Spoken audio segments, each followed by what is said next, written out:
sure that you join, subscribe, join the link, be part of what you see in here now. Send the live out so people can join. And also with Facebook, make sure that you can get this coming into you through the compliments of the internet. It's free, and we try to be as beneficial and to educate you and make you aware as much as possible of what needs to be understood, what needs to be learned in these circumstances if we're going to be a viable and a vibrant country of Guyana. So the first issue I want to talk about is about the strategic, timely way to secure more for Guyana's oil. How do we secure more than 2%, which is a pittance? And as you know, oil is not fixed, meaning that there's oil reserves will not last forever. Oil reserves are going to be depleted in a few years' time. And then we'll say, well, you'll have the oil curse because of necessity. Other industries and other developments will be stymied as oil demands a lot of focus, a lot of attention, and it definitely needs a lot of homework, lots of discussions, lots of interaction with these oil companies that come there. And of course, it's a fight as to who can get what, who can get the most. The oil companies will certainly be looking to get the most that they can get. They're all always like that.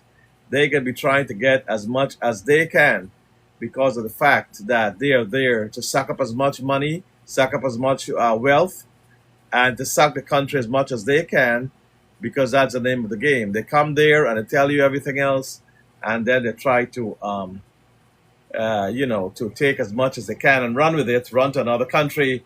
That happens with all oil companies, bar none. They'll be there to take your oil and see the best that they can get and make sure that they can get as much as they can. Okay?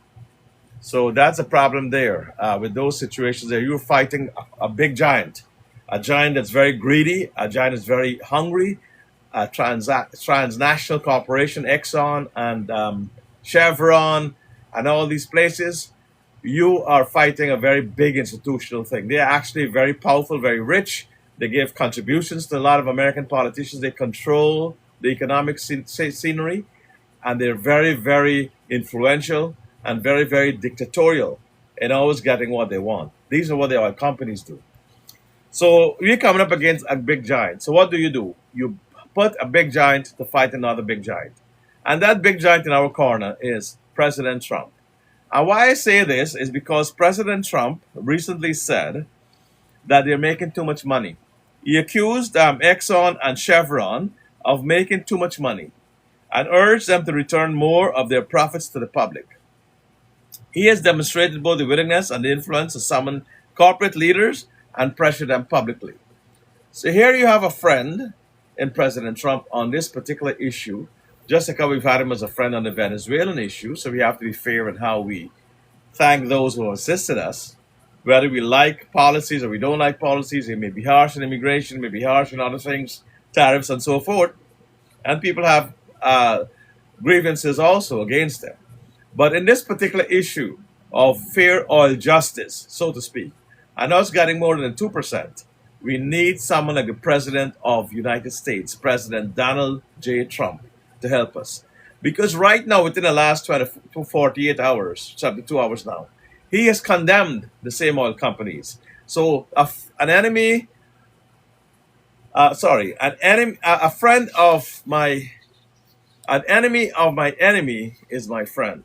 That's how it goes in politics. The enemy of my enemy is my friend. And since President Trump is very, very much upset with his oil companies, then we have to do our best. So this is where I advise President Ali, free advice, sir. It will be government malpractice for you and your staff and your cabinet and your foreign affairs and your ambassadors and all those who represent Guyana not to have interaction with President Trump, the foreign affairs, the trade commission, commerce, and the area that deals with oil. You want to have a talk with the Secretary of State. You want to convey this message that President Trump must try to help Guyana to get more than the 2%. So what you'll do is that you'll try to get more. You'll ask for probably 6-7%, and you'll end up getting 5%, I imagine. because you may not get all that you want, but certainly you'll be able to get as highest as you can. And that is how that solution is solved. We have been having since both parties, the APNU and then PPP, said, oh, we're going to, first thing of business, first order of business when we get into office is that we are going to rewrite these government contracts. We can be getting more than the 2%, the lousy 2% that we have been getting. That's been going on since Exxon came into Guyana and took those contracts decades ago now. It's decades. So the question is, with all these promises and nobody's fulfilled them, none of these governments, from APNU to PPP to whosoever, have not fulfilled their pledge to the Guyanese people that we're going to get more than 2% for you. So you can fulfill it now or at least try. It will be malpractice. There's something called malpractice, governmental malpractice if you don't try. And that is that you will be falling below a minimum standard expected of you as a leader. You're falling below par. That's what government malpractice is. You're not even trying. You're ashamed or you're too well off. So in order, and you may be well off and you have guards and how much staff and how much ministers and how many people surrounding you, that sometimes you forget about the little man. With credit to President Ali, he seems to be a person of the ground, a grassroots person. So if he has forgotten that issue, then you have to tell you, Mr. President, why aren't you speaking to Chevron? Why aren't you speaking to President Trump? To talk to Exxon, bring them to the table, and let's renegotiate this deal. That is how you get things solved. That is how you get things done in politics. And that is how you're never too big to learn, because everybody must learn and everybody must understand, and you may forget it, that this is a precipitate time. This is a precipitate time for us to get to that level. We need to get to that level whereby we can ask these oil companies and these oil tycoons and these oil dictators, Exxon and Mobil, and Chevron, since President Trump has blacklisted them, so to speak. He's spoken very, very critically of them and said you are too greedy. So if President Ali were to pick up the phone or try to get through, he may not get through right away, but the President of America will call back another president of the free world. And we have very good relationships, or go through the American ambassador, that I, as President of Guyana, need to speak to President Trump. And you ask him clearly, President Trump, we have a problem here. They're squeezing us, Mr. President, as I told you before, 2%. 2%, they're taking 98%, taking all the tax revenue, taking all the tax concessions, taking everything. And we're not getting anything. 2% is a pittance. 2% is an insult. 2% is an abrogation of justice. That you're going to come into my country of Guyana, my poor sovereign territory nevertheless. You're going to dictate to me, you're going to take my oil, you're going to dig out all my oil, take it out, excavate it. And when you're done, you mess up my environment, you mess up my oceans, you mess up my wildlife, you mess up my fish. There will be consequences environmentally. Make no mistake. I don't care what you say about how they be keeping it clean or we're going to clean up. There's no such term as cleaning up after oil excavation. It will have consequences where Guyana will have serious economic and environmental consequences of the oil coming out of our resources. So you might as well try to get as much as you can now, because your problem is that you're going to be doing a disservice and an injustice to Guyana. And if you want to look at it as more money for the revenue of Guyanese people, then look at it whatever way you want, but account for the money, get the money, and make sure we can get more than the pittance, the 2% that we're presently getting. And try to get as much more as we can, that we can get at least 5%. You go as high as you can. And the person that can do that, your fighter, the enemy of your enemy, or the enemy of your enemy is your friend in this case. You ask President Trump and you talk nicely to him diplomatically, Mr. President, we would like you to help our country. We are very loyal to America. We have had very good discussions. We have had a great relationship. You have American companies here that have been treated with a royal carpet. We have put out the red carpet rather than this rose that I wear here for your people, your American companies. And therefore, Mr. President, it is only right and fitting And somebody said, Marku, that they will thief more. Well, that is why we have to have accountability at all levels. Accountability at all levels. Sammy saying he just talking to talk, but you can't walk the walk. No, Sammy, we are walking the walk also because we have contacted the State Department, we have contacted the Commerce departments of the American government, but they are waiting to hear from your leader. So instead of you talk rubbish here, the usual, you're talking the talk, but you gotta need to walk now. Go and write a letter in the newspaper. Go and ask President Ali on one of his journeys. Say, Mr. President, please call President Trump, president to president. We know that we are a poor country, we're third world, we're developing, but sir, we kindly ask you to give Guyana more of its oil, even if it comes with the rider that there must be forensic accountability so nobody don't steal because somebody's talking about how they're going to thief the oil more. Look at right there. So I'm saying, even if it comes with a rider, that there must be full audits and independent forensic accountability of how this oil revenues are being spent, are being collected, how the tax concessions relate to that. The whole transaction must be seen. But if you don't try, you won't get. And the most important thing right now is to get more than the 2%. It's get better more for 2% than what we're getting right now. So that is a simple request and simple common sense for the President Ali to make. The most that can happen is that he will say, I am sorry, I can't help you. That's all. That's the worst he can say. I am sorry, I can't help you. But he has already badmouthed and talked and exposed Exxon, Mobil, and Chevron and saying these are very, very selfish and greedy bloodsuckers. He didn't say the word bloodsuckers, but that is what he's saying, that they suck the oil and suck the wealth out of everybody, and therefore they have to make sure that they have to get it done in a way that can help the Guyanese people. That is how things are done. So that is how we try to advise and pass on our knowledge. Justin, my pity on those who don't have the knowledge, who don't have the ability to speak up. I am sorry, because somebody's saying that something that, that's Guyana's business. Well, we proudly wear the flag of Guyana. We're navel string is better than Guyana. We speak on behalf of Guyanese. We speak on behalf of Guyanese whenever there's an attack on Venezuela. I don't get any pay for this. I don't ask for any money. I do it on behalf of my brothers and sisters. Ungrateful as 2%, or low life as 2%, as they say low life. Yes, because if you can somebody there, Latu, whosoever, Guyana, so they saying you're right. But you have one or two lost souls. One or two lost souls will hit you with a remark under some pseudonym or some name and accuse you of try to get rid of you when the benefit is going to them. They may be the very people who need this money. They're the very people who would be in such a situation where they can't even speak.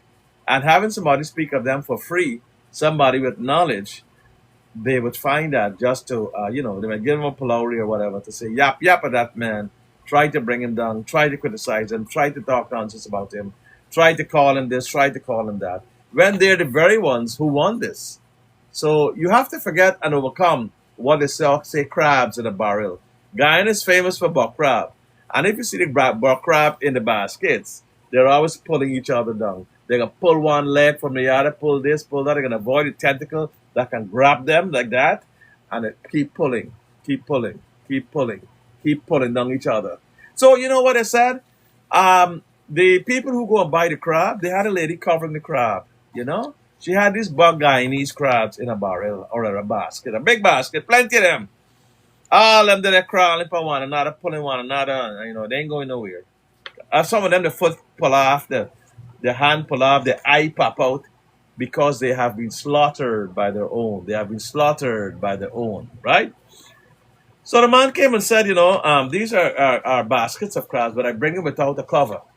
I bring them without a cover for you to sell.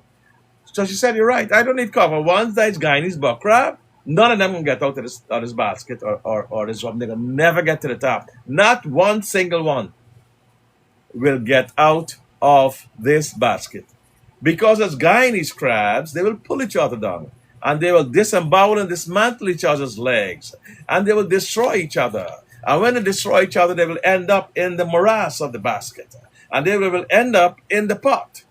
So when you crack them and you eat them, or whosoever like crab, remember that story that these are buck crabs, these are Guyanese buck crabs that couldn't make it to the top because all they did was to pull each other down, grab up and pull.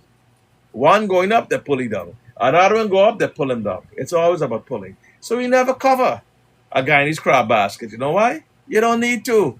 Save your cover. Save your cover for something else because a Guyanese crabs will never get out of where they are. They will never get anywhere.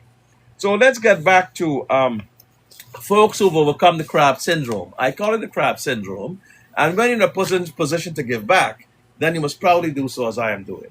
I don't get any money. I was the first person to be elected district leader. I'm a former prosecutor magistrate, and I was a former state counsel, senior state counsel, that has good grounding in Guyana law. That's how I started my career in 1982, and that is how I've continued. And I was the first person to be elected. So I want you all to join the live, join the group, spread the life, give the likes. I want to see the likes coming. I want to see the likes coming on YouTube. I want to see it on TikTok. I want to see it on Facebook. So Facebook, TikTok, and YouTube, share the life. Make sure you tell each other to join so you can have knowledge, and we can always make sure that we can continue to help each other out. We can continue to serve knowledge and so forth. And you have to forgive me because sometimes you'll have one comment in every 100, and it will be something more than a love that people give me, which I appreciate. Everybody loves appreciation. Everybody loves love, so to speak, and everyone like that. So I get a lot of that.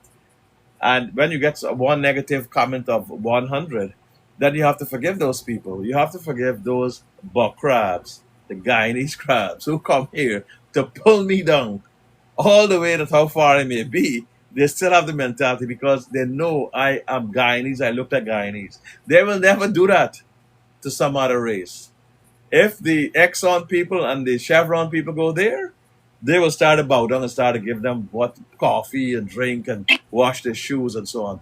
That is the mentality we have as Guyanese. We welcome people who are exploiting us. And that is why the British held them in slavery and captivity for so long. It's a sickness of Guyanese people. It's a sickness. Trust me, I've seen it. They're subservient. They were born, they feel, to be slaves, to be slavish to other people. And they will never follow people like myself who will lead them to the promised land of independence thought and to move away from the cycle of poverty, from the cycle of being a nobody, from the cycle of being ostracized, from the cycle of being marginalized, from the cycle of being exploited.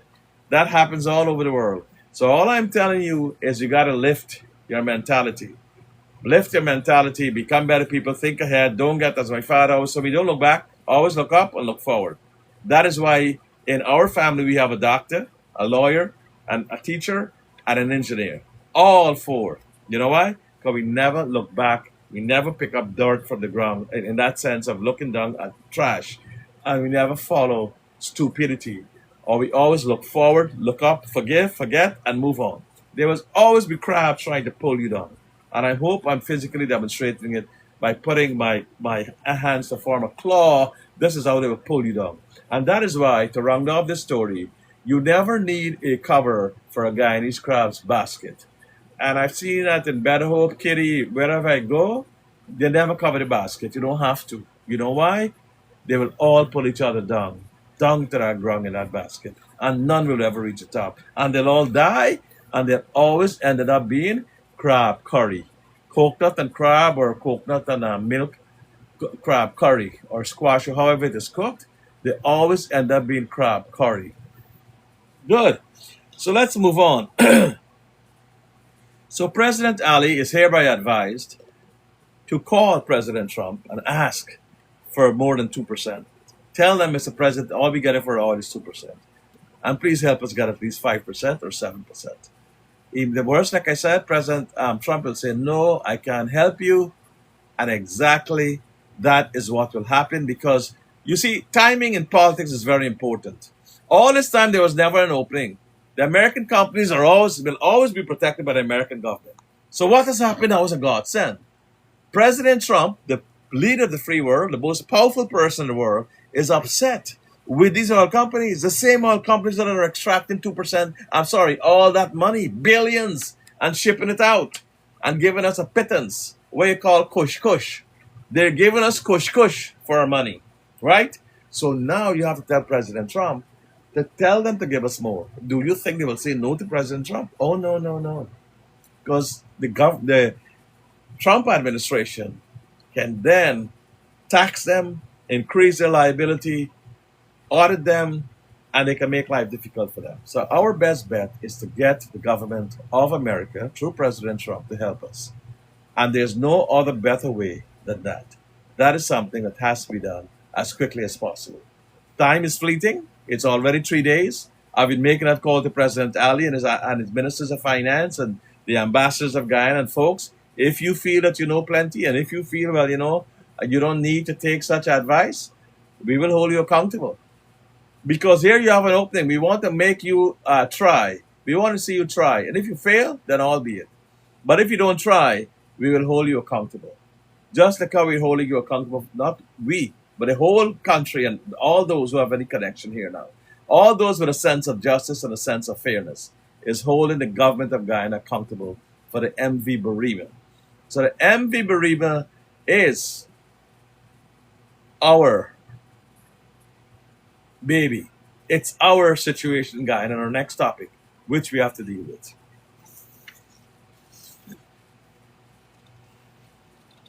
So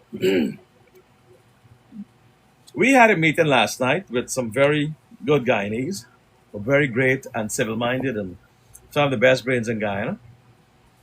And we looked at many issues. I was happy to join them.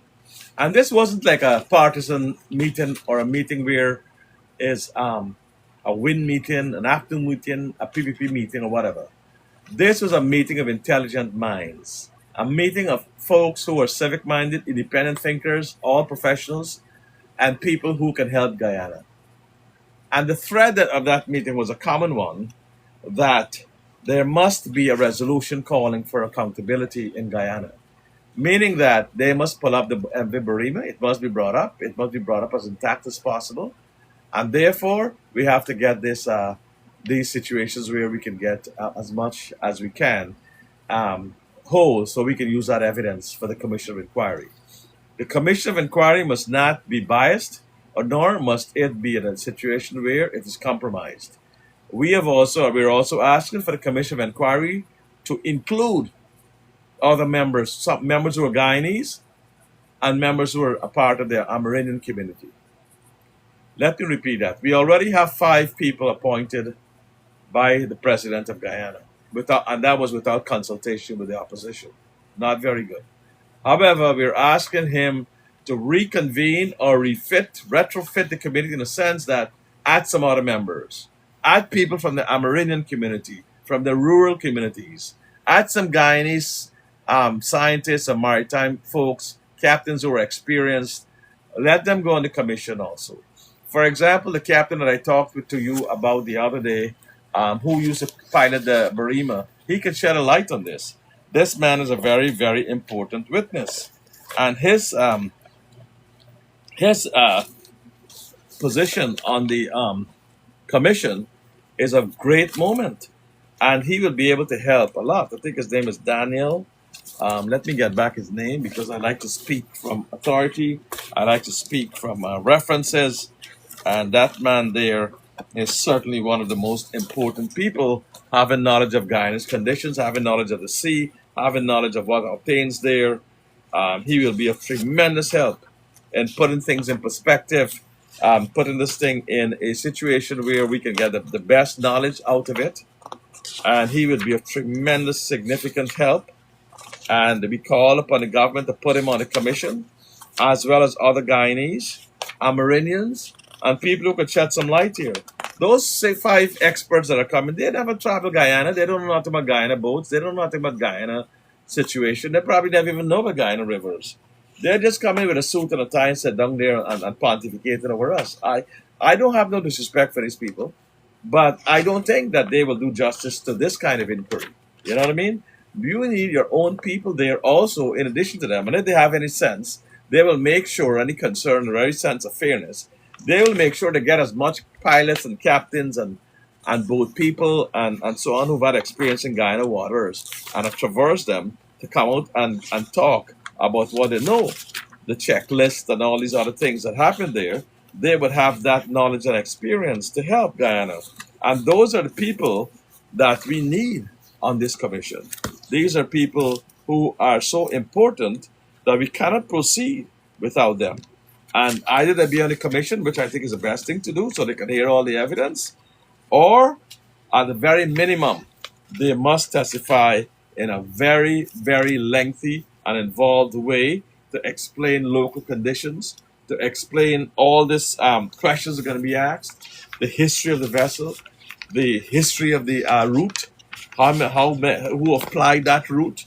And here you have a captain who's been there for 12 years, piloted the MV Barima.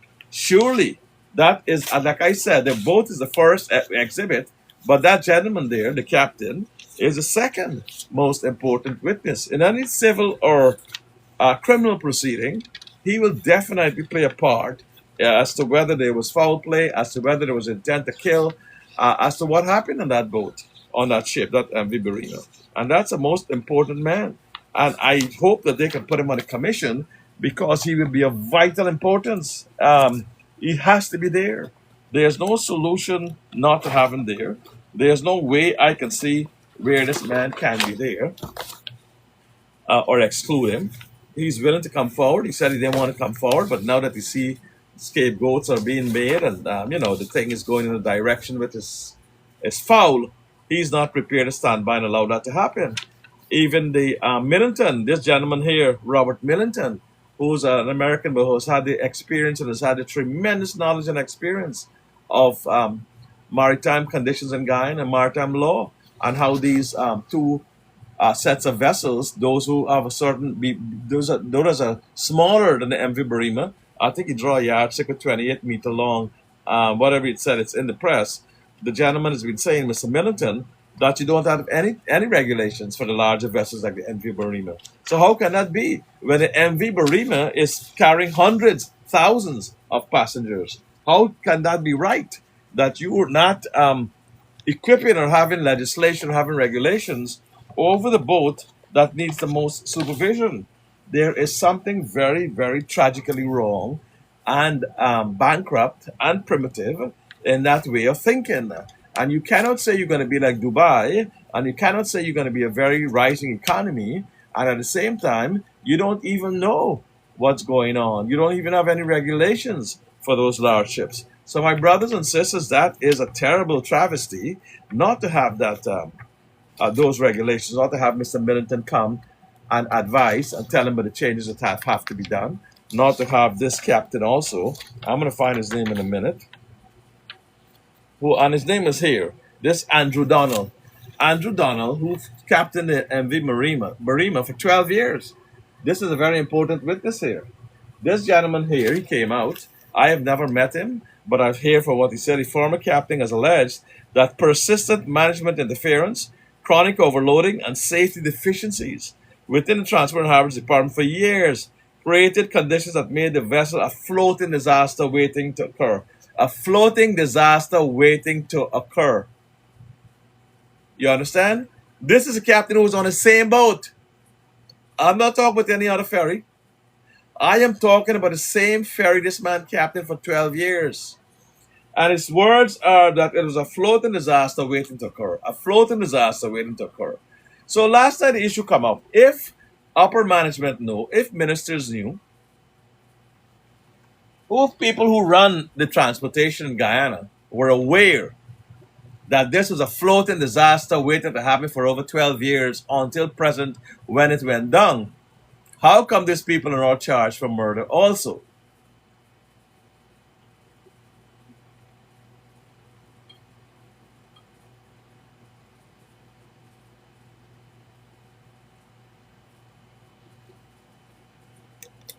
Think about that, brothers and sisters. For 12 years, this was a floating disaster waiting to happen.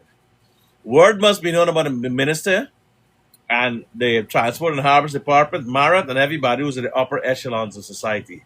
Perhaps they don't even use the boat and they don't care because they probably got a speedboat and what have you, and the aircraft and the helicopters to travel in Guyana. So they're not subjected to the whims and fancies and problems of this particular boat. They're above that, right? So now they don't care about the common man because he might be Amerindian, he might be rural, he might be a poor Guyanese. So in their eyes, he is not anybody who matters. Unfortunately, that is how you folks look at things in Guyana. And I was there once as an underdog, so I know how people look at you. That's why I became a lawyer, so that people would not be able to look down upon me. Because Guyanese are quick to look down upon you. Even when I went to Queen's College and all these other top places to study, there was always that class system where people would try to diminish you. They will try to ostracize you. They will try to belittle you.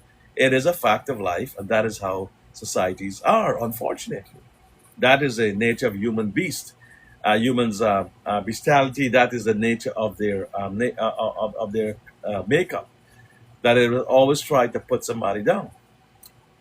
So now Andrew Daniel is a very important witness here. Andrew Donald. Andrew Donald will be able to tell us and tell the commission for 12 years what happened there. That is very, very significant evidence. That is damning evidence. As a matter of fact, that's the kind of evidence that would sink any case, make anybody be guilty. Because the law imposes upon you the knowledge, and this was not constructive knowledge. This was not hearsay. This was actual knowledge of the higher ups having knowledge, having the awareness, having been brought to their attention that we have a problem, that this is a floating disaster waiting to happen. However we want to spin this, it is a problem. And because it's a problem,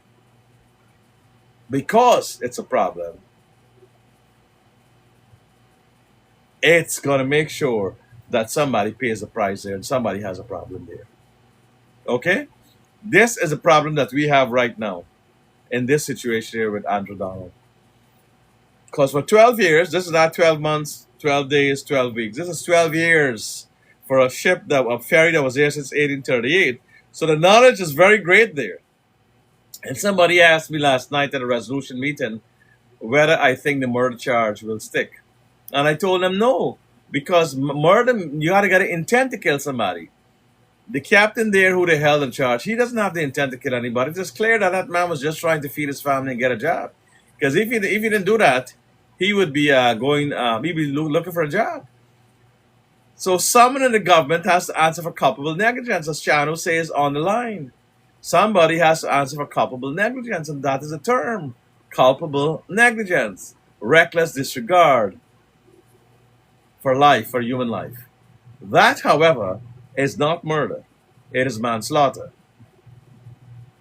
And hence it doesn't come within the definition of malice aforethought, as I explained to folks last night. But when I did these murder cases in Guyana, as the special prosecutor in charge of these crimes, you had to know what cases to bring. Because if you bring a murder charge and it fails, you will not be able to bring it again. Because the law has something called res judicata. Something says that you cannot do more than that. Okay?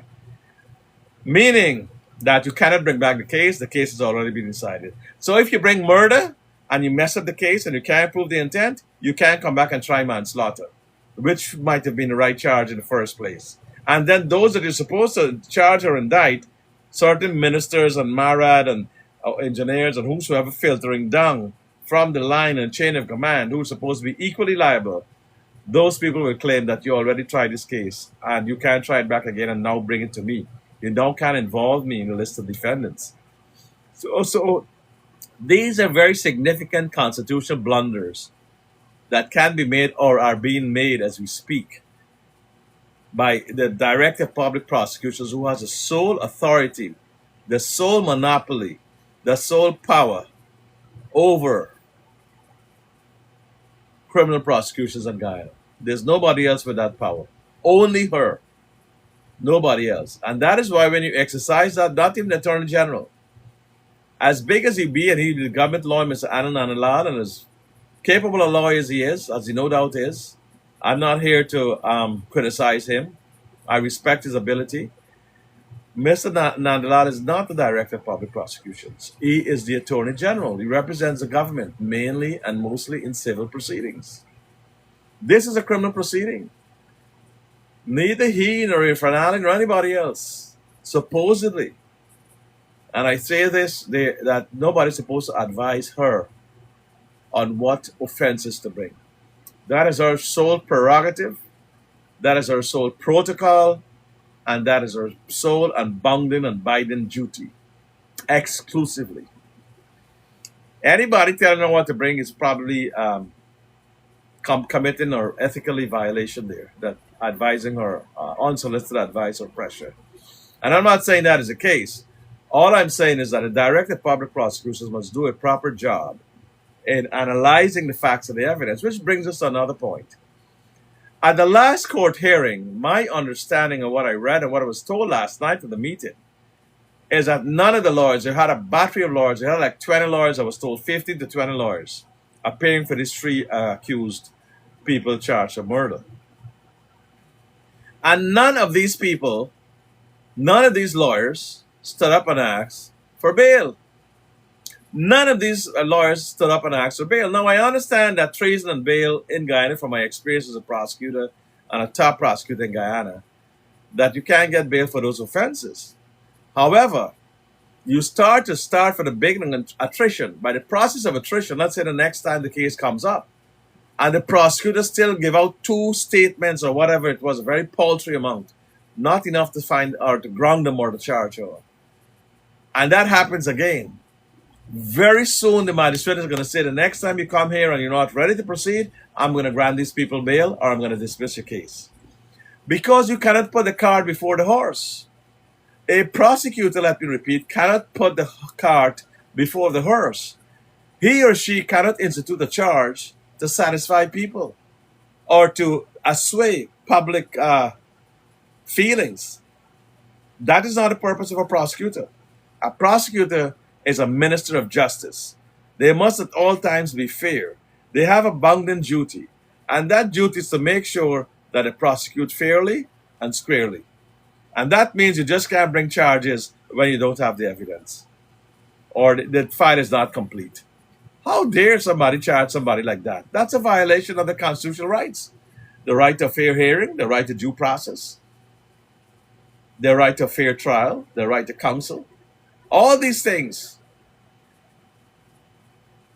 are a problem, because when you say those things and you come out like that, you're prejudicing the system unfairly against a Guyanese citizen who's entitled to the protection of the law.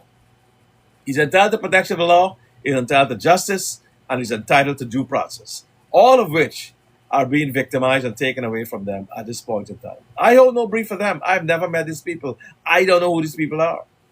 But I feel for them, because when I read and hear about the proceedings that are instituted against them, and they only have a thin file like this, and I give them a few statements and charge them for murder without a complete and scientific investigation, in the absence of the boat coming to shore and finding out what happened to it, that is not the right thing to do. That is not justice. Prosecutors have to do a thorough job of investigation. You have to get a ship lifted and examined scientifically and dissected and opined on by various experts.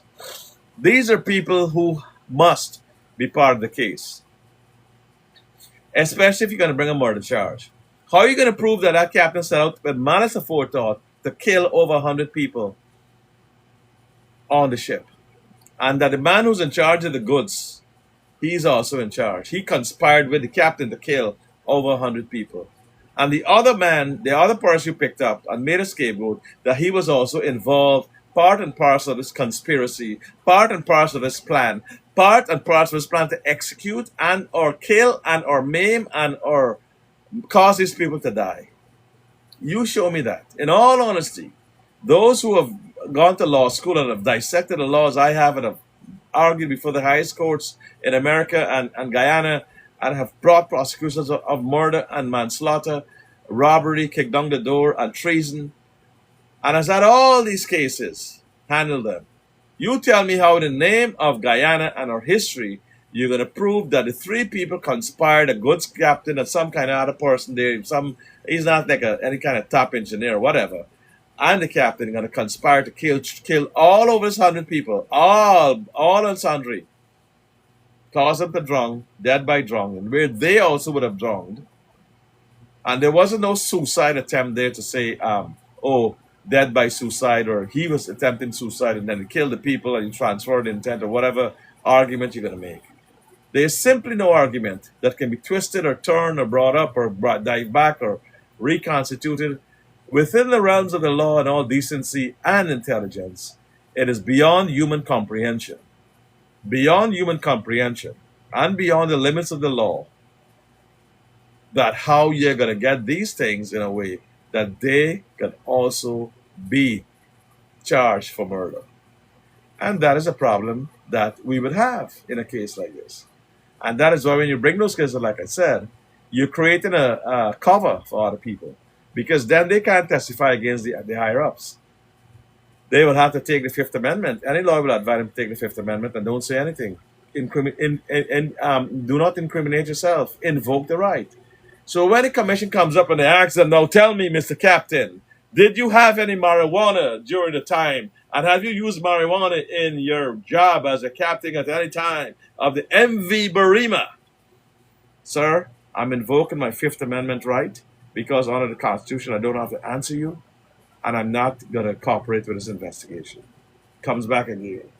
Well, if you don't do that, then I'm going to ask you, is it not a fact that you were found with marijuana, traces of marijuana and alcohol in your blood, sir? Sir, again, I invoke my Fifth Amendment right. I refuse to answer the question, and I want my lawyer, and I don't have anything to say. Well then, sir, do you know I can put you in jail, and you're going to jail for not cooperating with this commission? Oh, we have 5 distinguished people. We pay them a lot of money to put them in these fancy hotels, and the chauffeur drive them in these beautiful black cars, and, you know, this is the Honorable so-and-so, and the Honorable so-and-so, and the Lord Chief Justice of Belize, and all these people. Sir, with due respect, I'm invoking my Fifth Amendment right, and I don't have anything to say.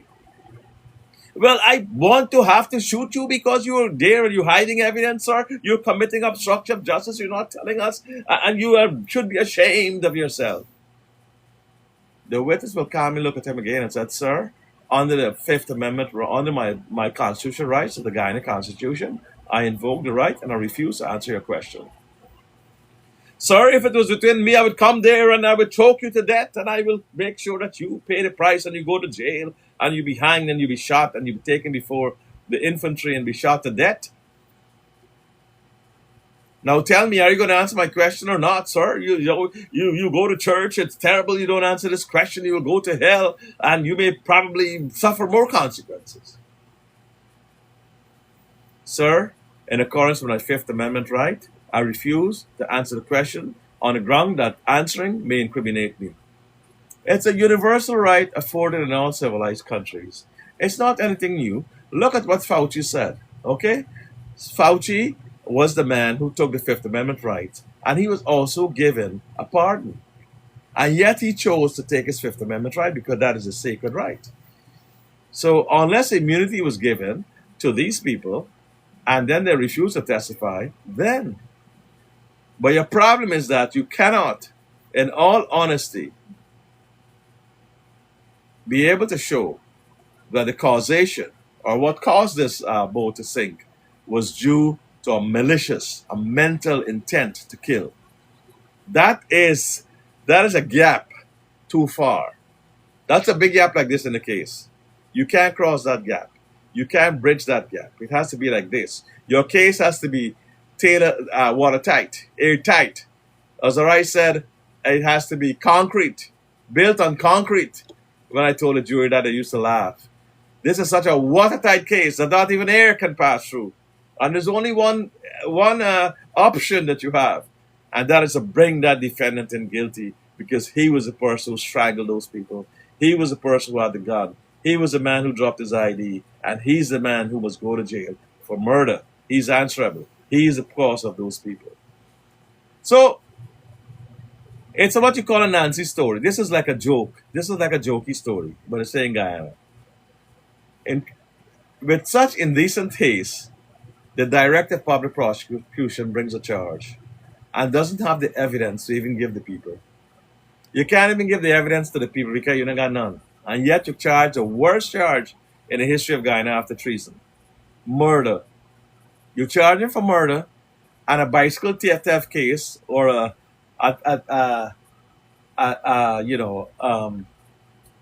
loitering case, or give me one of them small, a foul case, foul thief case. Thief you never foul. It's a crime, yeah, but I don't charge for that. Thief you never mango. Cases like that have more substance and more evidence than what you're bringing here now. It doesn't have any juice. It don't have no meat. It's a laughing stock. You all hear that word? Laughing stock. But what I have a problem with is lawyers who appeared there. No, I appear on behalf of Mr. So-and-so, the captain of the MV Barima, and I enter a plea and I have the pleasure and privilege of representing this man as the lead counsel. Lead counsel. I know I am so-and-so and I'm the senior counsel in this case. I am the person who is in charge of defendant number 2. Very nice. And I'm accompanied by these junior lawyers, Madam X, Mr. So-and-so, and Madam So-and-so. And then the third defendant, he comes up and said, well, I'm Mr. So-and-so, I'm very privileged to appear on behalf of this defendant here, and we intend to prove that this case is nothing but a political dog and pony show. Nice. How nice. The magistrate takes in all of this. And then none of these fancy lawyers that they have there, none of these 15 or 20 of them come here. None of them ever think to say, I am applying for bail. The prosecution is not ready. These charges are unfit in law. They don't have enough evidence to charge a mouse, and hence it is only right. Even if you want them to lodge their passports, Your Honor, they can lodge their passports. We agree to that and lodge a bond. But these 3 individuals that are before this court must be granted bail. Because granting them bail is a fair and just thing to do. Granting them bail is a just and fair thing to do at this point in time. We can revisit that issue if the prosecutor comes back with unassailable evidence and evidence that you can be sure that these men are guilty. We will definitely bring them back to court and let them be subjected to no bail. But Your Honor, with the greatest of respect, bearing in mind we live in a civilized country, and that our laws are based on the highest commandments and the highest laws of the land, and where we have our own jurisdiction, and where we proudly mandate that the law must be followed, and where we proudly eke out our own law as we see fit for our citizenry and for the great people of Guyana, we kindly ask that bail be granted. Bail in this case is not innocence. The purpose of bail is to ensure that the defendants attend their trial.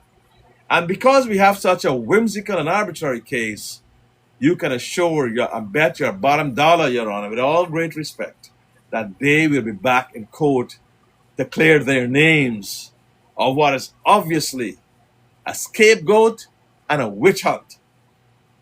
This, Your Honor, there are no eyewitnesses who saw them do that. There are no scientific tests. There are no scientific evidence. There's nothing here except a political solution. It's just politics here to blame 3 people. To say we have them. We've got the people. We have them now. We have the people who did this. We've got the criminals. And they are going to jail.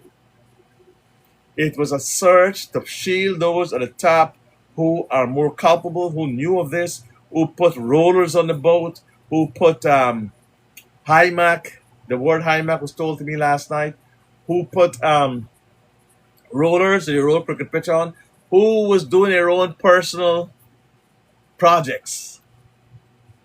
And these captains and so on will be able to say, well, who told them?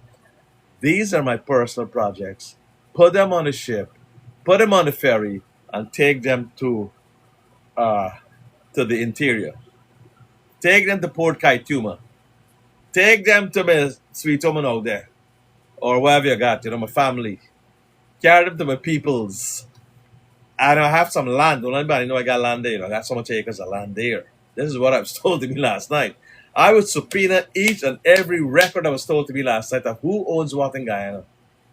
That is another part of the meeting that said, I'm not going to quote sources, but very prominent and intellectual sources, people that know, civic leaders, people who know what they're talking about, men of gravitas and distinction. That there are many land deals and trusts and handouts that are the names of people who are acting as a cover or acting those who own these properties. Now, Guyana is a very great and big country, and I'm proud of that. We come from a big motherland, Guyana. And every square inch of those Guyanas, we always tell Venezuela, belong to Guyanese. So how come now it only belongs to some of the Guyanese? How come it's only belonging to a small percentage of the cabal? It does not make justice. It does not make any kind of fairness. It's bullyism. It's criminal. And it's a fraud. And those, a lot of people in Guyana, their bellies are big. They can eat out all the land in Guyana. You can take all the land and push it down the stomach and it still won't be satisfied. And even when they're dead, they want to carry the land upstairs there. That is the kind of mentality we have. That is the kind of people. We need to find out who owns these different acres of land, how they own them. Do they owe them in any kind of trust? Do they owe them in any kind of way? We need to find out. As a matter of public record, as a matter of collective ownership, there is a registrar of deeds. That is a department that is seized of each and every land in Guyana. Who owns it? How it's distributed? Whether it's farmland or prime land? Whether it got black belly sheep? Whether it got, what was the other term used? Black belly sheep and some other cow. Some kind of big fancy cow, man. You all know what I'm talking about. We have to know what has what where.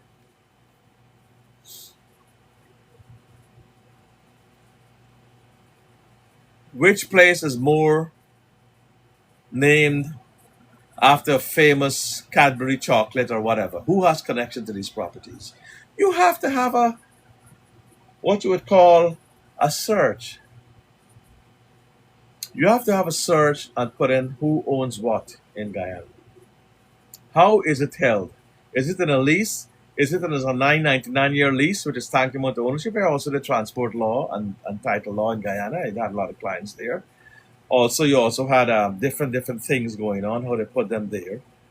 And also, we have to make sure how we can get that brought to public knowledge. This is public knowledge. There's a requirement of law that the ownerships must be ventilated or ascertainable. Just like when you apply for a visa to come to America, and the officer would ask you to consulate.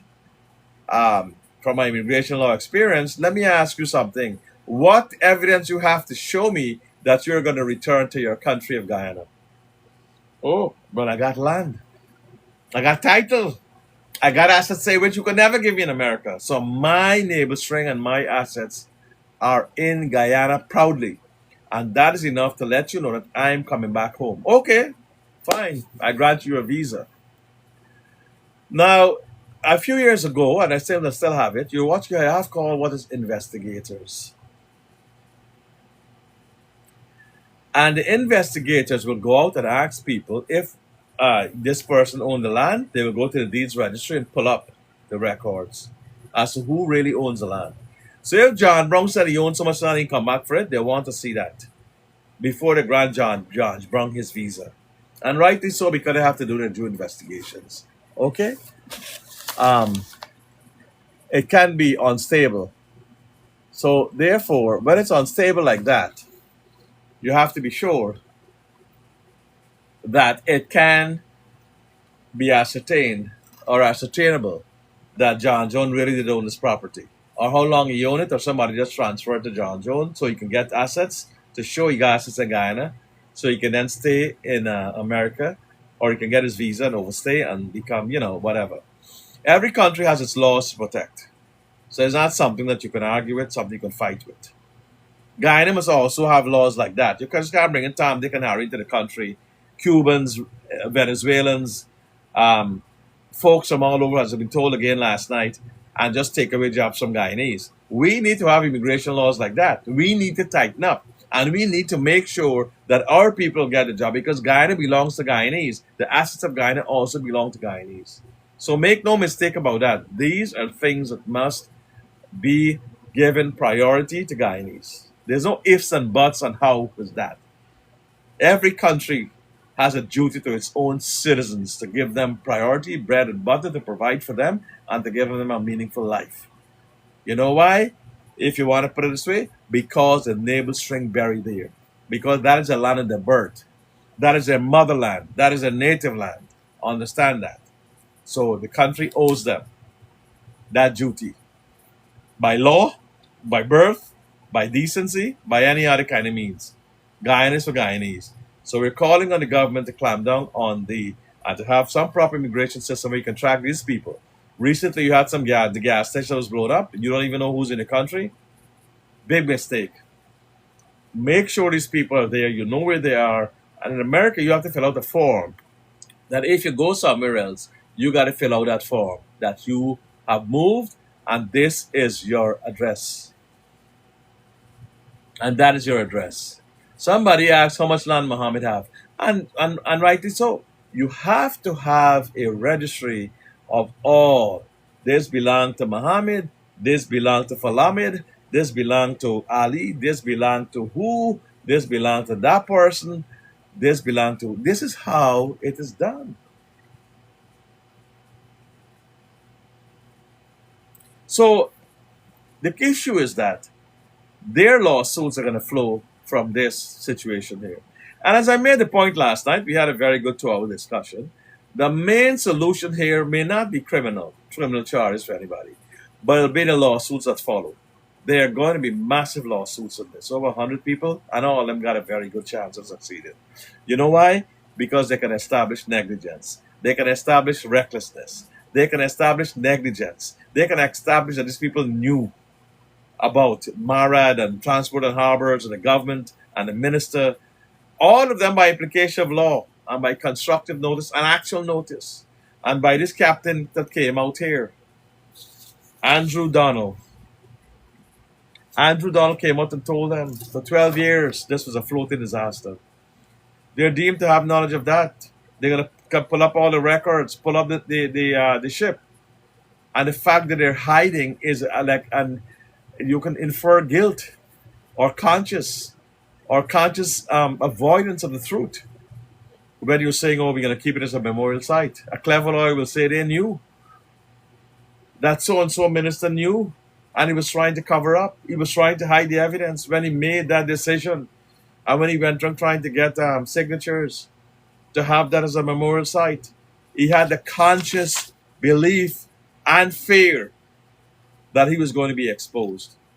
And that is why he has to be liable for this. Because he knew, he sanctioned it, and he continued doing that. So, brothers and sisters, this is the kind of problem that you're going to have. Let me put back YouTube because apparently the connection here and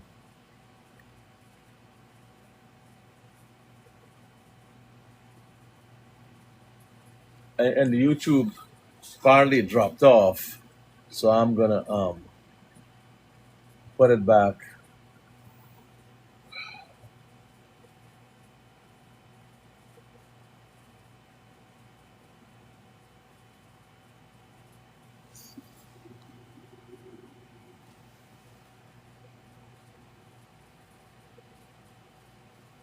And hopefully you'll be able to follow on YouTube. I'll be able to go live now again on YouTube. Yes, it's coming up on YouTube. I didn't notice it. I'm sorry about that. My apologies. So all of this is a wake-up call a call for justice, a call that in this case is not even defensible from a tortious or from a civil point of view or from a criminal point of view, and the government would have to pay out over for these 100 people. Now, it's a matter of negotiation and a matter of having that responsibility and accepting who owes what. These are not foreigners, these are Guyanese. These are our children, these are young children also. So we just can't pull the carpet over people's eyes or sweep this under the rug. It'll be unconscionable to do so. This is like the Madhya folks, they're all Guyanese, died all in sense, where they have to pay up and make these people whole. There's no other way. But in addition to making it whole, we passed a resolution last night. And I wanted to read this resolution to you because it's very, very important. And it encapsulates all of what we're talking about. And it was passed at a temple, the Arya Samaj temple. It was passed there, this resolution. It's called the Resolution of the Guyanese American Diaspora and Guyanese Leaders, calling for a fairer share of Guyanese oil wealth, justice, inclusion, and accountability for the MV Barima tragedy, and the immediate recovery and preservation of the vessel for use in courts and in the commission. And also there's an addendum here that the commission, that is the charges to be held in abeyance or put down sine die, that's a Latin term for to put down while the commission inquiry does its work, or even taken off the table, because there's not dismissal on the merits. There's like a putting down of the charges until you can have enough evidence to really find out what happened. So this is how it is done. It says here, whereas Guyana's natural resources are the national patrimony of all Guyanese, including future generations, and must be managed transparently, responsibly, and for the greatest possible public benefit. Whereas the existing petroleum agreement provides Guyana with a royalty of only 2%, a return widely regarded as inadequate when measured against the extraordinary value of the country's offshore petroleum resources, which is a fact. Because right now oil is over $5 a gallon in New York.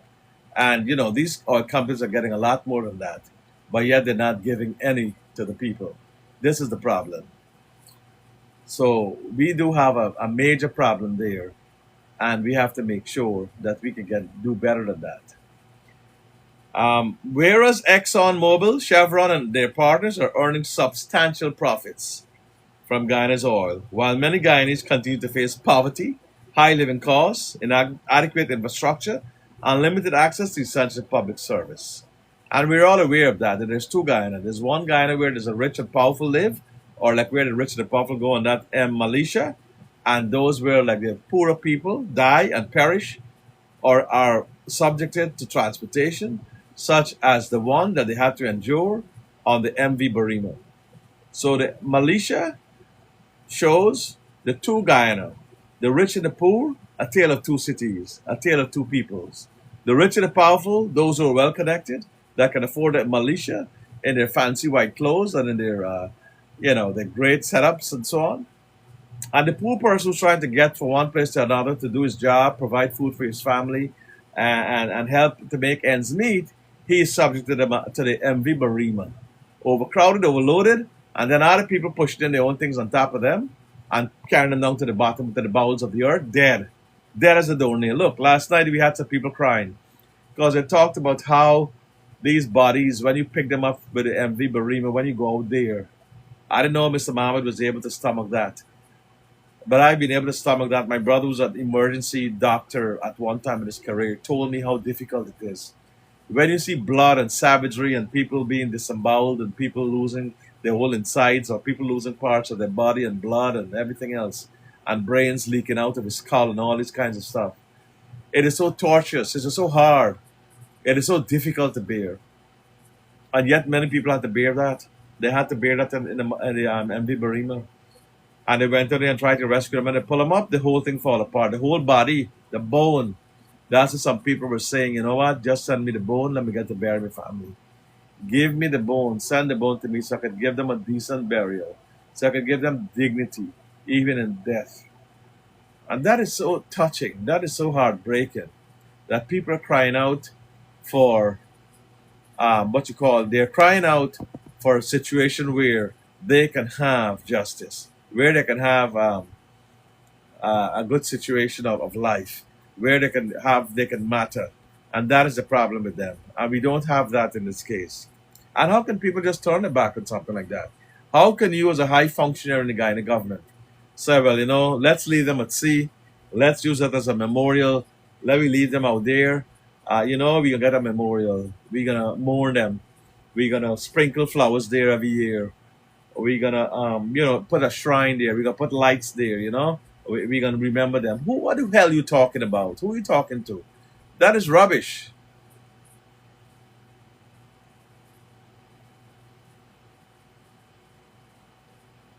So my problem there is that you can't even identify some of the body, Pamela Bash. Some of the body, you're right, you can't even identify them. You don't even know who's who. It's mangled stuff. And there's a lot of kids the same age and people and all sorts of guys from the six races.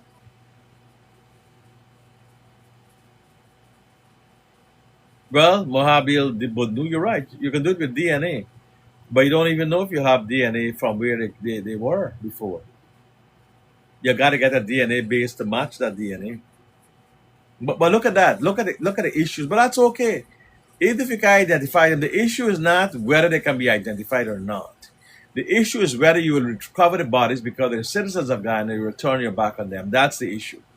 The issue is not we want to know who is there, and unless we can identify them, we won't bring them to home. No. Like the Marines of the great United States, like the great Marines, nobody's left behind. Nobody's left to rot and die. Nobody's left in the battlefields. Everybody's brought home. Even if they're brought home in one piece or the leg off or the arm off or in a carcass or in a casket, everybody's brought home. They're brought to home because home is where they belong. Home is where their spirits want to be. Home is where they owe America. Home is where patriotism is. Home is where I want to be laid. Home is where my ashes must be sent. That's what I hear a lot of people say, but you know what? Sprinkle my ashes in the Guyana River. Put my ashes in the Guyana River when I die, no matter what part of the world they go, because they want to go home. And then they had plywood coffins, as Chano said. They had plywood coffins and just hand them to people like you hand a piece of dry wood, garbage to them. You just hand them the body on this plywood. This is a lack of dignity. And when you're done, then you have closure. They have closure. They have satisfaction. They have a place to mourn. They have an urn to have the ashes. They have the connection to that lost soul. The soul is with me. They don't want to have a soul in such a lost soul floating on the river 12 miles out of sea. Because they say the soul will never rest. The soul will never find closure. The soul will never go.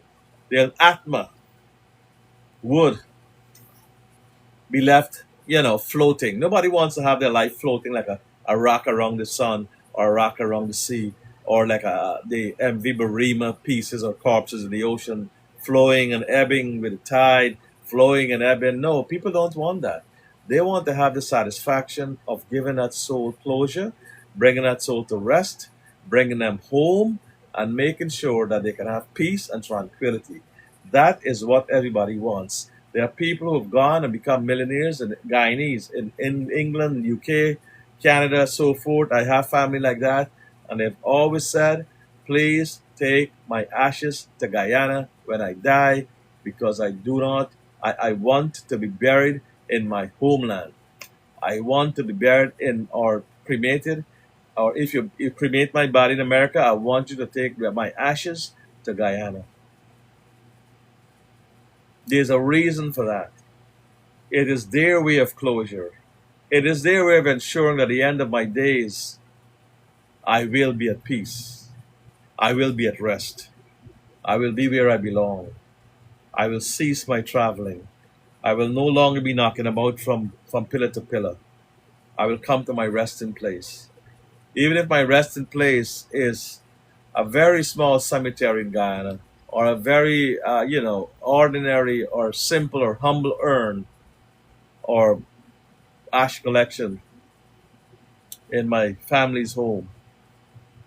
Because home is home. Home is home.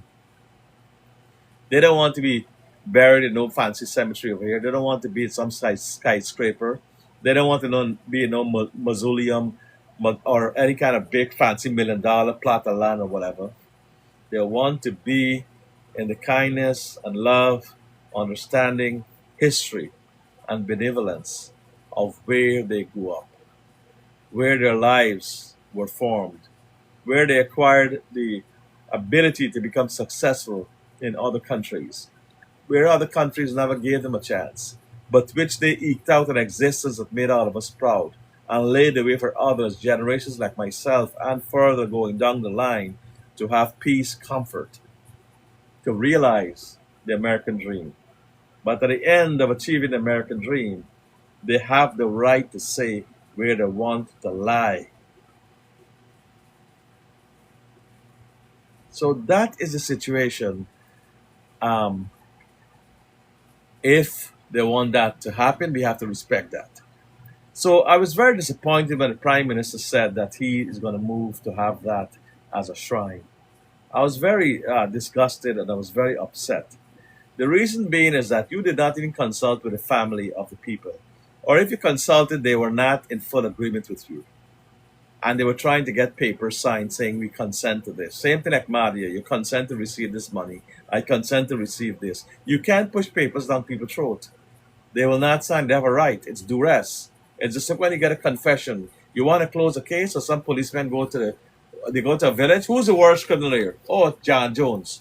So they find out that John Jones live. They got to John Jones and they tell him, by you is the worst person in this village. Everybody say he's a bad egg. And they had a crime commit over there, so we arrest you. But sir, I wasn't even there. I mean, you name John Jones, sir. Everybody says you. We the K. You sign this paper that you commit a crime. Now I was a police prosecutor in a case like that. And anytime I see a file come to me for institute a charge, and all you got in that file is a signed confession, I would throw the file to the said officer, you need to go and investigate this case. You need to go and investigate this case. You are bringing charges on a man where you beat him and coerce him or bribe him to sign a confession that he did the crap because you want your work cut out for you. No, sir. We don't. The law doesn't work like that. You need to go out and bug brick. You need to go and walk and find out. But sir, the village said that man is a bad egg. Sir, we don't dispense justice by what you think or perceive or hear. We don't do crimes by hearsay or them say or what kind of we presume. You investigate crimes based on the facts and the law and evidence. You have to get the evidence. You don't round up the forged bad people and say you sign here and then you put it before the court. How do you plead guilty or not guilty? The law is an ass, as they say. Denning said that. I'm not using bad words. Distinguished judges have said that the law is that whenever it operates like that. Any, mini, miny, mo. There's no any, mini, miny, mo, and so on in law. They don't have those kinds of legal concepts. The facts, the law, and the evidence. And any policeman or detective who I was in charge of when I was a police legal advisor have to get themselves no any, mini, miny, mo. No, this, that, and so forth. How they turn there. I forgot what the thing name, man. Some kind of thing they used to turn wrong and say, how this thing gonna, whosoever get it gonna get bad luck or whatever. We don't operate like that as lawyers. Just to come and tell a pandit when he said they can't go if you get a green card. I say you better go in there and get your green card and run with it. Because you go in another time, they may very well say no, and you're gonna screw your client up. We don't operate or we don't represent people like that. You can go and bless how long you want, and I have no disrespect for any religious leader. But when religious thought or religious suspicion coincides with legal advice has to trump that. Because legal advice is based on sound law and policies, and it's not on them say or hearsay, or we feel so or them say so. No, it's not based on that. But coming back to this great resolution that we passed, it says here, whereas President Trump has criticized that's ExxonMobil and other oil companies for making too much money and urged them to return more of their profits to the public. Oh, thank you, President Trump. That is Guyana. Demonstrating both the willingness and the influence to summon corporate leaders and pressure them publicly.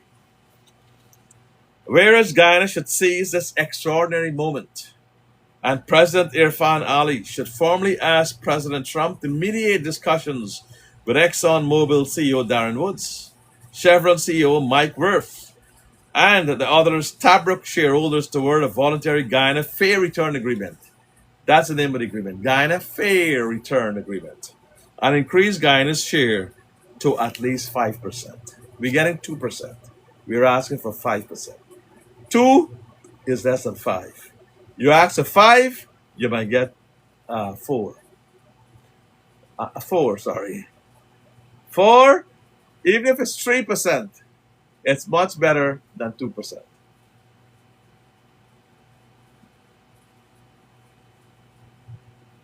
So the most important thing here is that we have to get as much as we can.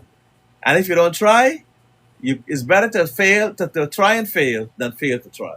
It is better to try and fail, Mr. President Ali, than fail to try. And if you're the president of Guyana, forget about what you own and all you're doing and how God bless you and Allah and so on and so forth, whatever it is. This is where you are president of all of Guyana. This is where you are the representative. And if you don't have a proper ambassador, someone with the capabilities, ability to go and speak to the president of the United States or ask anybody to also ally with the requests we have made in the diaspora, then you're failing your country. You're failing Guyana. And the simple request is that President Trump may say no or he may say yes. He may say, Mr. Ali or Prezzo or IRFAAN, my son IRFAAN, I believe that you have a good point. And I'm going to ask Exxon and Chevron, pick up the phone right there because he's a no-nonsense man. And told him right there, and then I want you to give Guyana 5% from now. Is that a yes or is that a no? Because if you don't, we're going to have much more involved discussions and possible sanctions and possibilities are that you and I will be going to war. And nobody wants to go to war with President Trump. He's the most powerful man in the world. You know what I mean? You all know that. And, that has happened. He has shown that quite clearly that he's not going to take second place.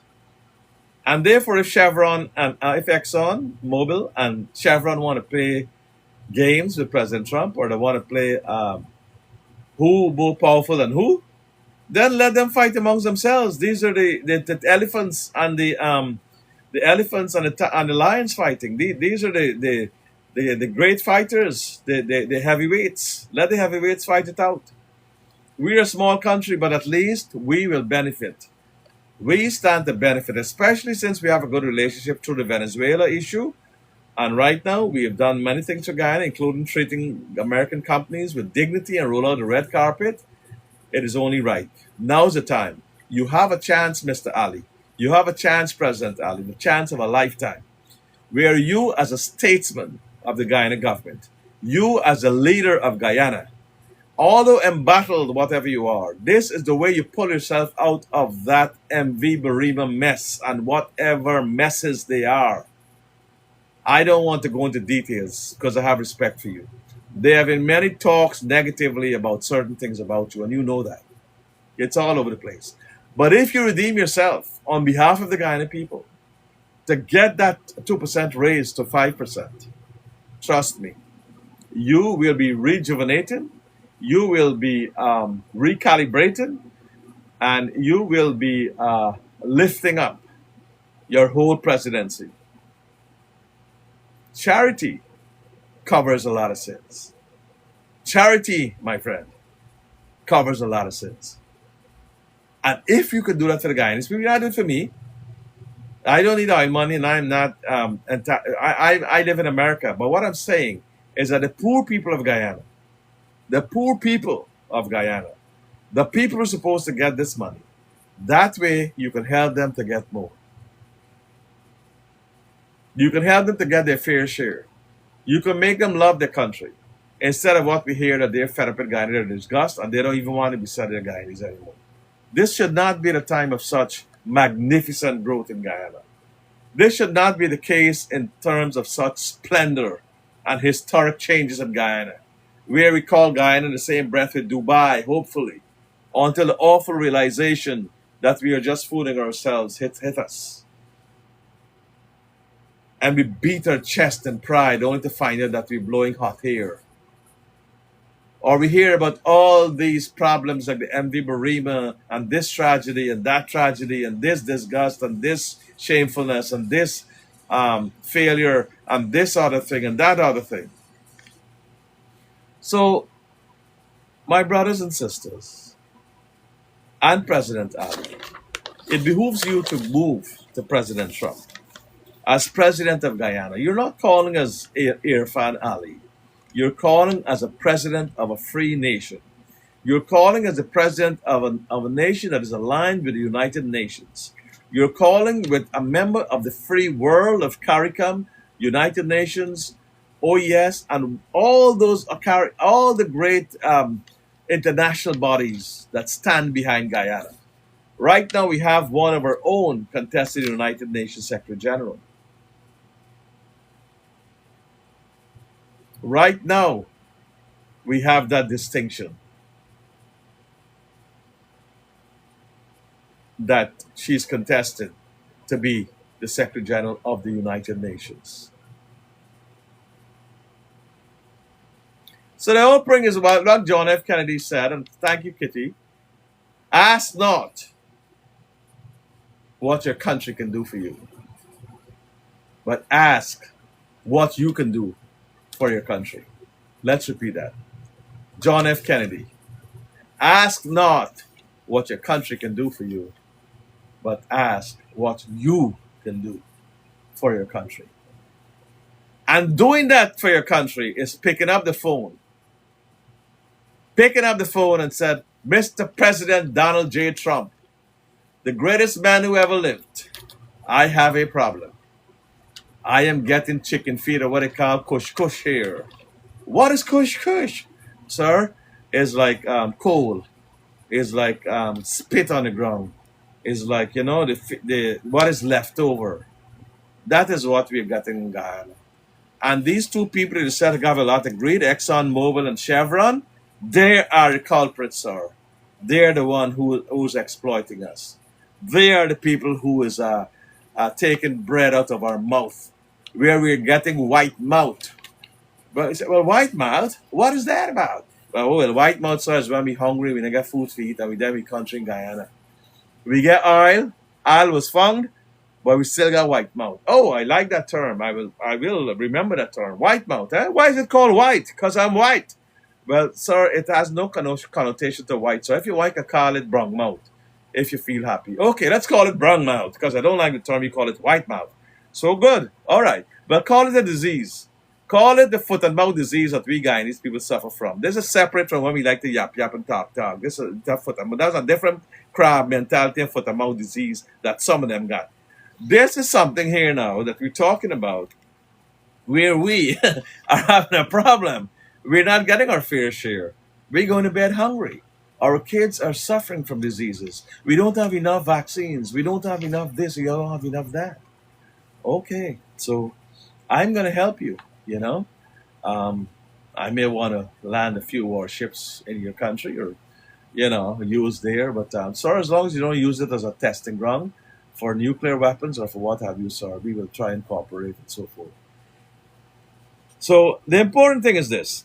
You call it the Guyana Fair Return Agreement. Guyana Fair Return Agreement. That means we get our fair share, okay? And in the fair share of that, you would then get, we talked about the MV Barima tragedy resulted in catastrophic loss of life, over 100 people. That is a great catastrophe, a great disaster. Profound grief, and serious unanswered questions concerning the vessel's unseaworthiness, maintenance, inspection, staffing, safety equipment, insurance, operational decisions, and governmental oversight. Don't talk about the governmental oversight. The captain told him about this. Andrew Daniel. Daniel and many other captains tell him for over 12 years, this thing was a floating disaster. This thing was a coffin. This thing was a killing field. This thing was ready for kill people. This was a cross on the sea. For 12 years, it was a cross waiting to kill people. It was a killer boat, killer ship that would carry down everybody in due course. We were told So you can governmental oversight is that governmental knowledge was there right up to the top. The MARAD, and this is what the commission must bring out. When you put people like those to testify, the captain and Andrew and so on, I don't see how the minister going to run. I don't know how they're going to escape manslaughter charges. It won't be murder. It will be manslaughter. How are they going to escape those charges? Because they are equally liable. And the main focus of the investigation is finding out who had the power. Who has the power to do this?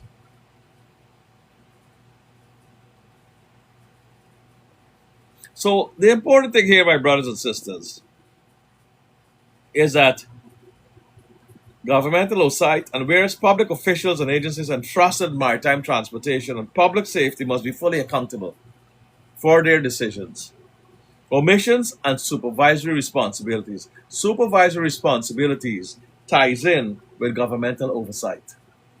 See? Now, whereas accountability must extend to every responsible official, including ministers, one Ejil and Deodat Indar, subject to an independent investigation, full disclosure of the evidence, and due process of law. Let me read that back because this is a very hot piece we trashed out. Whereas accountability must extend to every responsible official, including ministers one Ejil and Deodat Indar, subject to an independent investigation, full disclosure of the evidence, and due process of law. Due process of law means both for the ministers, the captains, those embattled, and also the family that had the people die, and also the public and the people of fellow Guyana. It works both ways. And it's not designed to just exclude everybody else and just hold the ministers to a higher standard of being shielded from the law and its reach. Be ye so high or be ye so low, no one is above the law. That is how we understand the law to be. Be ye so high or be ye so low, no one is above the law. Or no one is beneath the law, as Elliot Spitzer used to say before he had his problems. No one is beneath the law and no one is above the law. And that is what democracy calls for us to do as citizens looking for a better life, as citizens looking for justice, as fair-minded people who want to make Guyana great and who can make use of all these great opportunities that have been given to us by our great motherland. And that is why we've asked for the Commission of Inquiry to include Guyanese, to include people like the captain there, Andrew Donald, to include people like Mr. Millington, who distinguished himself in the field of maritime scientific knowledge, to include Guyanese who have distinguished themselves in the field of maritime and such other disciplines, and who should proudly serve on that commission, and who are detached and they don't owe nobody nothing, and they're going to be fair. They're not looking there for a bribe. They ain't looking there for make money. They ain't looking there for sell anybody else. They're not looking there to sink a minister. They're not looking there to sink the president. They're not looking for anything except that justice must be done for this over 100 people's lives. And when justice is being considered for the underprivileged and the underdog and the masses, that trumps all other considerations. No commission must look to make the minister liable or as a footstool or as a scapegoat, nor should the captain or anybody else be made a scapegoat. This is not about looking, what I just tell you, eeny, meeny, miny, mo, or that thing that is spin and then the thing spins and point to you or whatever. Those games that we played as kids.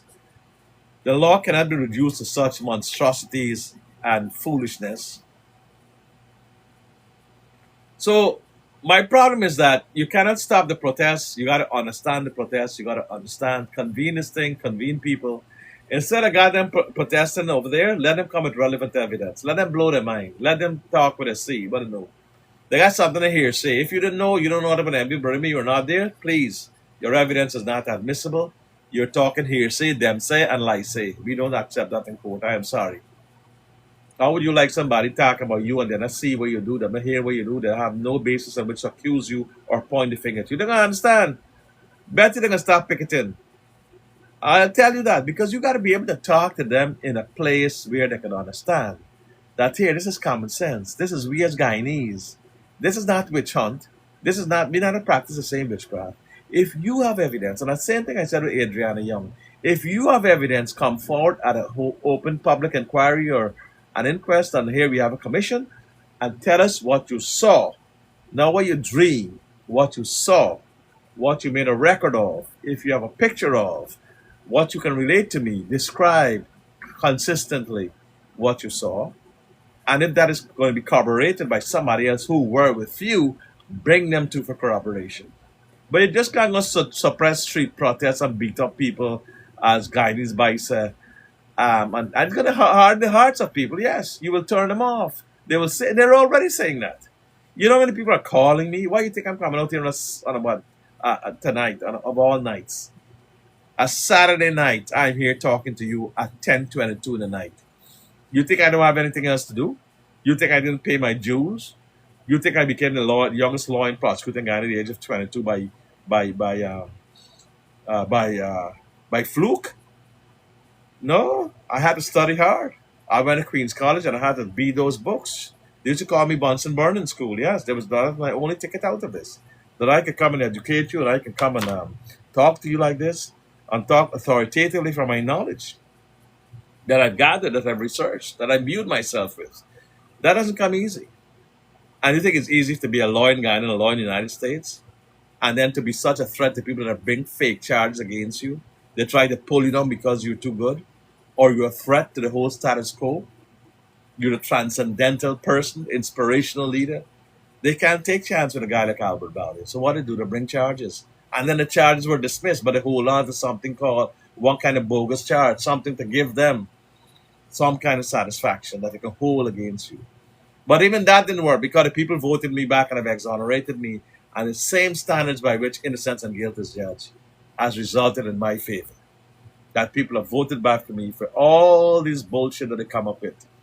Oh, he did this with campaign money, he did this, he did that. They said, we don't care. All that is balderdash. All that is rubbish. All that is malarkey. We're going to vote him in. We believe in him, we love him, and we know that he's innocent. That, my friend, is a real standard of justice.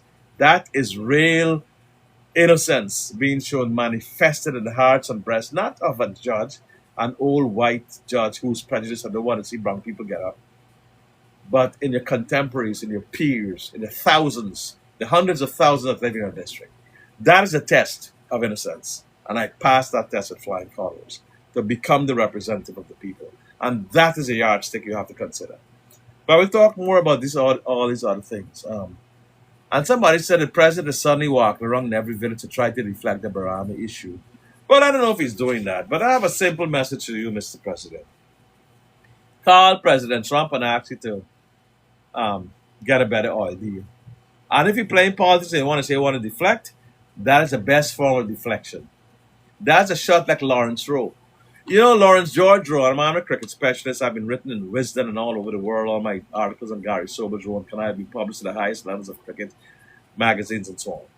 If you want to deflect and you want to play a shot that will cause people to be deflective, and I know Mr. Ali loves cricket like me, then Lawrence Rowe had a late cut where he took the ball out of the keeper's stump. And he played it with such finesse, played it so late, and played it with such class that people used to look at it in awe. Wow! Wow! Woo! Shot, boy! Woo!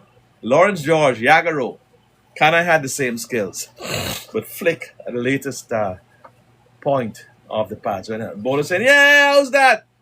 Flick, connect, walk onto the fence. Bowler left, oh my God. How did he get that shot? That's the splendor of that, my brothers. You know exactly how somebody, the gifts that they have. Let me show you.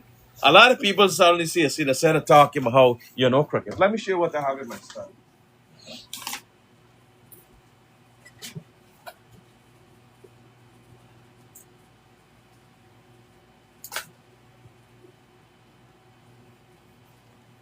You know, when I was in another country, I was given this bat. See? A nice little small bat here. Right? I was given a small bat here. I really was Sarwan or Lara, one of them. They had a little thing in my hand. I got his bat from them and took pictures with them and so on.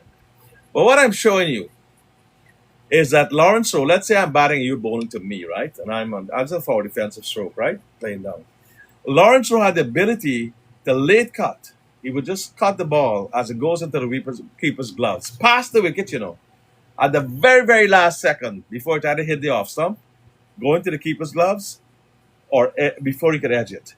And that shot I see played at board, I've played it several times, was so magnificent and so late. It reminded me of Rowan Kanai. Used to play the shot so very late. Kanai had the same ability to play the shot very late. But Kanai and Rowe, those were the two people that I admired playing that deflection shot. So let's get back to the deflection. If the president wants to play a similar cut, and I know he can play cricket, but I don't know how good he is at this, but I would like to see. Probably we could have a little man-to-man match. You hear that? Man-to-man match. I don't know. I don't think he could be a good cricketer. I'm older than him. Anyway, just an aside. What he got to do is to play that late cut with Trump. Call Trump up. And if you want to deflect this whole issue with Barima and going to villages and what kind of this and what kind of that, call the president. Make it public. I asked, but I was turned down. I asked, but I was told yes. No, Len Bachan wasn't that kind of stroke player. Somebody put Len Bachan. Listen, I love Len Bachan. He had a lot of liver. He wasn't gifted, and he wasn't lucky, and he wasn't liked, but he was a professional. He could stay and hold the end from moon to night, take hits on the body, and he was a brave man. Such brave cricketers have a special place in my heart. You know why? Because they got the mind, they got the liver, and they make up for what they lack in ability, like Chandler Paul. But I was always love them and give them their credit. I might not go and see them bat. I might not necessarily go and see Bachan bat. With all due respect to Len Bachan. But I would certainly put my bottom dollar if my life was involved that man will save my life. If Batten was a doctor, I would let Len Bachan bat for me. You know why? Because Len Bachan will get out. He won't get out because he can stand up there, take he blows, take he knocks, and stand up and bat for you and for your life.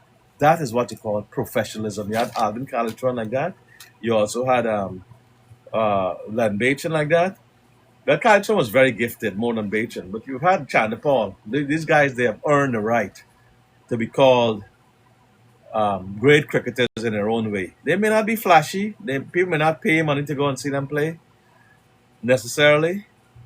But when it comes to country and dedication and temperament, these men stand head and shoulders, especially that Chandler Paul. He had a lot of guts to stand up there and so on. So coming back to what we were talking about, if President Ali wants to play such an innings, he got to call President Trump and tell him, Mr. President, I need more than a 2%. These same guys that you talk about, they're the guys with a foot on the throat. They got a foot on my throat, Mr. President. This 2% is causing enough problem in my country. So if he wants to deflect properly. Don't deflect by go walking about in village and sell model village and certain things that won't get the effect of a late cut for 4 or a dazzling shot. You got to play a dazzling shot, Mr. President. And the only way you can play a dazzling shot, like the 6-6s with Gary Sobers or the Rowan Kanai falling and hook. Oh, look the bouquet right here, man. Let me show you how. See this bouquet? Blasted for runs. This is my hero, Rowan Kanai. I'm one of the few people in the world that still has this copy. Blasting for runs. This is Rohan. See that? That's a cover drive. See down here? This is the shot through square leg. The shot through square leg. And let me show you one last shot that's my favorite that has never been repeated. This is such a cherished book. This book is when I was 6 years old. It was published a long time ago.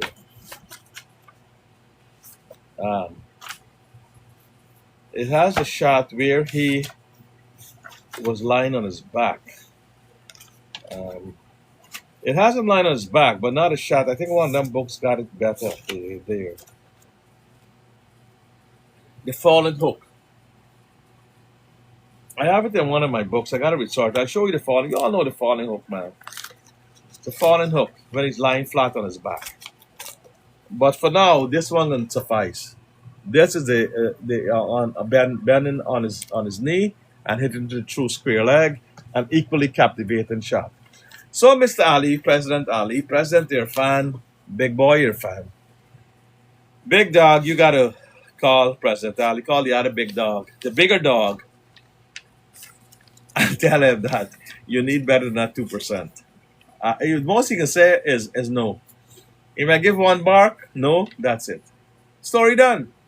But you would have done your way of doing what you have to do, and people love you for that.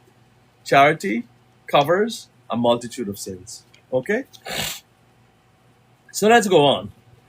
Whereas a commission of inquiry must be independent, transparent, and credible, and must include qualified Guyanese and not merely foreign appointees, because all five appointees are foreign. Not good. Including experienced maritime engineers. Berigam Minenton there of Guyanese heritage. He's a number one pick for me. Naval architects. You got them all over the world. Invite them home. You're putting up these people at big fancy hotels that never been to Guyana before. You think they even care much about Guyana's longevity? These people were deprived of a job in Guyana because you all are your own people. And they went and distinguished themselves in other people's country and made themselves great. Bring them back. Ask them. They ain't coming there for food. They ain't coming there for clothing. You can't pay these people. But use their knowledge. Naval architects, maritime engineers, marine surveyors, vessel operators, safety specialists, legal experts, representatives of the victims' families. When you talk about legal experts, folks like me have argued that every court, the highest court in the land of the United States and Guyana, I've been through the whole realm of these legal systems. And I've also done maritime prosecutions where we have seized trawler vessels and how we prove them. We didn't prove them like what the DBP got you filed right now. No, no, no. We had to have the scientific evidence. We had to get those maritime experts to come and certify. We had to make sure that they were able to say and show that they're experts in the field, that how they could pinpoint the location of a ship. First thing we had to prove that they were fishing within Guyana's 12-mile territorial waters, the exclusive economic zone that belongs to every country and territory.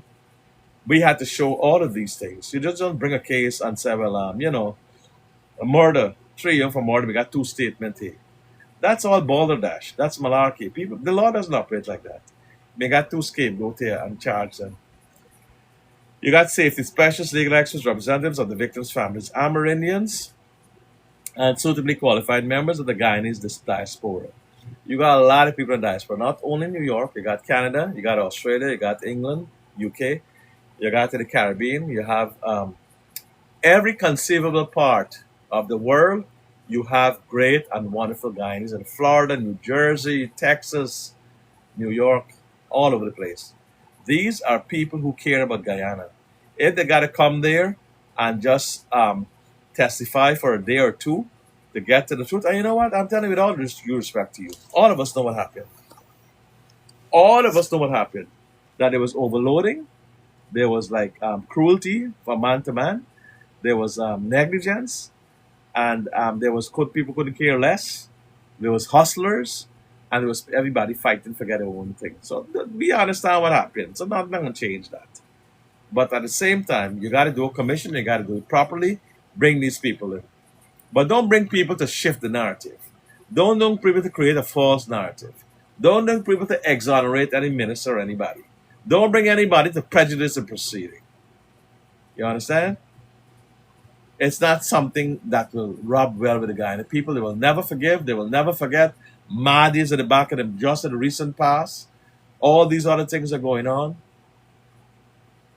You hear the people look at them. They're talking about the village. They're talking about farm. They're talking about this. They're talking about that. Look at it. Look through my stream. They're talking about it. So what you got to do is come in a big 6. You got to put the ball on the ground.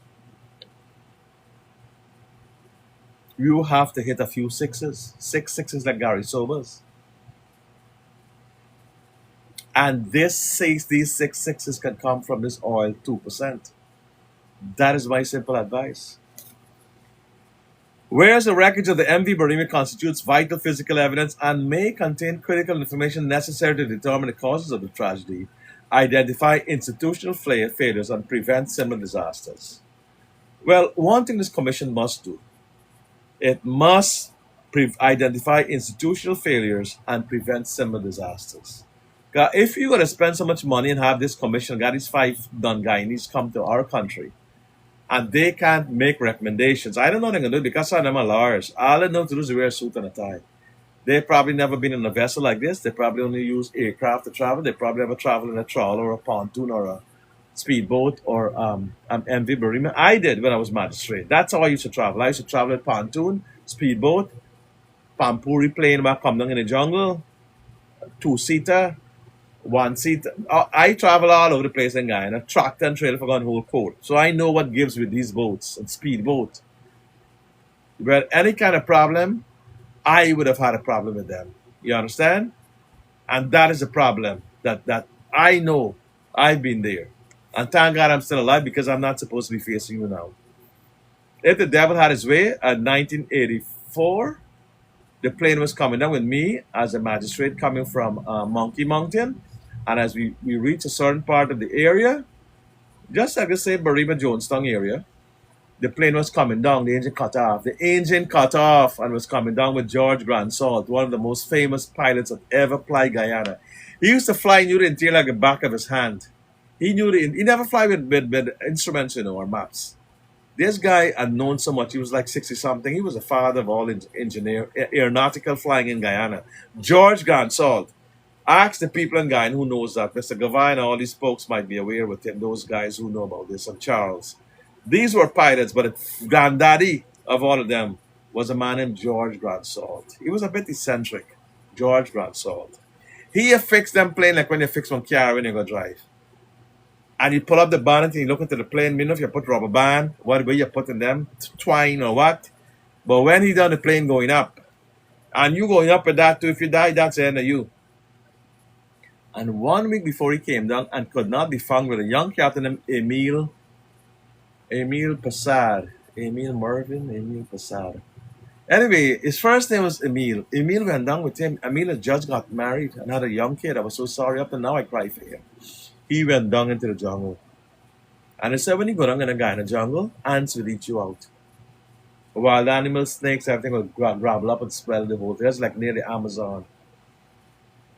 I shudder to think what would have happened to poor me. God brought me back and probably brought me for a purpose, to fight for people, and that is probably why I'm here. And I'm here to fight for you because I knew that I have a second chance in life, and God has given me a second chance in life. Just like how my friend Kenneth Rampersad had a second chance in life. Kenneth Rampersad nearly died in the COVID, but he came back. Great man, beat that, and came back and lived. And now everything he does is for a purpose. You'll never find Hiram in any kind of talk, name, or bad story or whatever. All he does is uplift people and have positive vibes. And that is what life does to you. We are not into it because we want to get sensationalism, we want to look good, we want to make news. No. You have a second calling. You have a second look at life. And you bring that second calling to the fore. And when you do that, brothers and sisters, you do very well. And I see it's then Godson Vidya. Godson Vidya. Hi, Uncle Albert. How are things? Remember Uncle Lloyd, Aunt Dindra, Harry, Esther, Bridget, Daniel family? Yes. I do remember all of them. They are my cousins in Better Hope. Yes. They're all doing well, thanks. Godson Vidya. They're all doing well, thank you. Some of them live in America here. They come to the great land, quote unquote, of milk and honey. And I would advise anybody, if you're in Guyana, stay right there because these are not country for living sometimes. Your country is your mother. This is my stepmother, and I'm their stepson and orphan child. But in your country, you have a real parent and a real person. Now somebody said, can you please go back to Guyana and join the win party, please? The win party. Okay. Listen, I am not a member of PVP. I used to be a member of PVP in Jagan time. I left there a long time ago. I left there in 1990. So don't expect me to know these individuals that come. I respect them and I respect presidents and I go to the functions and I give them the respect. But I can't say I am a PPP in the sense that when I left that, I grew up in Better Hope, everybody was for the PPP. I had to manage Cherry Jagan, the father of the nation. And if you couldn't see that Cherry Jagan was a great and wonderful leader, then you're blind. You know, that's a historic figure. And then a win came up recently. I've appreciated the work they do, admire this young family, especially the children. You got Asruddin, Hannah, and Adija. They're doing very well. I am surprised to see and proud to know that we have young people with that kind of gall and that kind of liver to stand up and fight. I admire them, and I ain't got no apologies to anybody. I admire class when I see these people are fighters. They stand up there. You can call them what you want, criminal, crooks, bad. Everybody like to wash them out. Yeah, call me that too. Yeah, he's a this, he's a that. But at the end of the day, you must know who you are. Look at people in the eye. Look at what you did. Let them analyze why people say these things about you. Let them know that they will never, ever come close to you because you know what you went through. And you have that respect for yourself. And you can tell people and look them straight in the eye like I'm doing right now. That is a sort of confidence and that is a sort of stamp you must have, especially if people have elected you. And people elected him. So who am I to criticize him? He had over 105,000 people voted for him. I have run for office. Do you dare not give me what I earned? Oh, no, no, no. Like when they elected me after they saw Baldeo a crook, and Baldeo did this and Baldeo did that. Oh, yes. I definitely will let you know that the people exonerated me because I said, I don't even want to hear about your bullshit charges. I don't want to even hear what you did to him. The day of reckoning will come for all of you who went after that man. The first guy, and he's the first Indian to ever stand up and fight. But no, they don't belong because they're immigrants and they're Indians. So you got to try to put him away, lock him away, try to kill him, destroy him, send a message. Anyone you try to be like Albert Baldeo, the same thing will happen to you. Well, tell him that again. Because I got people like me in Guyana, people following me over here, and you can't keep back. Like I said, when you cut down a Rasta, 3 more Ganjai need to take your place. You know why? You can't keep back a movement. You cannot keep back human virtue. You cannot stagnate or stymie the human love over oppression. And that is why people like us and me who have gone through that kind of trial and tribulations, the kind of thing that people try to push onto you and try to cover you down like a bushel, the things that people try to do to cover you and make you a nobody that nobody else must hear from you. The people like me who rise from that, and all others who have followed in my footsteps and shall continue to follow, just like how I followed in the footsteps of Mahatma Gandhi and Martin Luther King and Nelson Mandela and Cherry Jagan and Ramesh Maharaj and all those great people who have overcome failures, who have overcome put downs, who have overcome injustice, who have risen again, who have held true to their beliefs, who have held firm to what is right, who have led the way, who have been the trailblazers, who have continued to fight for what is right over wrong, over prejudice, over injustice, over racism, over discrimination. My brothers and sisters, you are champions. You are heroes. Nobody can take that from you. And deep down within people, they will put you to the test. And that test is run for office, run for something where they have to vote. And if they don't vote for you, then you got then they don't then you have not met that threshold. Although there's many people who love to listen to crap and then do accordingly. Or people are sick. They prefer to go with what is sensational, what is vicious, what is nasty, and they hold on to that. You call it they wash them out in you. They wash them out in you. They dig out their eyes. They want to see right. And they wash them out in you. They're like crabs, I tell you, pull each other down. They will continue to be like this. But you continue to rise triumphantly. And you will see how many lives you have saved. How many people continue to call you and tell you, be an inspiration to me or my children. People come and join you. Whatever night you come on, whatever latest they want information. They respect your views. Or they respect the fact that you have the ball, you have the kidder, you have the liver to talk about it and to condemn it. Many people in Guyana got from the meeting last night don't want to talk about other people. And I got a lot of people that got invited to the next meeting. I'm going to contact each of them individually to come to the next meeting so we can continue to be leaders trashing out these Jews here. All them people, that's join me. A lot of them. Hundreds. You got what? 5,000 already gave me hearts here on this show. And how many new people and what have you. So join the live. I need folks. I need you to join me so whenever I come on, you don't have to rejoin. You will get notification on Facebook, TikTok, or YouTube. YouTube, TikTok, and Facebook. They will tell you Albert Baldeo is on. Go and hear what you got to say. Because you might not want to say it. But I would say it as a leader and a voice for you. And it may make your day. Because we're speaking right up to the president of Guyana level and up to the president of the United States, where we hope the two of them talk about this 2%. Because now is the right time. And I've already, till the cow turned blue, send that. I've sent letters to the press. I know he reads it. I've contacted the presidential administration. But you see, in these things, you got something called protocol. You got to do your own work. You got to do your own homework. But you can call and think like he did with Mike Pompeo and talk about problems there with Venezuela and get results and so on that level. But when it comes to talk to like Chevron and Exxon to cut the 2% and make it higher, you have to have the president of the United States do his job. You can't get some ambassador or somebody. Doesn't work like that in the diplomatic field.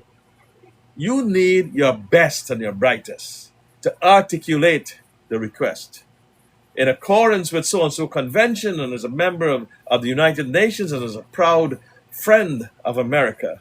I respectfully ask that you give us or ask the oil companies or advise them, Mr. President, to give us more than the 2% that they gave us in 2016 because of inflation, because they're making more, and you yourself said that they're greedy.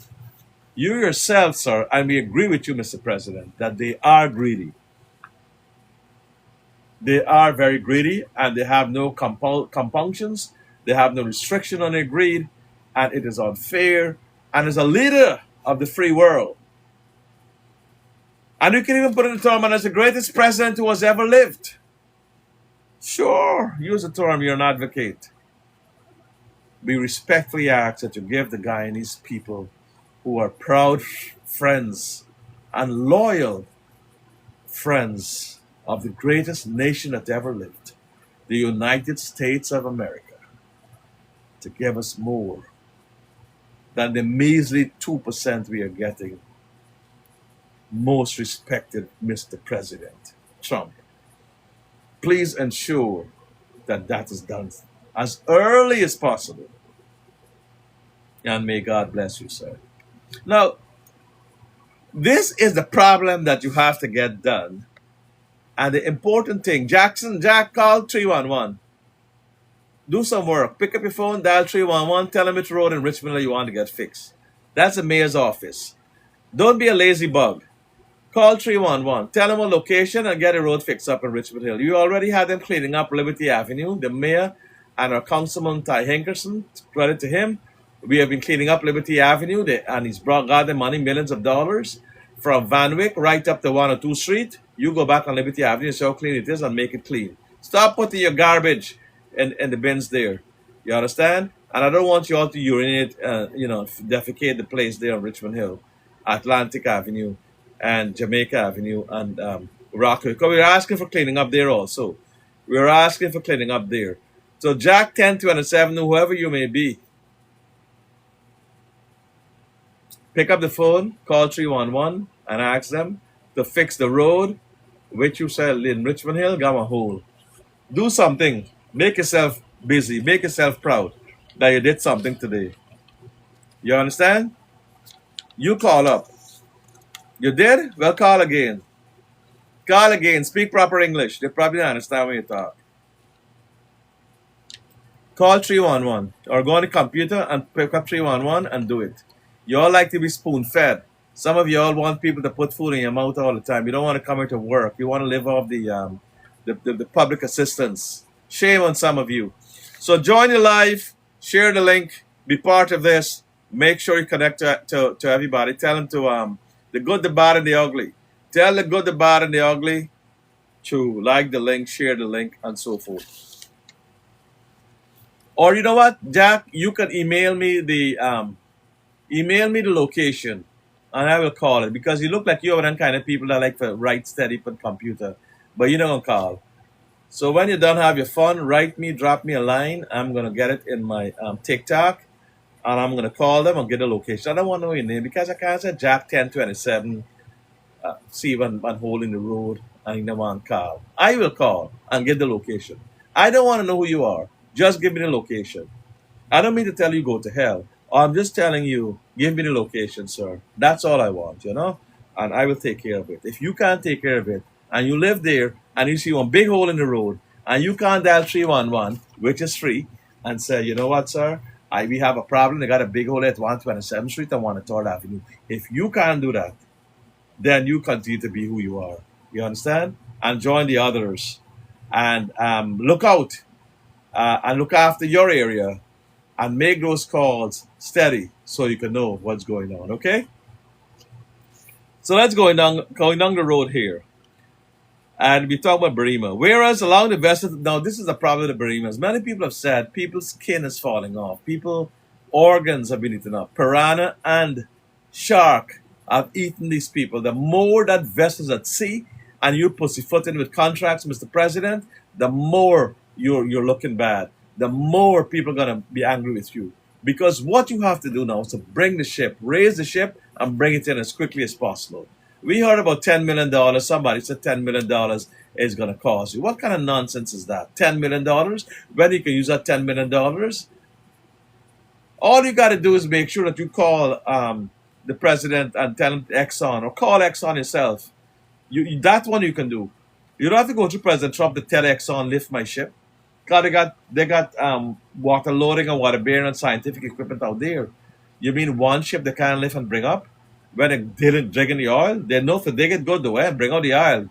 How much thousands barrels, how much billions of dollars, and to bring up a ship that is comparatively small.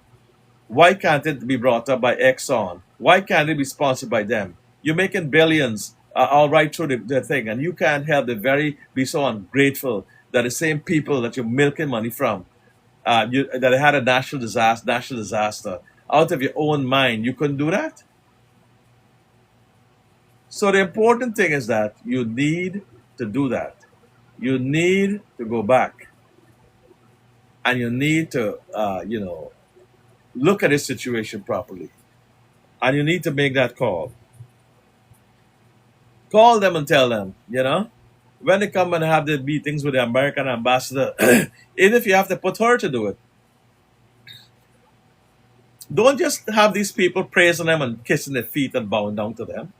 We don't get a chance over here. We have to be the workers. We have to be the backbreakers. We're the ones who build this country. We don't get any thanks.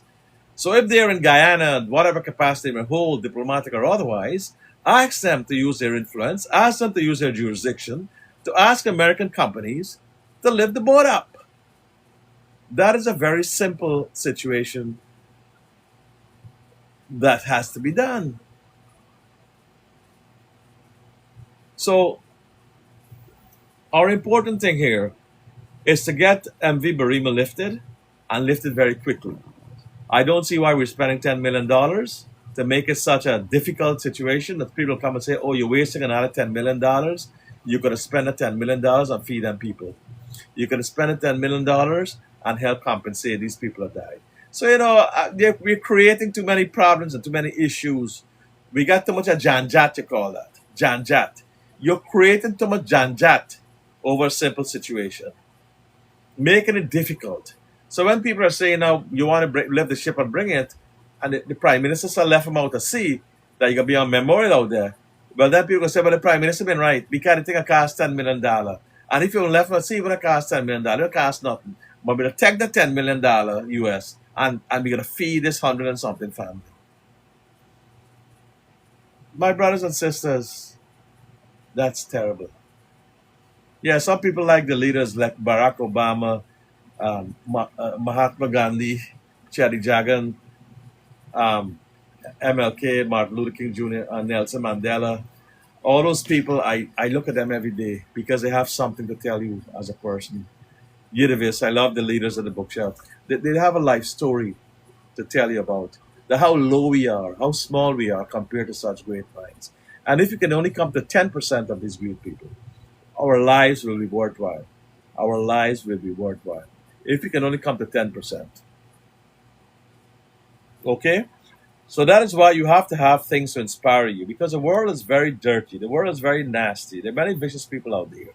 It is very usual for you, one time you leave your house, you may encounter one of these crab dog neighbors or somebody bad, or something or got nothing good to say.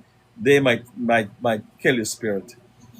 So you always have to have something that will lift you up, something that will give you the freedom and the solace that you need to carry on with your daily lives. Okay? Now, Jimmy Sokram made a good point there. Tell you the truth, if I was president and I was facing all these problems, and an opposition leader came and said, "Well, I'm gonna pay for it," I would let him bring it up. He's Guyana too. You said this man got so much money through gold and all of that. Well, all right. There's no reason why he can't bring up the ship, because it's payback time. As a politician, you said, "Listen, at least we got back some of your money." The man brought up the ship. But why are you afraid of it? Why are you afraid if the man is going to save you $10 million, Mr. Ashwood, to pull up the ship? I would tell him, pull it up. But sign the paper that, you're not going to have no money and you're not going to use it as a political thing. But the problem with that is that by its very act, he will be a hero and a champion, or a bigger hero and a bigger champion. And that is a massive problem.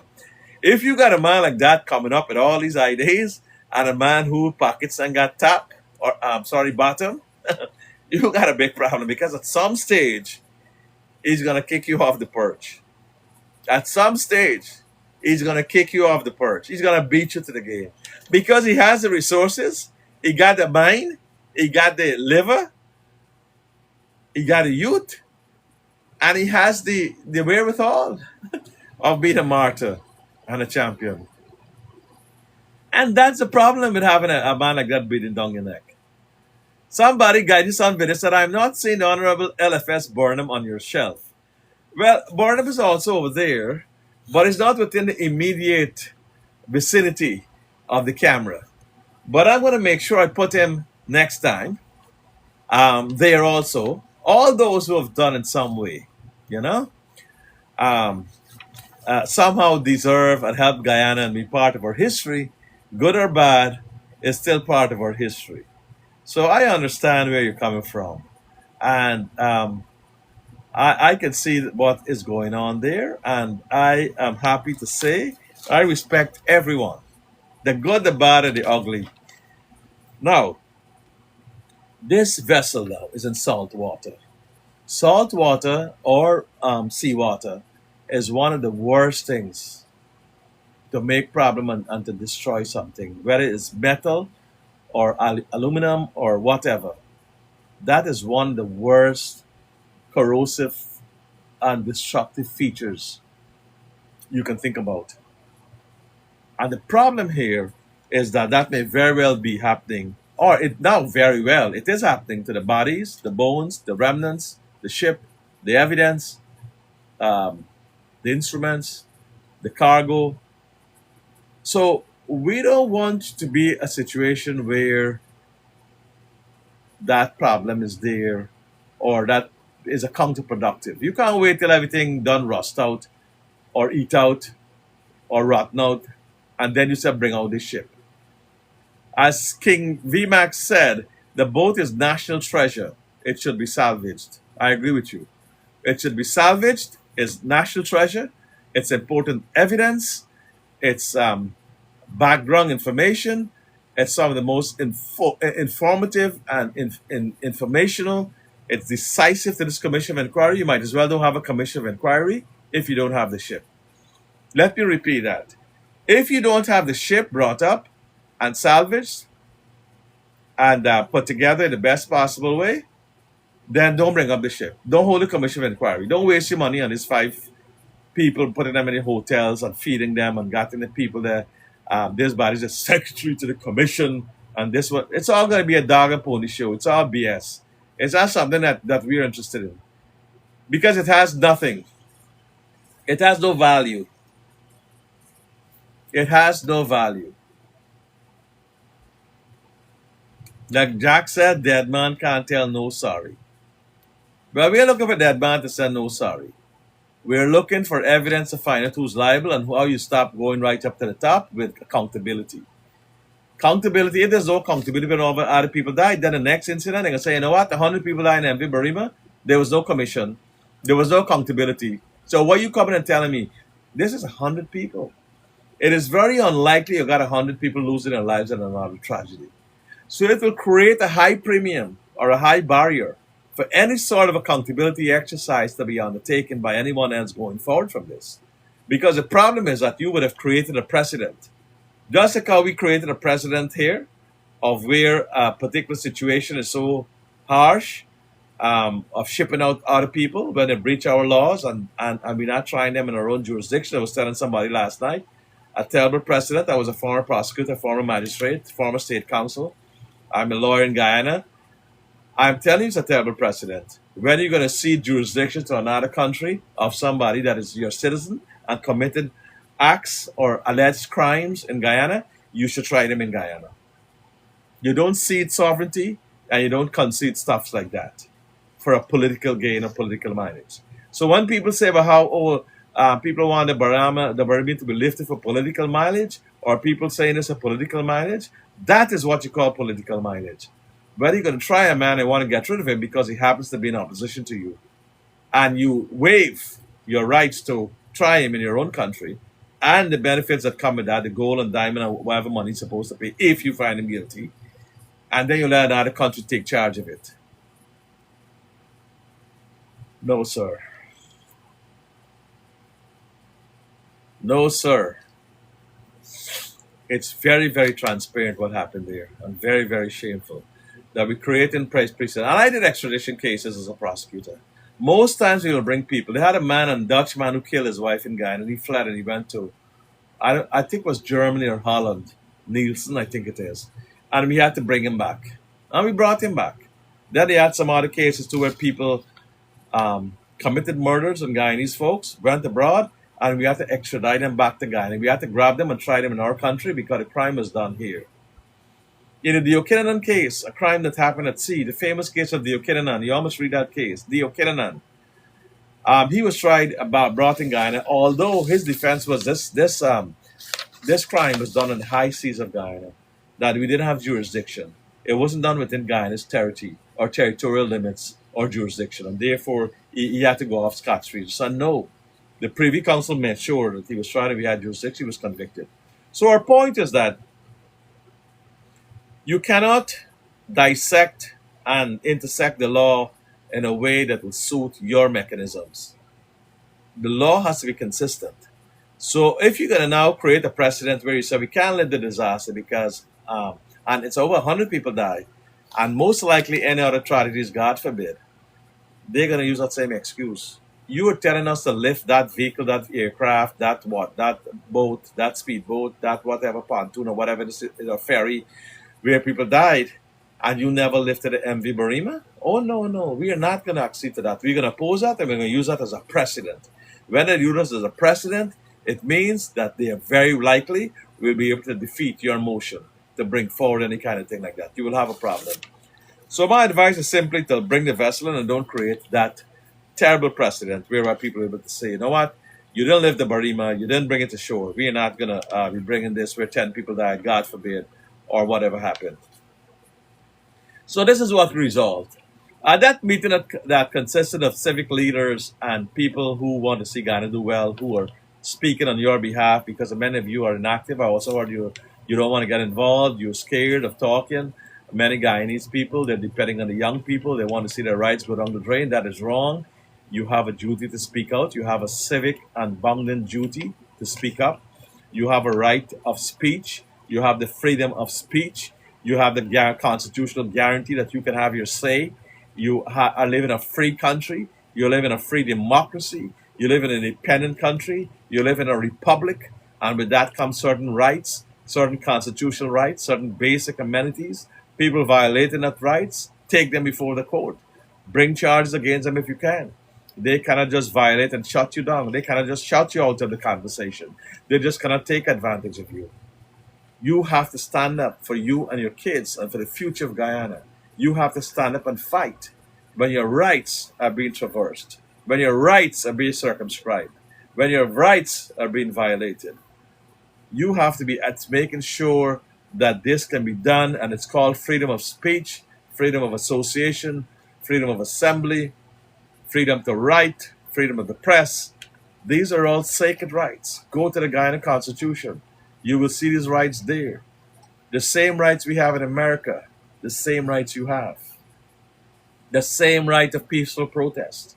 We have those rights here. That's what distinguishes us from dictatorships. That's what makes our democracies great. Sometimes you might feel that if you're in power in office, man, this is really, really hard. These people can tell me anything, you know? And I feel so bad. Some of them are lie. Some of them are bring up story because Guyanese always got a way of adding on what you call overs. They always bring a story, they got to put on little overs or profit. They got to put in a little profit, you know, to make the story more sensational. Guyanese are full of that. I tell you about the crab or the pull each other down and pull out the legs, and then so you don't got to cover. A Guyanese crab barrel needs no cover. They're going to pull each other and they're going to die in there before they got to the pot. Similarly, Guyanese have a way of talking. They're going to talk and they're going to add on what you call overs. You know, when I was small, I learned that thing when I used to go to school.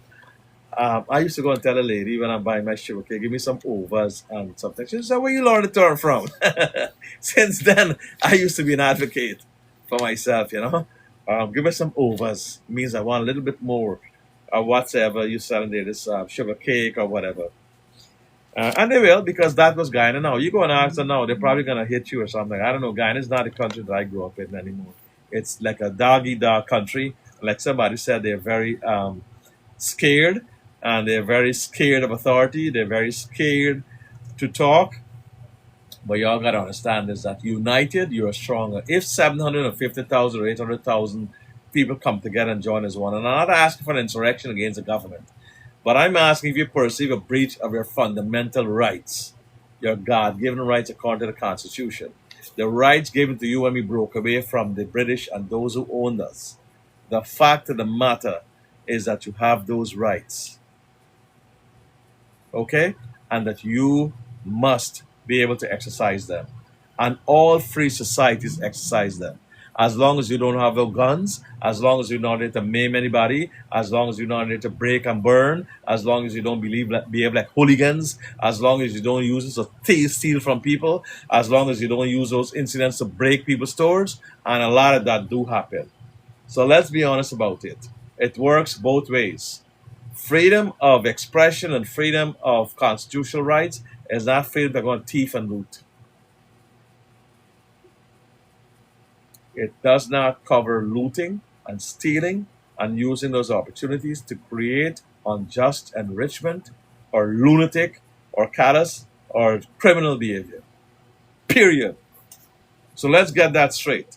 So let us understand this. If you're fighting for a cause, for an institutional right, for a constitutional right, for a fundamental right, for a basic civil right, you do it peacefully.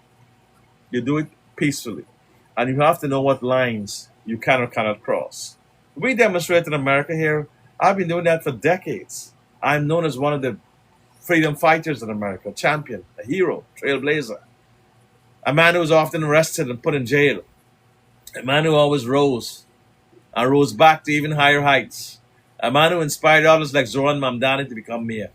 There are no brown people like me or minority people like me could have been in office or hold any kind of position. I am the first in 2004 when I crossed that barrier. I'm a historic figure in my own right. And Guyana was the youngest magistrate, youngest prosecutor, youngest senior state counsel, youngest person there at the age of 23. So I made history in Guyana, and I made history in America. So I'm no roly-poly. I am a person who has earned whatever has been given to me. And I've led the way, and I've led it with class, fight, distinction, and fearlessly. I've put us on the map. Right now in America, we have a place called Little Guyana.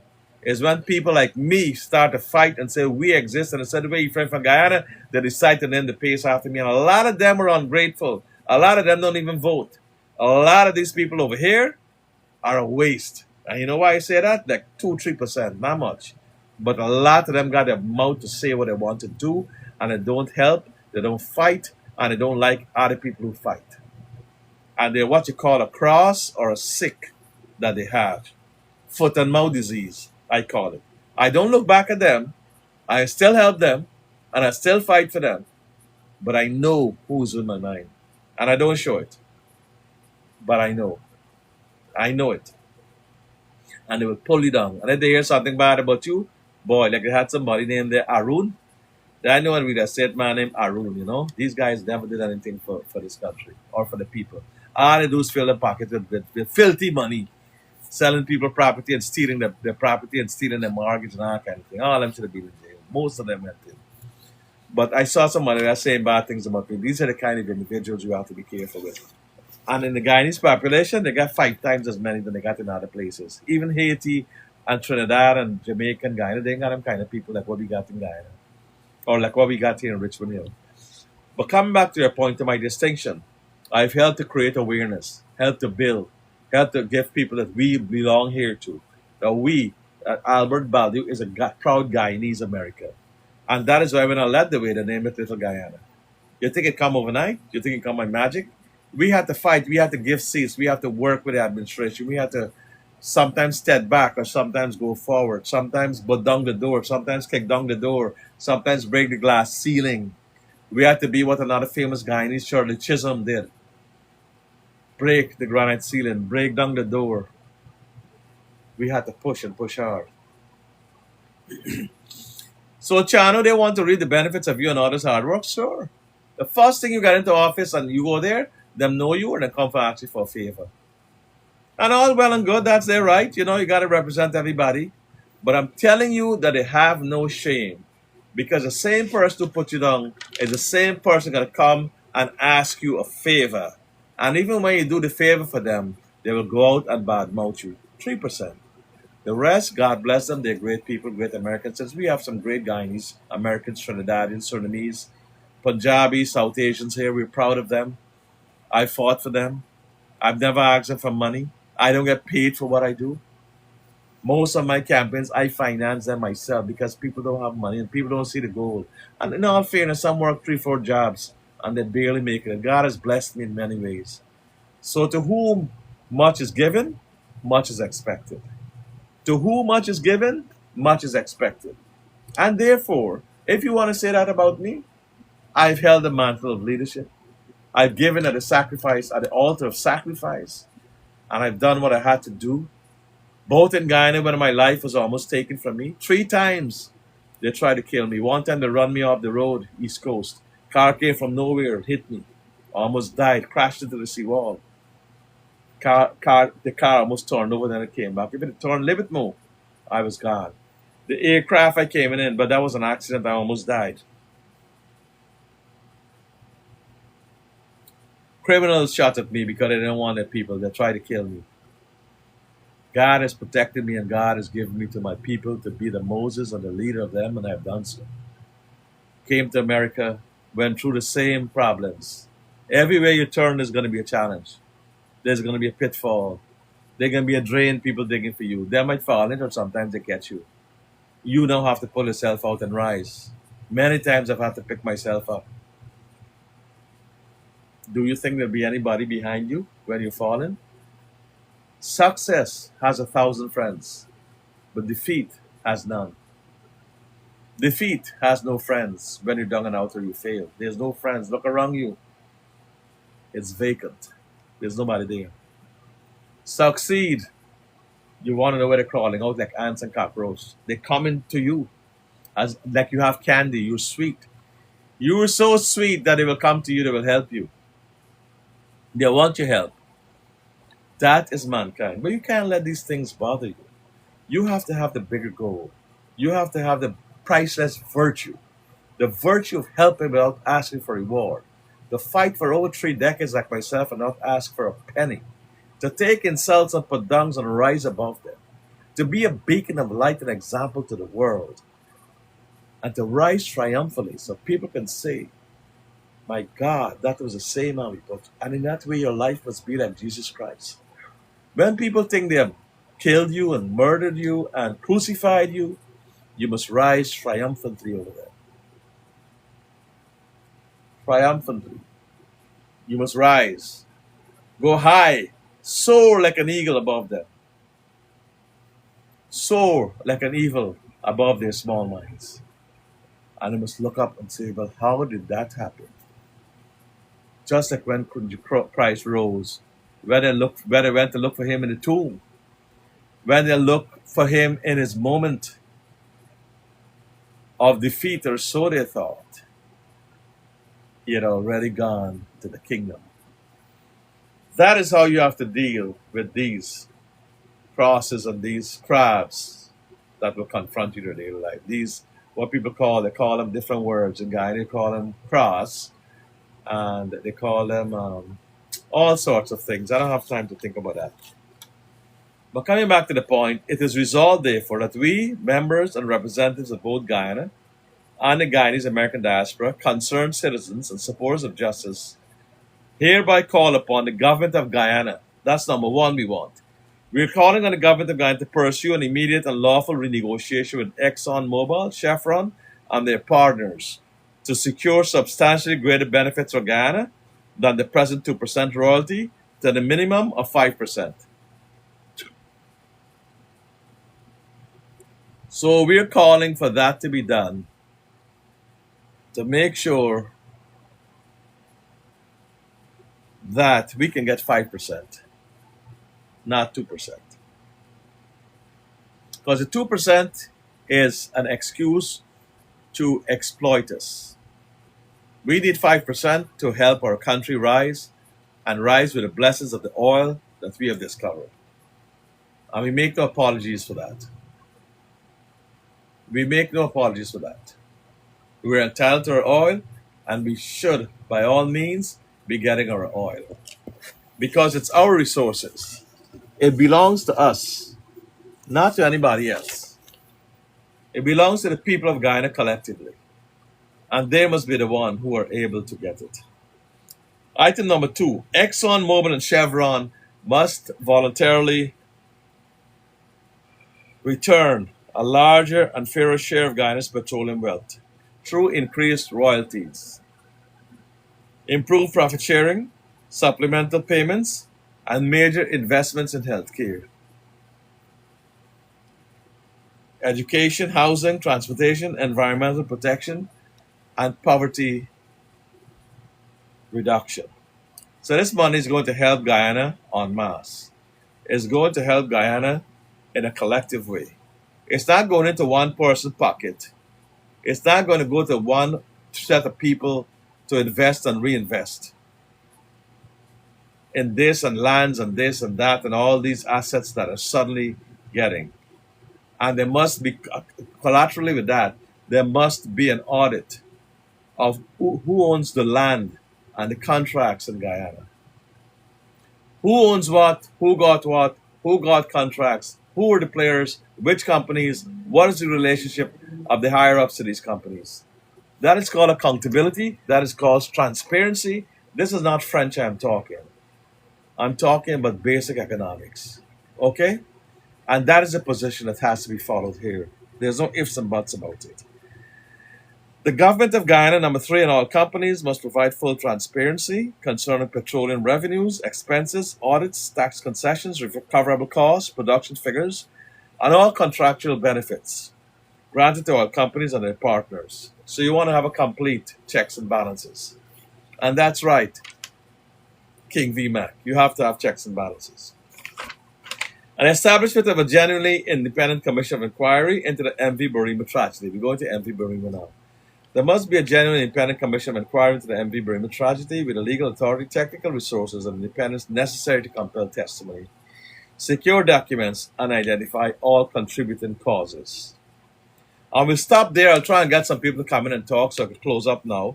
But tomorrow we'll get to item number 5 of 14 items of what we're asking for in Guyana and how these have to be taken care of. That throughout all of that, we're supposed to have our checks and balances. So like the live, join my group like One King VMAC. I am trying to conference you and it says follow back. Um, but I don't know how we can get you on. Let me see if we can send you an invitation. It does not seem so because you're not a member, I guess, or you're 116 falling mind of a genius, heart of a lion. Wow, that's interesting. And not now. So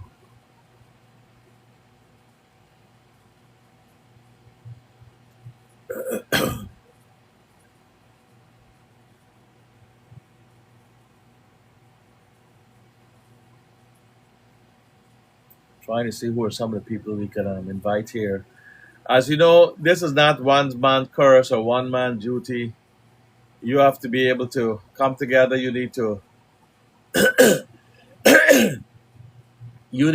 make sure that you can be part of this great transition, the great transformation of Guyana, and ensure that you can make a difference. Do something with your life. You know, there's a great saying saying that you should be ashamed to die unless you've done something for the humanity. That's what it means. Be ashamed to die unless you have done something for humanity. And I'm trying to get Chano, Gaikan 81. I'm trying to invite this person on. Um, she loves it. He or she, Chano, or Chanu,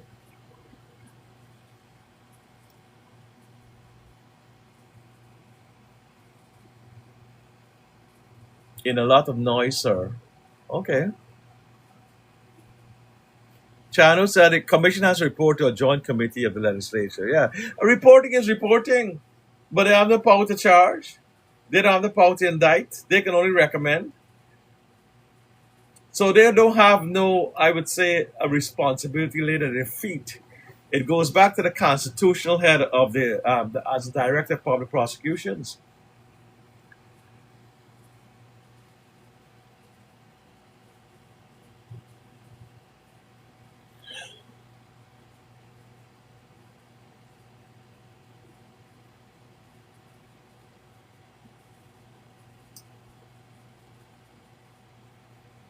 So the problem with something like that is that I don't want to call it a white elephant. It's not. But I think the powers being circumscribed as they are, you have to speed up other inquiries. You have to speed up other investigations. You have to expedite compensation. You got to expedite reforms. You can't depend on the commission for every single change and every reform that is necessary in Guyana. That is my point. Okay? You can't depend on them for that. So you can't say, oh, may I ask you what's the position with the MV Barima? Oh, check with the commission. You ask the minister, you ask the president, well, what is the latest update with the MV Barima inquiry? You say, oh, that before commission. We can't talk about that. That matter sub judice. It's before the courts. This commission is not an excuse or a barrier or a waiver of the continuation for justice, the march to justice, the request for answers, the urgency of answers and reform. No, it's not. It definitely is not.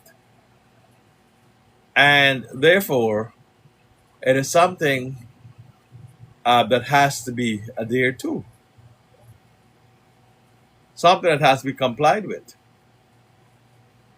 So the situation there is that you can't allow this to be a white elephant. You got to make sure that these things are complied with, that you also retain and reserve liability and answers when they're asked about the MV Barima or when they asked about this 2% oil situation. For example, if somebody said, can we help with the oil? You said, well, you go and ask President Trump. No, you got to go and ask him. You are the functional person there. You're the person who has jurisdiction there. You are the people, or you have tasked with that. That you have to, you know, you have to be the person who's asking about that.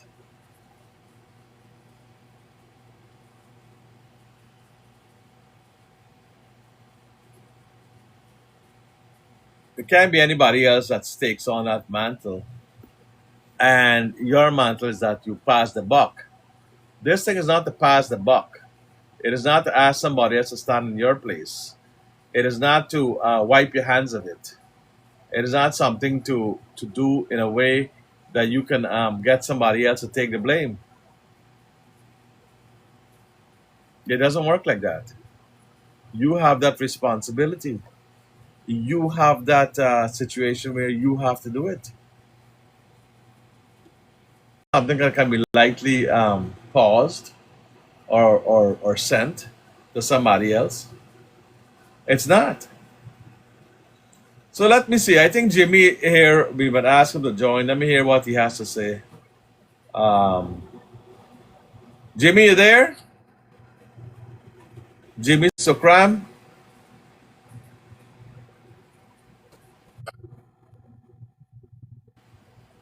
Is this Jimmy Sokram? Can you put on your camera, please? You hear me, Jimmy? Yes, sir. But can you put on your camera? How are you?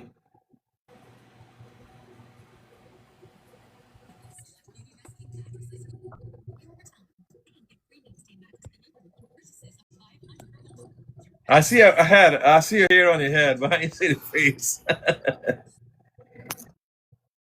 I'm in bed. Oh, you're in bed. Okay. So, what Yes. you got to contribute to the Guyana issue we talked about? We talked about the oil. We talked about this call to President Trump, and we talked about this commission of inquiry. What are your thoughts on this?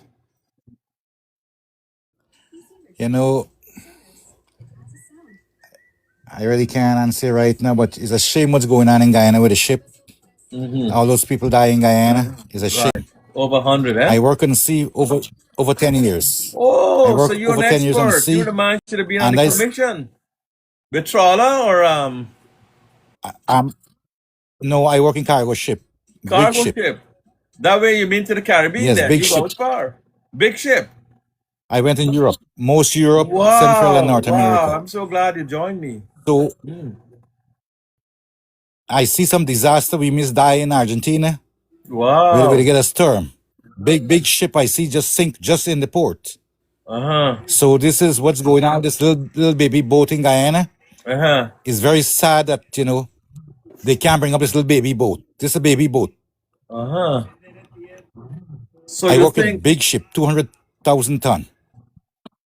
and this is how much ton? This MV Barima might be how many ton? So that's 200,000. This is me One average about tenth? me average 25,000 ton. I don't think so. I don't think so. Less than that. Less than It's a that, eh? baby ship, So baby from boat. your experience, and I like to talk to Yep, experienced it's very people, sad. they should have already brought up that ship, right? If they wanted to. Long time. First of all, I was watching from day one the news. Why did it Uh-huh. take 5 hours to rescue those people? You know how many people die while waiting in the water, salt water and water cold? That Wow. very sad. And I'm hurt. You know, that I'm point hurt came seeing up. Let that. me take it bit by bit. When they had some commotion at some, I think it was president, as a vice president, went to some place, Watuka House, and there was some commotion. It took like Yep, less than an hour or something like that for people to swarm the place, the special branch and the protective forces. And as people become complaining, said, why it takes such a short time for them to be there, and it take 5 hours, like you said, for them to respond to a national exactly. tragedy of over 100 people. Was it because they are poor? Was it because they're Amerindian people, most of them? Was it Exactly. because they are poor people trying to Yes. make a living? Why is there a double standard here? Yes. And that's a big stinking question that's Yes. being asked. And I'm glad you brought it Exactly. out because I just by chance I get to put you on. So you have actually seen some disasters. Tell me, brother, you have seen bigger ships go down? Okay. Oh yes, I'll tell you one experience I have in Argentina. We were in Argentina and there's a storm. A bridge like Ferry Bridge just collapsed. They get storm, and it happened every 5 year, every 10 year. I can't remember, but we ship was docking up, and you see the wire rope just popping, and the captain tell us that okay, we can't go to shore because we have a storm coming in. The first night, the storm didn't come, so everybody decided okay, we wait whole day, all day long, and the night the storm come, and the rope just keep popping, and you see all the fishing boat, the trolley, and this just go in a circle, deep, big circle, and you see the sinking. Wow. We ship eventually break out 200,000 ton of cargo, just move out and go into the sea. The storm, the war, the circle, big circle, just take the boat out in the sea, but both side of the channel, they get helicopter over the air and get cars, about police car to both side. Several for rescue us if we go to the sea.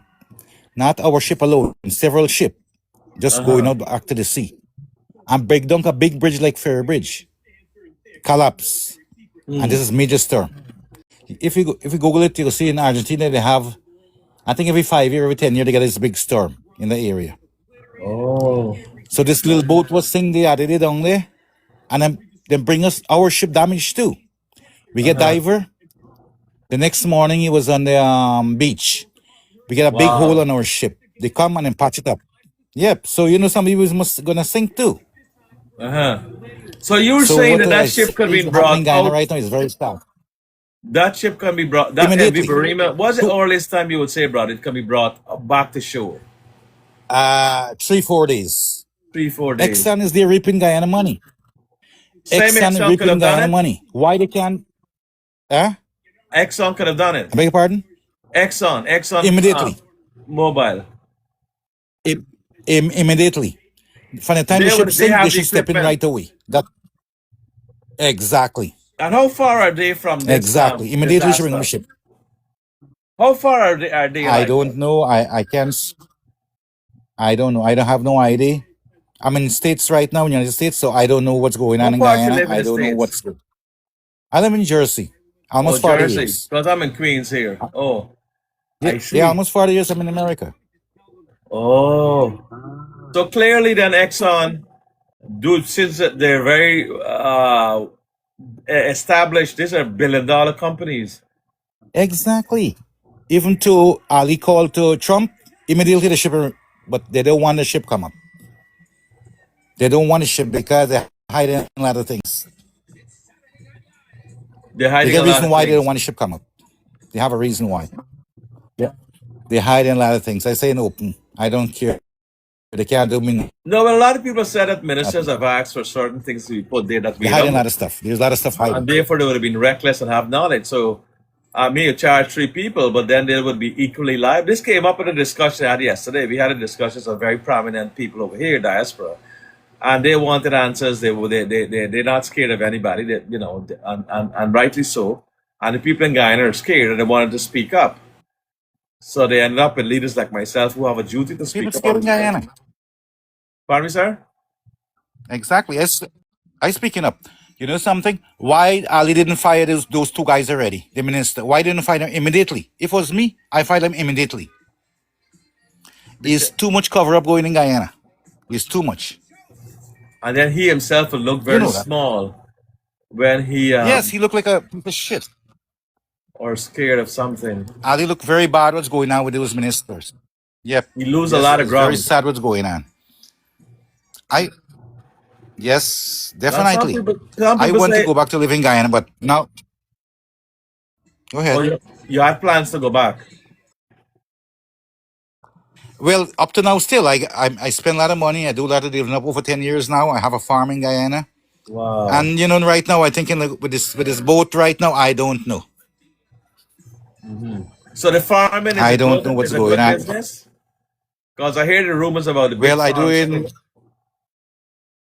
Oh yes, he got a big farm, but me get a little baby farm compared to his. Hmm. So you're not too much I into the spend a lot of black money. belly sheep. Yes, I'm into that. I want some. I want the black giant fowl, but I don't know if they will give me because I speaking out all the time. So what is I so get a special coconut about the water black down. belly sheep? And what kind of cow it named? Because I hear this thing came up last night. And I was trying to put it all together. Why is there so much interest in the cow and the sheep? Can you help me with that? I don't I don't know too much about the black belly sheep, but we have black belly sheep in Guyana. Um, it's a bigger breed sheep, and they're growing very fast, and you can make fast money with them. Not like the Oh, kangaroo so we you can have in turn over Guyana. crop, quicker turnover. I have a lot of sheep in Guyana too.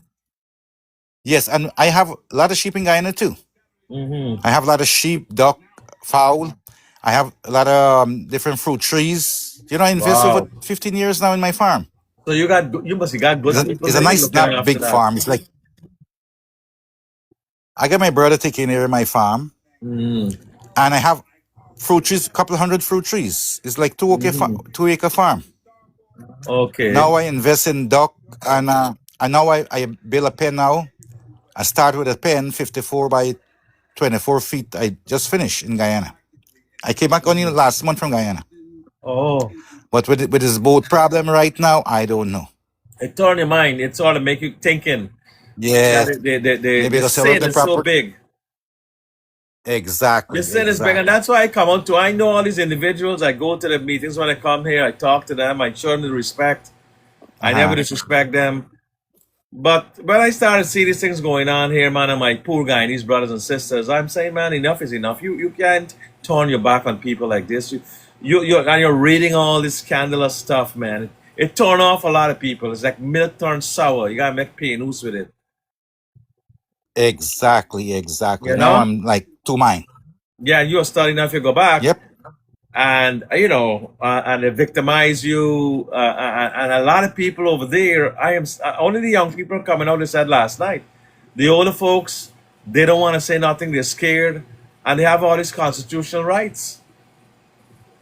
exactly. People in Guyana very scared.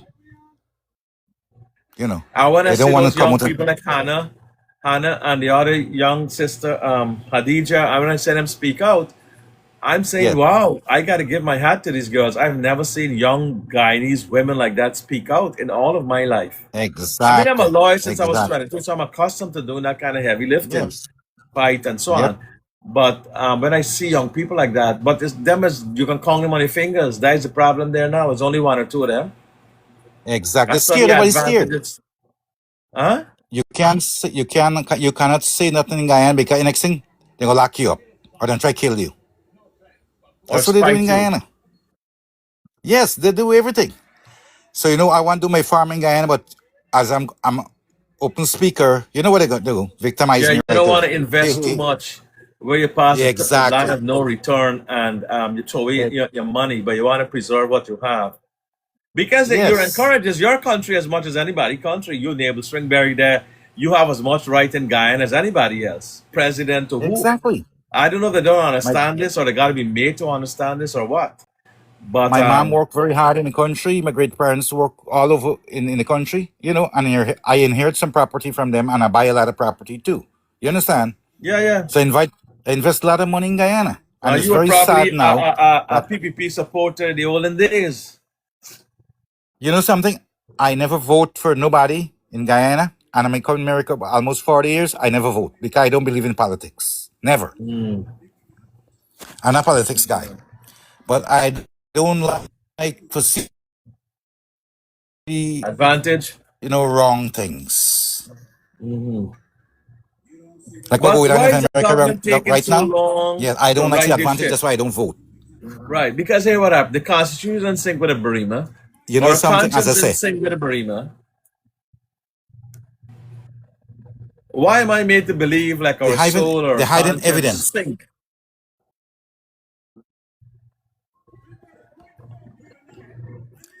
It's very But sad what's going on. They hiding a lot of stuff. what do you think? It might have drugs on that boat? Definitely, So somebody might be definitely. using it to deal in drugs. It's definitely And it might go very high there up. is a Guys, you lot know, the of stuff people of the hiding. capital.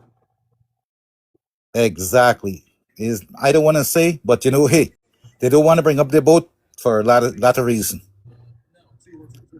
And probably the time has Brazil can passed help so them. much. Do you think that they can get evidence when that boat come up? Well, maybe not. Maybe 25%, 30%, maybe most 45% evidence you might get, Hmm. and they know that they were liable for that. So it's very sad. It's very sad what's going on for those poor people. You know, if Ali Data was there or his family was there, they've both been come up a long time. But they hide an evidence because it's the poor people. They don't care. Why Most you are take the big Armenians, boat and right? your wife keep it? Exactly. 75, 85% are Armenian. They're like nothing in Guyana. Oh boy. What advantage. And those people were there before we came from India with our four parents and Exactly. just because I got a Native Yes. Americans, the Native Indians there, you can't mess with them. The American government will execute you. And rightly so. Gotta respect the before now, at least now they recognize that these people were the Uh-huh. first settlers of this great country. And you can't treat them like garbage. But the poor Exactly. Armenian in Guyana, he's always a forgotten one. Then Ali bringing all this foreigner for destroy the Amerindian jungle over there where they make their livelihood hunting. I love farming. I grew up in farming. Now you Oh, destroy it, bring all this gold mine down, destroy all the people property over there. You understand? How they yes, hunting? yes. They love fishing and hunting that they live on. Hmm. Then he take 209 acre and make his big farm, big fancy farming you get down there. You understand? Yes. Those are the people property. Them believe in hunting and fishing. You destroy them, the people. Now you're killing them out. You want to kill out all these people now. Okay, excuse me. Give them old boat for travel in deep sea. If in the river, me understand. But deep sea, carry out a big old ship like that. Come on. You get a big brand new boat you bring from India, and your wife keeping party in it with critic, dancing up and showing off. Come on. That's insulting to these people. You see it. That is the insult. You get a ship, not like you don't have money to buy a ship. You get a ship over, you dock it up in Demerara River. For what? And Keeping then I think party on the ship, uh and you get this little. Go ahead. Go ahead. they had a situation where I I listen to also you. read that they claimed and they give somebody to do some work, a lot of billions. I can't remember the figure, but it's a very lot of money. That Oh, strap that yes, yes, yes, morning yes. and say, "Well, do them over." That's a lot of That's money, Mr. man, to throw Agil. away like that. Agil, or whatever he knows. Agil. He was in that one. Well, you know something? That's PPP. PPP do that. Then show him money all over in Guyana. I went every year I go to Guyana. And billions of dollars, several billions of dollars they here throwing away.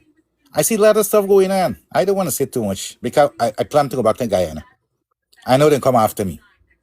But you know something? I'm gonna think it over. I get a year more to retire over here from my job and I gotta decide where I'm going to.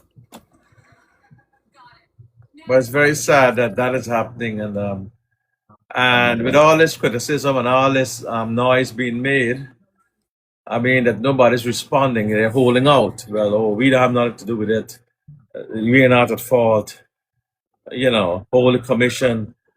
What do you think about this commission? Is it a way to just pour water on this whole thing and say, well, we gotta wait till the commission done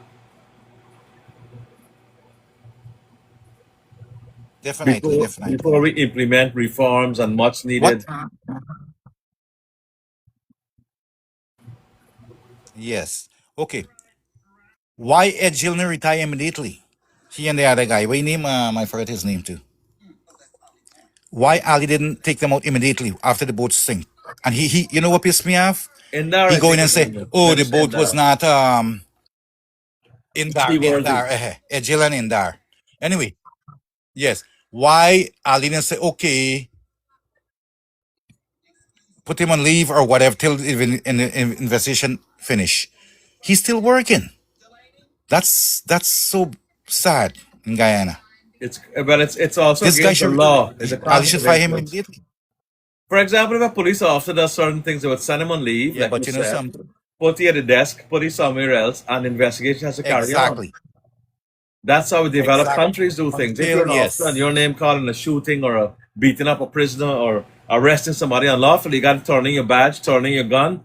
You go to a desk assignment, you go to some other station, and you dare not go near that investigation. But I don't see that happening in Guyana with a Exactly. police officer. Why is it a double stand? Because No. even last night, when I was there with a set of people who we issued a resolution, including some very prominent people from Guyana, because people can't take this thing anymore. And anybody worth their decency and the mind, you one side with something like this and say, man, them boys are do good. Them boys are got the thing under control. I can't see you live and watch yourself in the mirror every morning and you like what you see and that you can say you're a human being and you can see people being taken advantage of like that and nobody don't care nothing. I feel I'm taking advantage of these poor people all the time. All Advantage the of time. yours.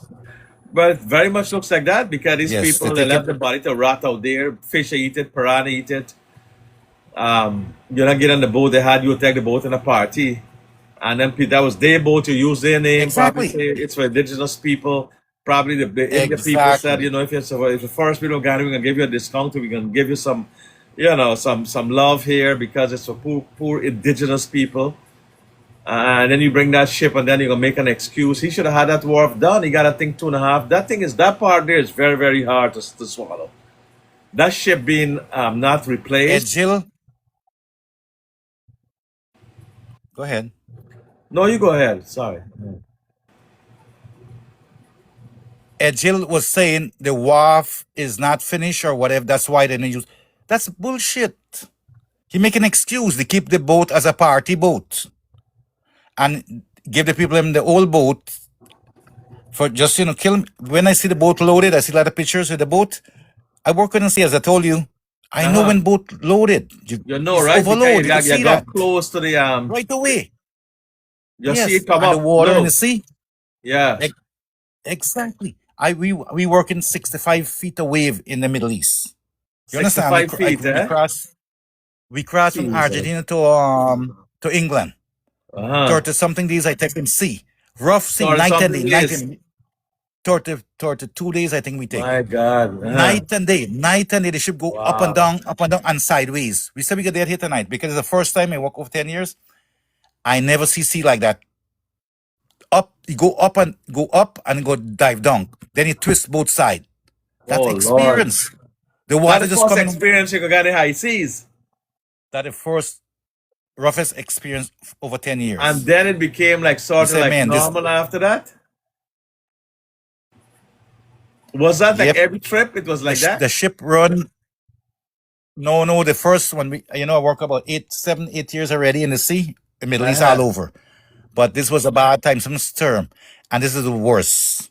Everything Oh canting, plate flying all over, chair flying all over them and secure. Then just going all over the place.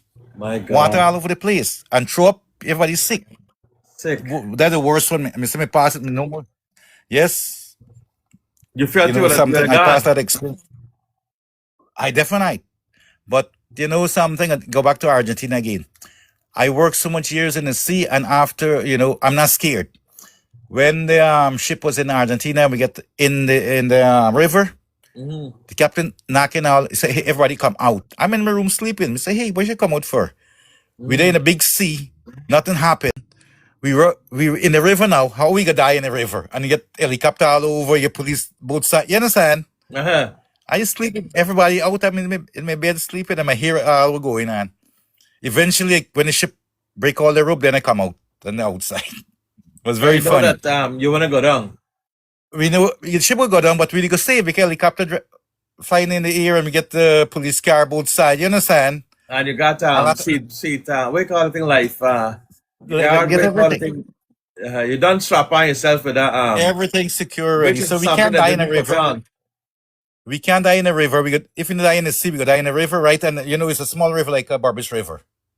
You Mhm. understand? But it was maybe, rough. maybe. Oh my God! It's circle, big circle. It's circled. It come like a funnel and you Uh-huh. circling. Yeah, Oh, it's not like rough. It's circle, big circle, circle, circle, circle. Lot of circle. jeez. It's sucking on some whatever You is have there, a sucking on lot of right down. experience there. And you know the captain, Thank somebody like you. you've been in the sea for a long time. This boy came out, not boy, but this gentleman here, Andrew Donald came out, and he said he had a Uh, thing for 10, 12 years. He was captain of that vessel, and it's a floating disaster waiting to happen. And he still kept okay, that ship. 87 years old. Come on, man. The thing is old. The thing should be retired a long time. Then pure maintenance is very sad. It's very sad what's going on. You can understand it using it in a river, but like I said, not going to the open sea, the Yes, ocean, right? yes. You know, ocean is crazy, and you could see the water so rough outside down there. Not They really had a rough, but guy, you could see the Rod whole. Frank. I believe that poor guy died because I said that was the last time they heard from him. And if you research it, I do have a clipping of him saying that the captain is taking in more water coming up very, very close. Like you said, well, you could tell, and the captain is taking in more cargo. Exactly. They overloaded the ship. That's one. The ship was really overloaded, and with one engine too. I With think from one my engine. experience, let me explain this to you. What my experience in sea, they go into one engine, and as they said, the engine fail, the one engine fail, and you got to ride a wave. No matter Yes. which course you take, you got to ride a wave. When the boat go down, the the wave come, the engine and the wave come the same time, and the boat turn to the other angle, and it just sink. And I heard that they get two roller for roll the road. Yes. Those not secure properly. I comment couple on a couple of things. That roller bust the rope or chain, whatever the chain with, and he hang from the one side, and that's what happened. Sink the ship immediately. That's why he sinks so fast. No boat sink so fast. You take 1 hour, 2 hour, whatever. This one I sink in a see. couple of minutes. So you could see that some movement, the cargo moved to one corner, and the ship dive right away immediately. Nobody have a chance for calling no friends or family. That way I think. That's my opinion. Experience from the sea.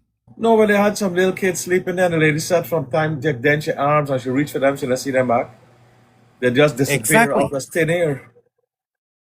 The cargo Yeah, the cargo had to be move. strapped. Like you said, even when your boats that you were working in, they had strapped these Yes. chairs and so on. Don't even have strapped chairs. Then why didn't they strap at least? You see, they don't care. There's carelessness too.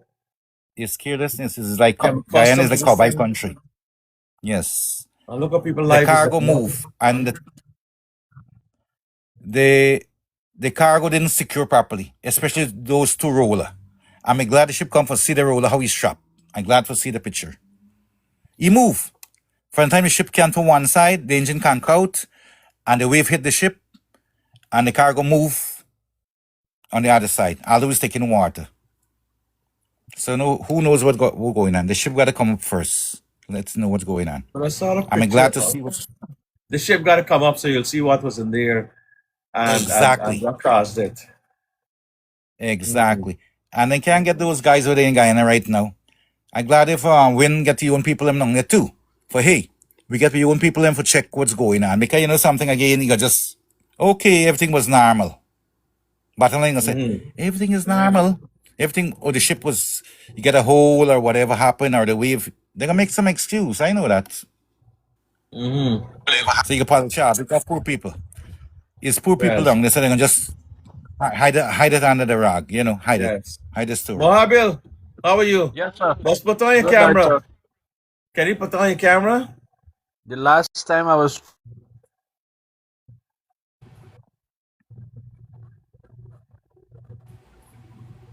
You there?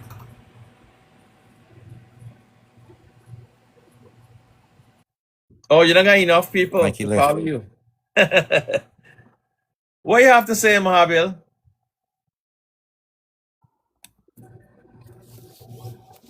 Huh? It's Mohabil or Mohabir Burhuna?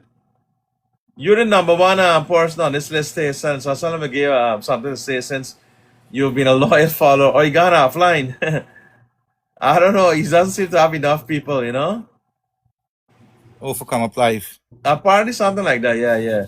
So you have tremendous experience, you know. These people like you that need experts like you, experienced people like you. They're gonna bring 5 people with suit and tie, probably never know what ferry look like, never went in a pontoon. You know, when I was a magistrate and I went the whole court, I used to travel in them speedboat and pontoon and them same ferry and them small aircraft and all that. I used to be so worried that many times I nearly died. But I don't have no expertise in that area. But guys like you worked on ship for years, they must all have you on some sort of commission to ask your knowledge and experience, which is invaluable. Yeah, this is not Exactly. something everybody The know first about. time, the first time I joined the ship, I was like 16 years old. I just come off of school, and I joined the ship in Everton, Berbice. Yes. Then we go to I joined it down there. Then we go to Trinidad, unload the cargo. Backside we was shipping. Then we go back to Linden, load again because the river is very shallow in Linden.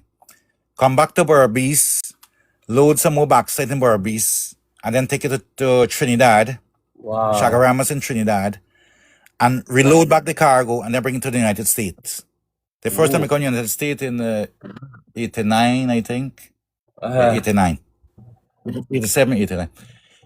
Then we take the car, come back to Trinidad again, and come back to Berbice, go to Linden, load again, go back to Berbice, empty out in Trinidad, come back again, go back to Linden, go back to Berbice, then reload back the one we discharged in Trinidad, then to come to the state. Because a big ship, it's not a baby ship. That is a baby ship I'm sing there, did he?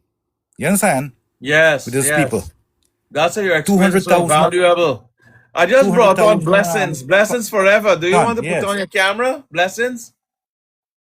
No, how you do, brother? Good night to you. Good night. Good Good night. night to you. Good The night. reason Where why you in I would, Guyana? yeah. But there's a reason why I would choose not to put on my camera. Now, listen to me. Now, I've been on a lot of panel and I'll be having these discussions that you guys are having.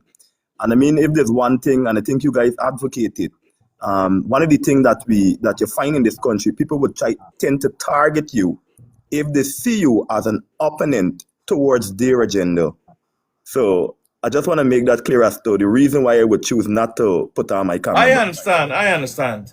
Yeah. Well, tell me your So true, points brother. So because true.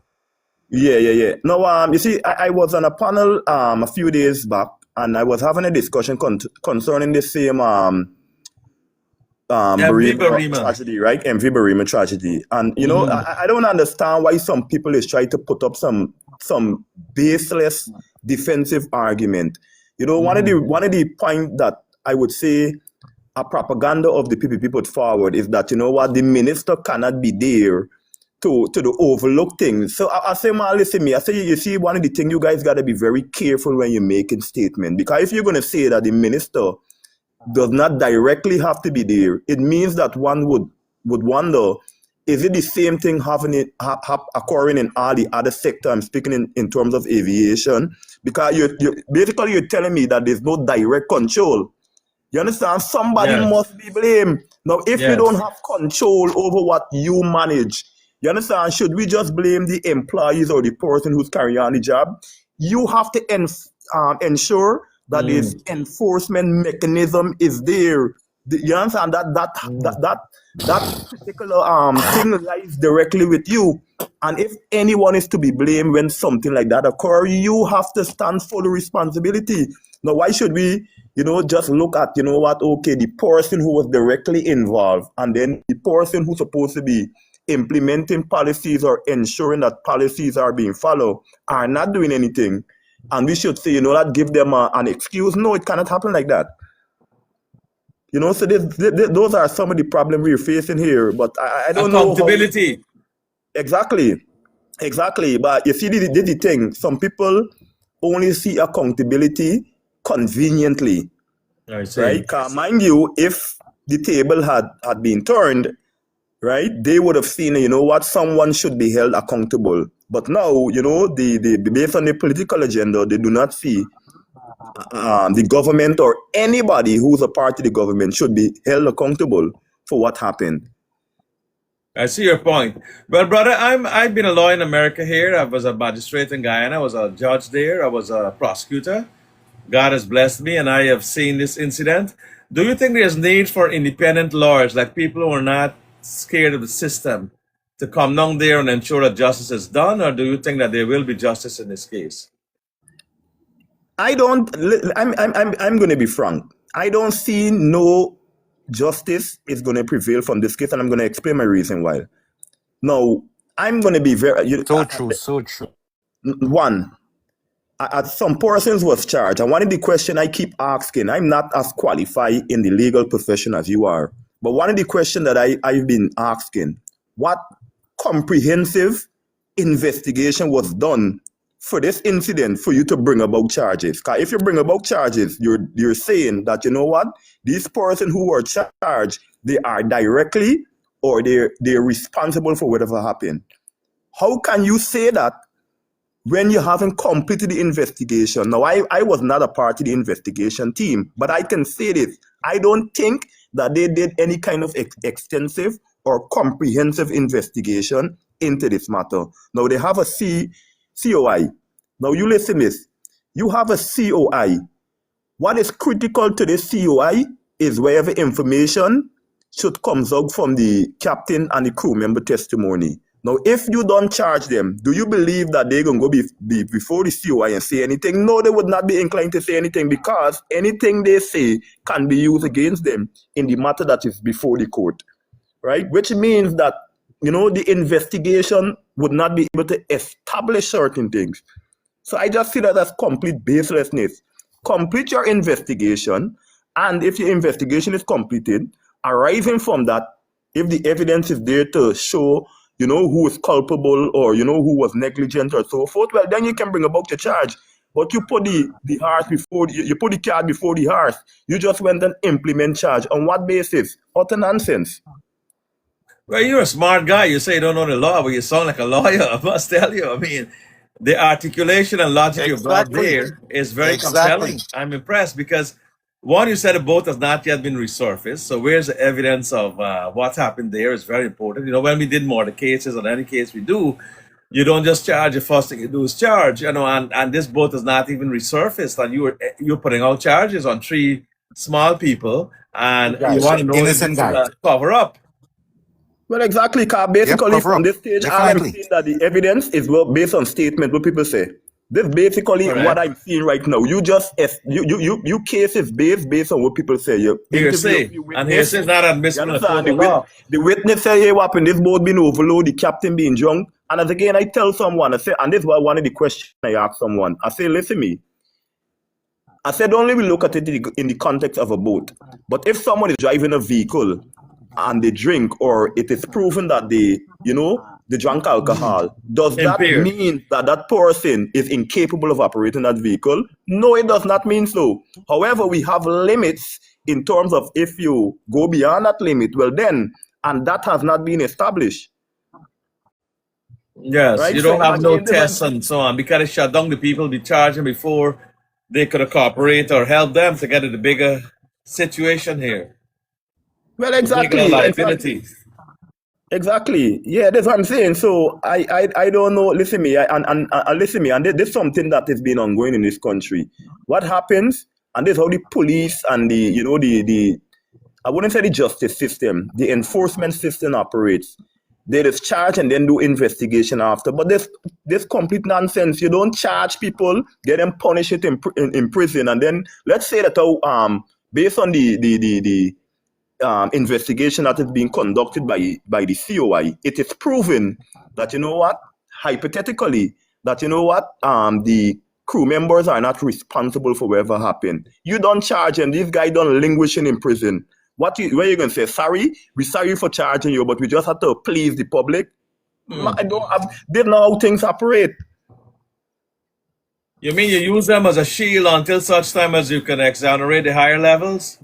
Well, exactly. It don't operate like that. It don't goes like that. No, yeah, justice is not meted out like that. Another thing I saw, that when the case was called up, and I was a prosecutor before, but at a very high level, special prosecutor. I mean, this might be, I don't know who's prosecuting the case, but he or she said that we have more statements to give you, we only have this few, which leads me to believe that you charge those people on 2 or 3 items of evidence, and the more the charge or any other charge, it doesn't work that way. You don't play with people's liberty and fundamental rights to freedom But putting a Exactly. charge on them, and you ain't got evidence. You have the, like you said, and you don't have the investigation. You know. I mean, anybody, that's why I keep arguing. Listen me, I'm not a part of the investigation. I'm not an expert when it comes to maritime law, but I can tell you offhand, no comprehensive investigation have not been completed. So what did you base what kind of evidence can you find at such an early stage in 5 days or 6 days time to bring about charges towards someone? What kind of I'm still, and I mean, you know, it amazed me to know that we have these legal experts at the DPP chambers, and they advising that person must be charged. Listen, me, the DPP have the power to say, you know what, continue your investigation. You understand? And Yes. then once you know this other thing come forward, well, then we can institute charges. I remember there when the police bring, and Definitely, I'm brother. not pro or against police, but I'm a professional guy. And you play with people's lives and liberty. And he brought a file to me, or anytime I bring a file with 2 confession statements, I always tell him that in the throw those statements, your case gone. We can't charge people based on confession statements alone. You got to go out there and interview all them neighbors and check their Evidence. cameras and ask people and carry out the test like somebody said, DNA or what have you, fingerprint and so on, before you can Supportive charge evidence. somebody. You must have supportive evidence. You just can't Of base it course, based on what. Yeah, you must have corroborative evidence. And it's good for your case because before you could prove a case, you got to be sure. You got to prove beyond a reasonable doubt. There Evidence. must not be any doubt. Look how many doubts are in this case. Whether these people did this or what have you. See, Nigel, you asked the question, and I agree. But listen, even before he came out and said it, I had a few discussions with my colleagues, and even before Nigel Hughes and a lot of prominent lawyer mentioned it. Where is the evidence to support that the intent was there to unalive these people in the boat?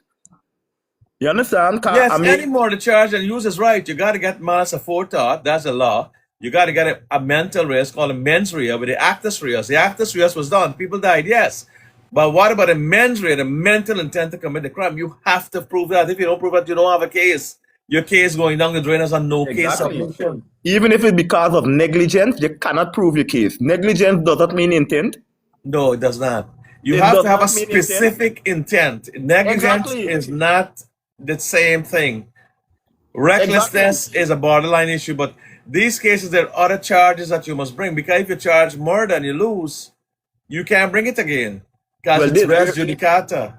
This where we must have amendment when it comes to the laws, because I mean you live in the US, and I mean something like this happened in the US, even though it must they might not classify it as murder, they would have some classification for it. That Yes, you they could, do have things to 4th-degree manslaughter in this degree, and they carry very close to exactly. the murder, but they make sure that they maintain a ground whereby Yeah, they can correct. get you. And Exactly. but I tell you, most prosecutors in the United States don't charge so quickly, especially since I've seen other cases where the DPP, and she's the only person, I don't see her making statements. I see the Attorney General. I don't know if she push all the weight on him. He's a hard-working man, but they throw a lot of garbage at him that he got to stand up and fight all these things, and I don't understand that. I'm one of the person who's advocating, and I believe that the DPP power, it should be limited. Now, you tell me this is so. Now, the DPP have this power that you're being charged and placed before the court. For whatever reason, she could withdraw that charge, or the person that holds that office can withdraw that charge against you and don't have to give an explanation as to why that charge was withdrawn. Now, tell me which other country that can happen. One Yes, person have but that before power. you can withdraw charges or lay before the court, you got to go with an order before the judge, and the judge sometimes refused it and they said, "I need to have more evidence," and that has happened recently. So But you're not in right. Guyana. That's a They don't happen in safeguard. Guyana. They No, don't I happen know. in Guyana. The DPP doesn't have to give reasons. I've Yeah, seen that done before. But in exactly. cases like these, I'm very surprised that I'm very disappointed. And people are making reasons why this is happening. And it bothers me that there's so much, outside influence on somebody's job. Well, correct. I mean, you take away these guys' liberty. I'm not saying that, you know what, they're not responsible or, but at the end of the day, what I'm saying is that complete your investigation. Let the evidence prove, or the evidence must be there to establish, you know what, they're culpable. And based on that, you implement charges. Because many countries get disaster, but a lot of these PPP advocates, they put out farm in other incidents whereby tragedy occur and people were charged. But look at the time span when these people were charged. Not in no 7, 3, 4 days. An investigation was done, completed, and the evidence was there to establish that, okay, this person would have been were negligent in the duty or so forth, and then they would have brought about charge against them. But now you just charge for police people. It don't happen like that. Jimmy, So what do these you think guys about this? languishing in What this young prison. man is saying? Blessing. Oh, he hit it on the head. Perfect, bro. Well said. Well said. You can. That's perfect. Perfect. Blessing, what part of Guyana you live? No, I'm from Georgetown. Oh, Georgetown. Okay. Yeah, I'm from I used to Georgetown. live there, know Georgetown well. I had some great days in Guyana. There's nothing like other countries you live in. Your home is your home. Yeah, But correct. do you think, therefore, there should be some kind of independent oversight, like oversight over what's going on, and in this case, to see that justice is Definitely. done? Definitely. Well, Definitely. I mean, they may say that the oversight is that they have outsiders investigating the matter, right? They would be their argument. But again, I'm saying that I don't see anything fruitful coming out of that because of the way how we see this investigation is ongoing from the initial stage. Because I maintain that in an investigation like this, the captain and the crew are the one who would have been operating this vessel. And whatever information concerning this tragedy, you got to get it from them. Yes, the information from the passengers, it is important, but it is more important to get the information from the crew members and the captain. That is critical towards this investigation. I And take your point. Yeah, you cannot. The fact that you charge them, you cannot get nothing from them. They would not So say you think anything. that therefore they should have had these people ask them if they want to testify, the COI, and based on what come out of that and your own independent investigations, the DPP consider all the files, and then she's in a better position to determine who did what, who's liable to what extent. Exactly. That is why people are saying, well, is this an attempt to cover up the higher-ups?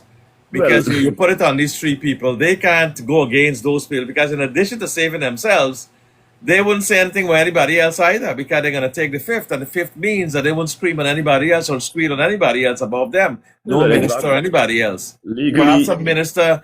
I heard about these rollers being there. We got to, how will we know the evidence? Who put those rollers there? Who get the instruction? I don't think a ship can get rollers of that bigness unless it's somebody no, big brother. time to them. You see Am I the right? thing, right? Or No, understand this. Now, Exactly. you see, Exactly. you spoke about the Exactly. roller, and then we were speaking about why this person should, even if they shouldn't be fired, at least be put on some administration leave, or they should not be anywhere close towards the investigation. Now, you is the person that is still manning this entire agency. You have the authority. Let's say that the rollers, you understand, was placed on this vessel hypothetically, and there wasn't no documentation for them to be placed there. The fact that you are now there and this incident already occurred, you can go and create records to show, yes, documentation was made for it, when it wasn't. So that's why when you're doing such Ex- investigation, you move persons away from it. God, they still have the Exactly. power to create these entries. Exactly. That's what I'm Yep. saying. They They're still have the power to they're do it. still minister or head of the division or president of Good this document. commission. I see your Correct. point. That is why they're Good saying it should be document. sent on leave. Like I was telling Jimmy here, when we have police officers involved, the badge or the firearm is taken away from them. They're sent to a different precinct. They're sent to desk duty. They're out to the station, And then the guy internal affairs will come in and investigate, but they cannot be standing in the way of the investigation. Exactly. They Exactly. cannot Thank you, compromise the bro. They investigation in can't any way. compromise it, correct. Now let me ask you this. I saw a strange document called the Captain's Oath. And it's written in very highfalutin language. Like graduates got to read this thing. And I was surprised that a certain high functionary came out with this stuff. He didn't say when it was done. But it got 28 points where the captain got to know about the weather. You got to know about the instruments. You got to be more like a Albert Einstein then. I'm Exactly. surprised. I don't know if this thing existed before or that's a cover up to say, well, the captain was served with these, or it's common knowledge, but I've never seen this thing in Guyana. It's a 28-point statement. I don't know if you ever see it. But listen to me, you gotta understand this is right. And I think some person, and this is how this country operates. Some person don't look at livelihood. Understand this is so the captain may be aware of all these things that govern the way how we should operate whenever you going out there at sea.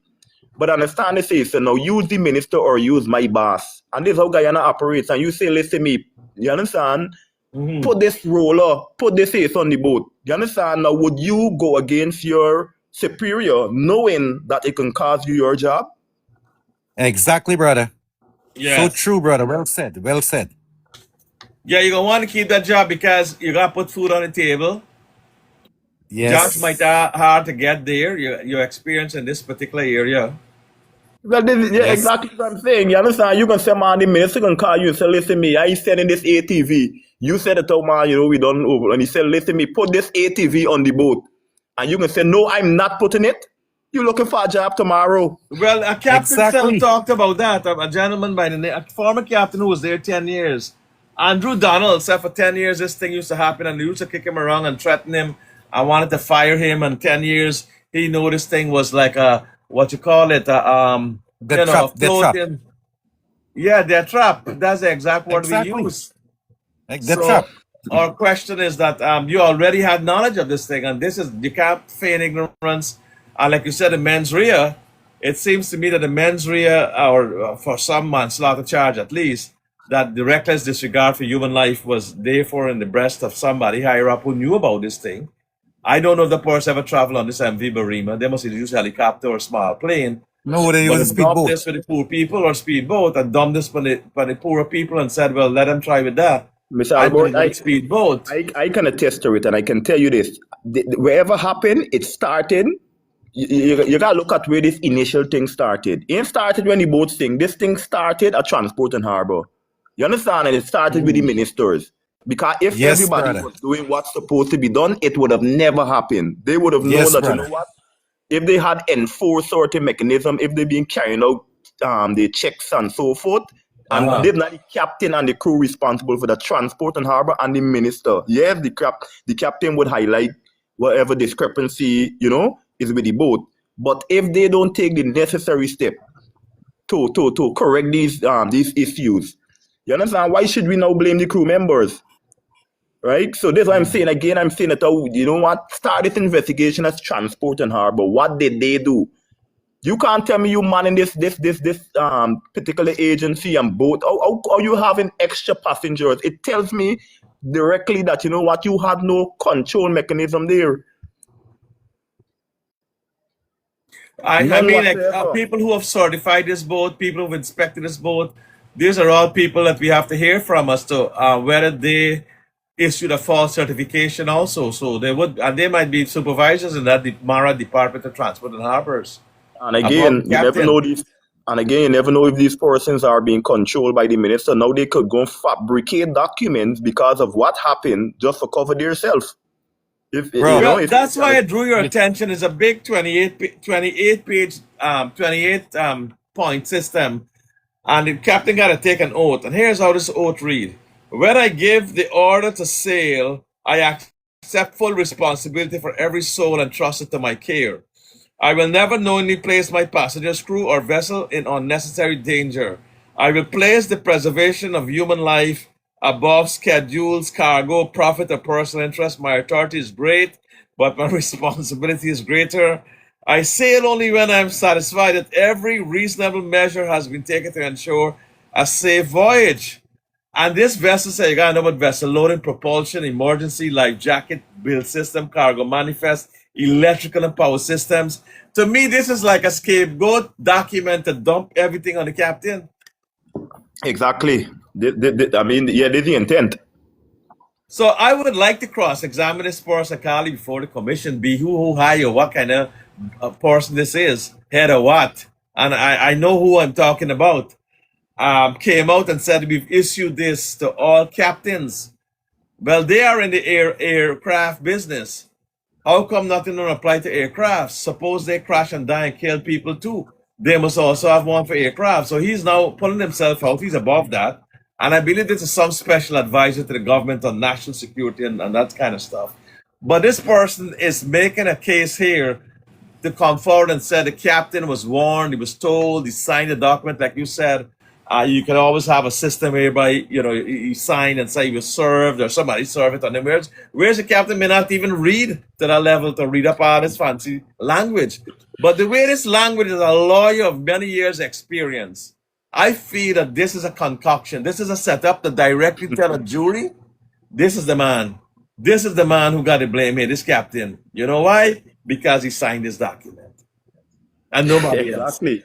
Yeah, exactly. They're just looking for a scapegoat, to put it on, And I think, honestly, I think that how they're trying to appease the public, and I don't think they achieve that I think it's objective. gotten worse because people Yeah. isn't that, tell me about Guyana, how are people taking this kind of seeming injustice? Are they just saying, man, must see the captain and them buys bad, them buys ours, or do them a tech bribe? You see, this Take I'm bribe saying. and smoking drugs, whatever. Yes. The PPP advocate, what they're saying is that, I don't know where they learn the law from. Probably, listen me, as I said, I'm not within the legal profession, but I think my understanding of the law is vastly different from them. But I think they only see it in the context of because they supporting the ruling party. But their views is that, you know what, the DPP must charge somebody. You understand? Because something happened. I say, man, what kind of way will law y'all is really read? There's nothing in the law that says somebody must be charged. A person must be charged if there's evidence that is there to establish that they commit an offense. Then they can be charged. But you don't charge for appease and please nobody. It don't happen like that. And that we in North Korea. You understand? It's a democratic country. Or Russia. Yeah, exactly. But there's a big issue here, brother. Not only to charge somebody, but charge the right people, however high they may be. In this country of America, you could be so high and big. If you're president, when you're done your presidency, they come back and charge you after your presidency done. Exactly. No matter how big you are, they got Exactly, investigation, Mueller report. Certain presidents barely escape charging. They don't play with these things. I mean, why is he happening there? I'm not happy at all that this minister who shout and quarrel with people and put them down, and he's supposed to be a reverend. I'm shocked. And then the other day he threatened somebody and said, I'm going to deal with you later. He should have get a charge right away for threatening behavior or obstructing justice.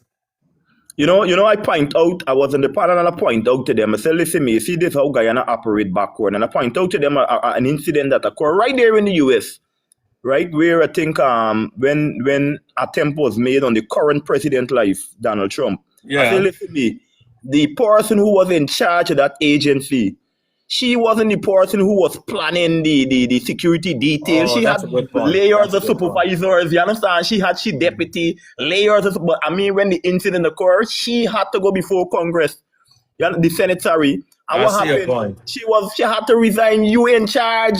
You understand? Never mind, you wasn't directly there. But at the end of the day, that's a brilliant example because the buck must stop at somebody's desk.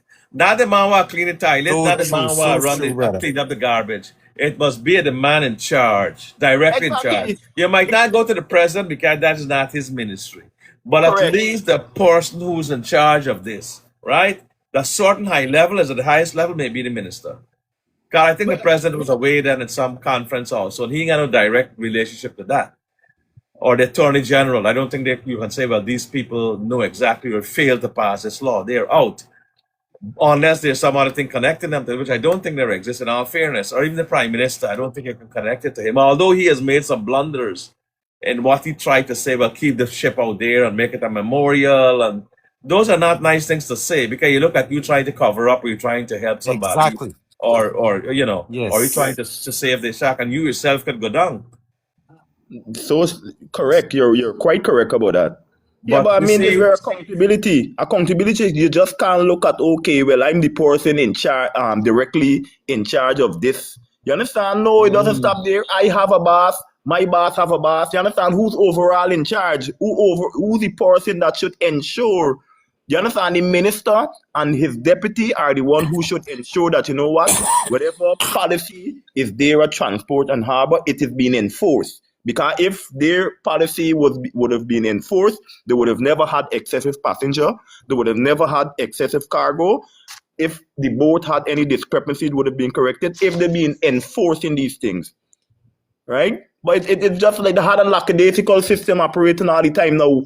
One would want to think now, you understand, if even, how can we as Guyanese citizens be assured going forward that not just in the transport and harbor, but in the other sectors, there would be enforcement mechanism to ensure the safety of passengers or customers. What guarantee do we have as Guyanese to say that, you know what, not only in the sea sector, but in other sectors, something like this would never Like happen? There's no aircraft, air guarantee. travel, and road travel too. Yeah, exactly. I want to question even aviation. This incident caused me to say, you know, if we get some haphazard system operated within the aviation industry, like people just do what they feel like. You understand? And then when something happens, we can just blame who probably been operating an aircraft, and you know, don't look at who, you know, supposed to ensure that. I mean, it's so sickening. I can tell you that. As you talk about public safety across the board, because when somebody dead, Exactly. we're gonna tell them sorry, you're gonna mourn or their life ain't worth nothing. And Exactly. these are big fancy people, you know. I grew up with a lot of these people believed that they were up there. I don't know if you know what I mean, but they were always a set of people that felt, well, they were better than God. And I grew up poor and I became a lawyer and I lived with that. There's certain Yes. clubs you couldn't go into because these people are part of those clubs. They're president and so on and so on. Guyana's come a long way since then, but I remember going into the Georgetown Cricket Club and there were some hotshot people there. They have lighter complexion than me. So you'll understand who I'm talking about. And these people control the aircraft industry in Guyana and money people. And I'm wondering what, and that I think one of them issued this captain's thing to put the blame on the captain.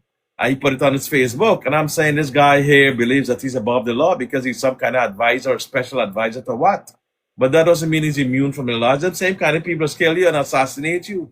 Exactly. That's why I said You it. know, you can't make them higher or bigger than Any anybody smart, else. any smart-minded Guyanese like myself would think if something, if you know, we have a loose system across every single agency. Me just looking, you know, at Well, not transport only and I'm loose, but looking they at got other a system sectors. whereby they got privileged people who are above the law because of that connection, that personal friendship or whatever, you know, monetarily connection You know or what? What is thing? And I heard one of the advocates is saying that this whatever in terms of to put the blame on the captain, that is something that's been ongoing for so long. Now this thing's been ongoing for so long, and you who hold the responsibility to ensure that things should change haven't done correct. anything about it, but yet still you want to blame somebody else for it. You know how that would I apply have to the the power. present ministers? If they're the communist minister last week, the week before this incident happened, Correct. they were appointed ministers. But as So I can true. remember well, these two ministers were part and parcel of this thing for years. Ejel was the public infrastructure minister since the In the last government, previous and he government too, continued. right? Yeah, exactly, and he continued. I'm not too sure about Kindar, but I know for sure he was there. So he can't claim, well, I'm a newbie or I'm new to this thing, I'm now learning the ropes, right? He can't claim that. Man, Like to you me, like rightly said, he would have had knowledge or deemed the knowledge. You see, they got a thing in law called conscious knowledge, meaning that if you pretend or come out and say, you know what, I didn't know about that, the law, our prosecutors can argue you're presumed to have known about that you had notice of these defects in the vehicle because you are the minister. And he might say, well, I'm the minister, I only go to conferences, I only attend to big high level stuff, I only deal with presidential this, or I go to international conferences to so on, so on, so on. Of course, a lawyer at that stage said, and you probably go to the white clothes soiree on the militia. A good lawyer would stick it to him and then put that in place. He said, yes, you probably just go to the militia to have wine and fine wine and so on, because that's how it goes, isn't it?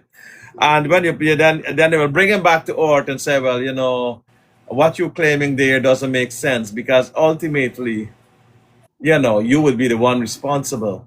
so true, so So true. he has a problem in this. But let me ask you this, brother. Why is it that he was not at least, I'm not saying firing, Probably some other people is for the firing. Probably in America, you got to pack your bag and leave it. Are you out? Definitely. Let's go up to the FBI Immediately. director, the man Comey, who had the Immediately fire right experience. away.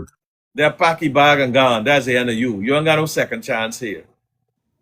And then they're going to charge you for different things, you know? But what I'm saying is that, is there a chance they could tell this guy, listen, boy, this thing is getting so hot, you better go and leave.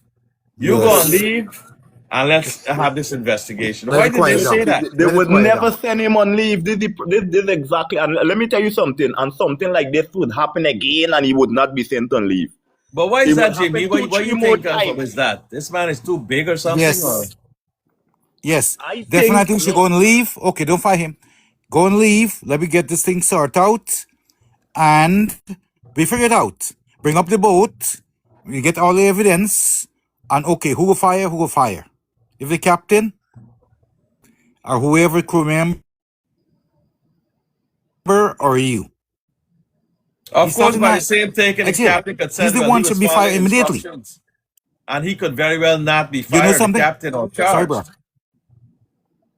you see, we Because having if he that. comes up with a Hear me, bro. defense that he was just following instructions, The captain and always he get complained that I don't want no more stuff on this boat, exactly from Nigel. and they said, well, if you don't want no more stuff on this boat, Yes. then you got to leave us, captain. This boat got to move. Or somebody said this boat got to move. Exactly. There's somebody I think said this boat got to. Some higher up said, and when he complained, Yes. we had to move the boat.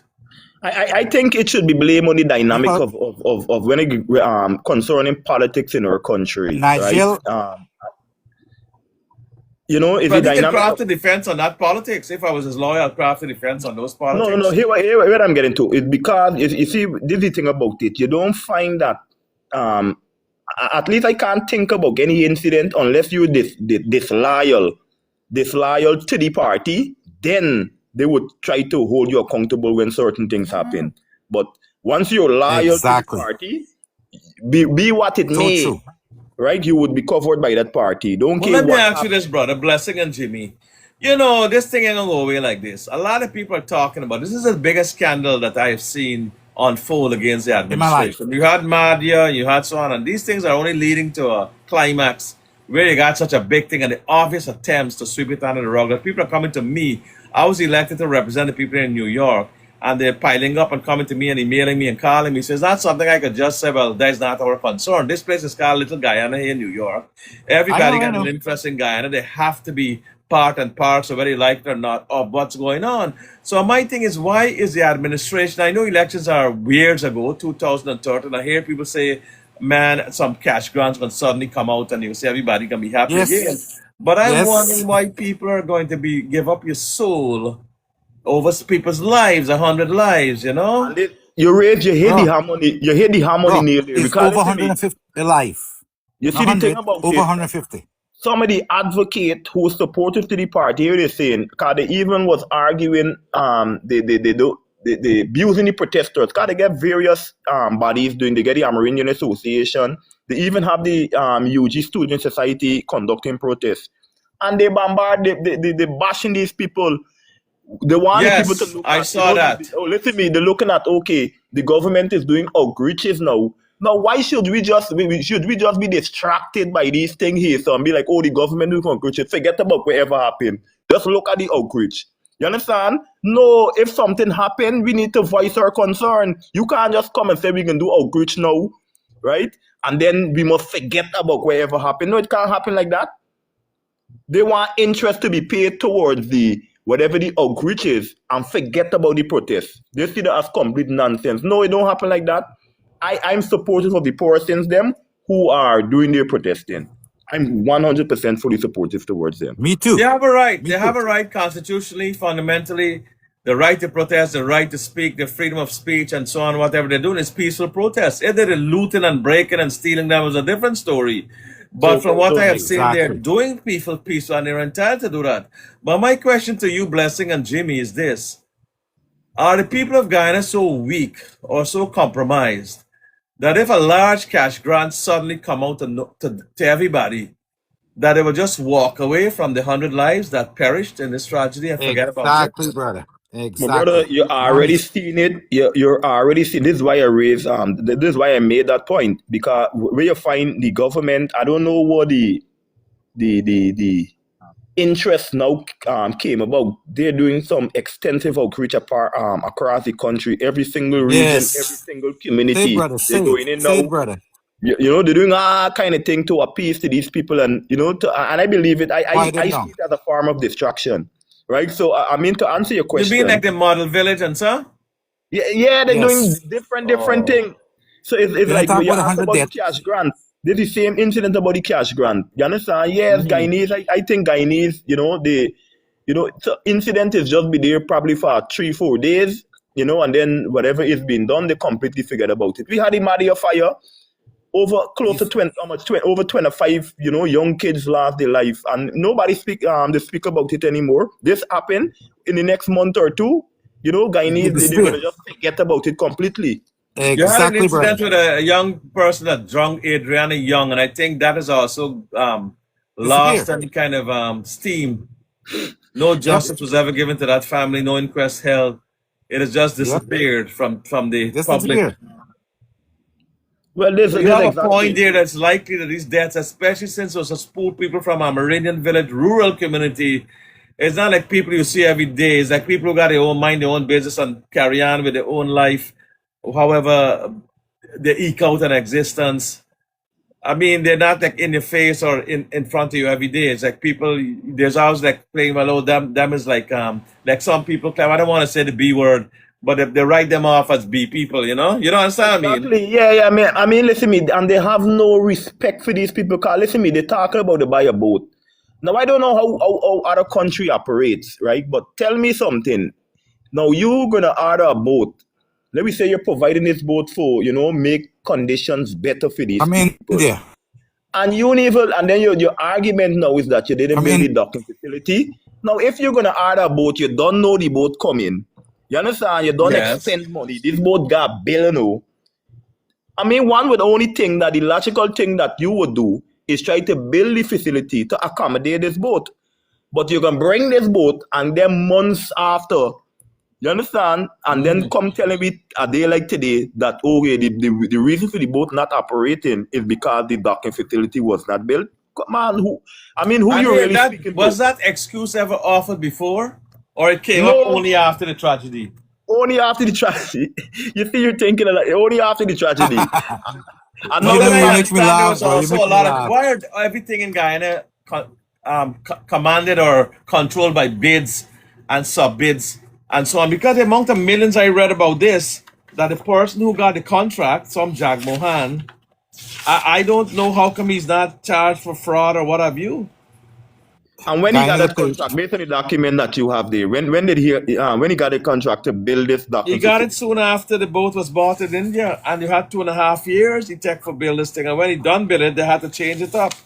They had to scrap it and get something else from what it's being read, and it's billions of dollars gone down the The drain. port fall a fucking part. And I had to rebid the tender. Yes, they had to retender.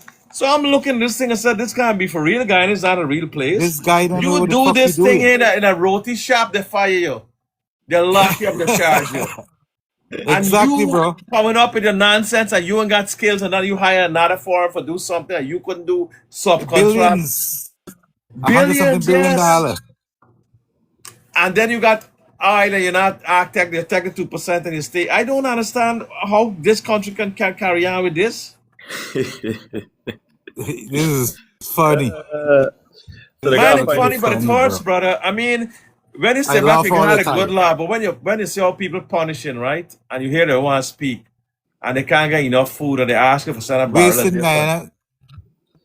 You feel bad for people. You really do feel bad. And then you yourself say, well, like how Jimmy said he wanted to go back there and now he has second thoughts When the because government wasting and poor just like how you Guyana talk about the recriminations, dollar. that was not good things. And then you hear about contracts going out to people who connected who's supposed to be telling you I they got feel a bad. contract here.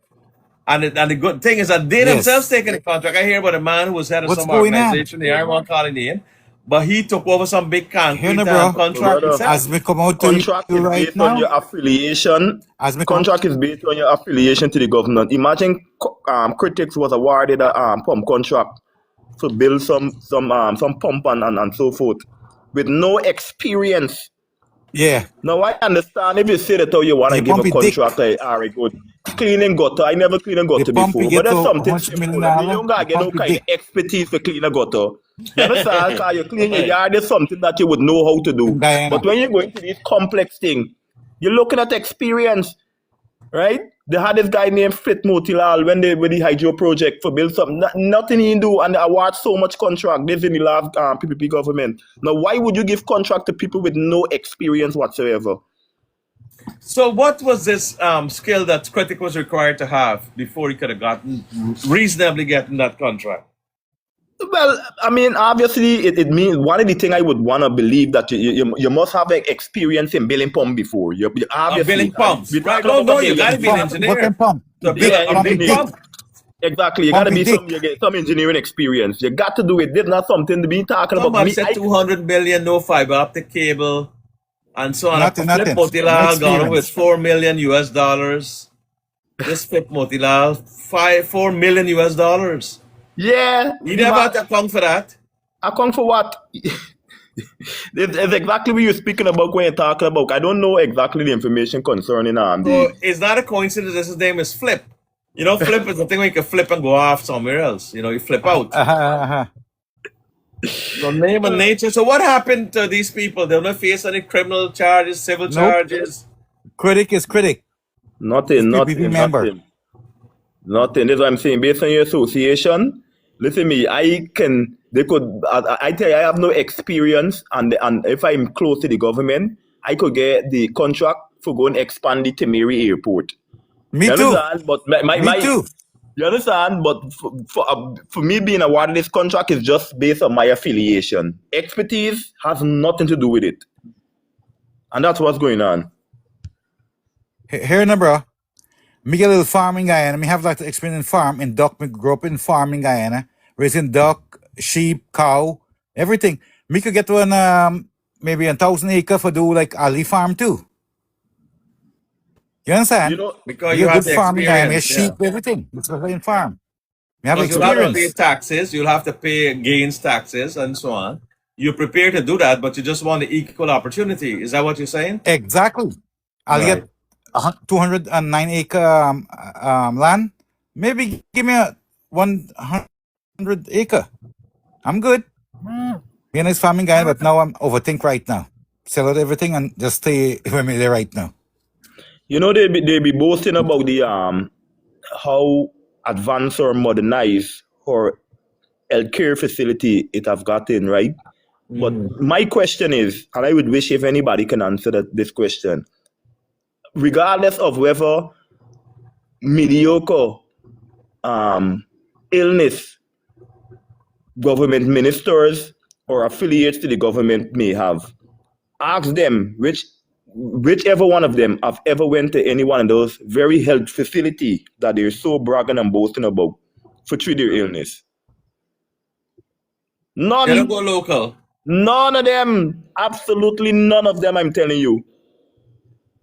Goes to the same health facility that they're so bragging about, that is so, modernized and, is up to, developing Well, standard. somebody just mentioned, that place has not developed. You might got bridges, you might got roads, and you got infrastructure going up.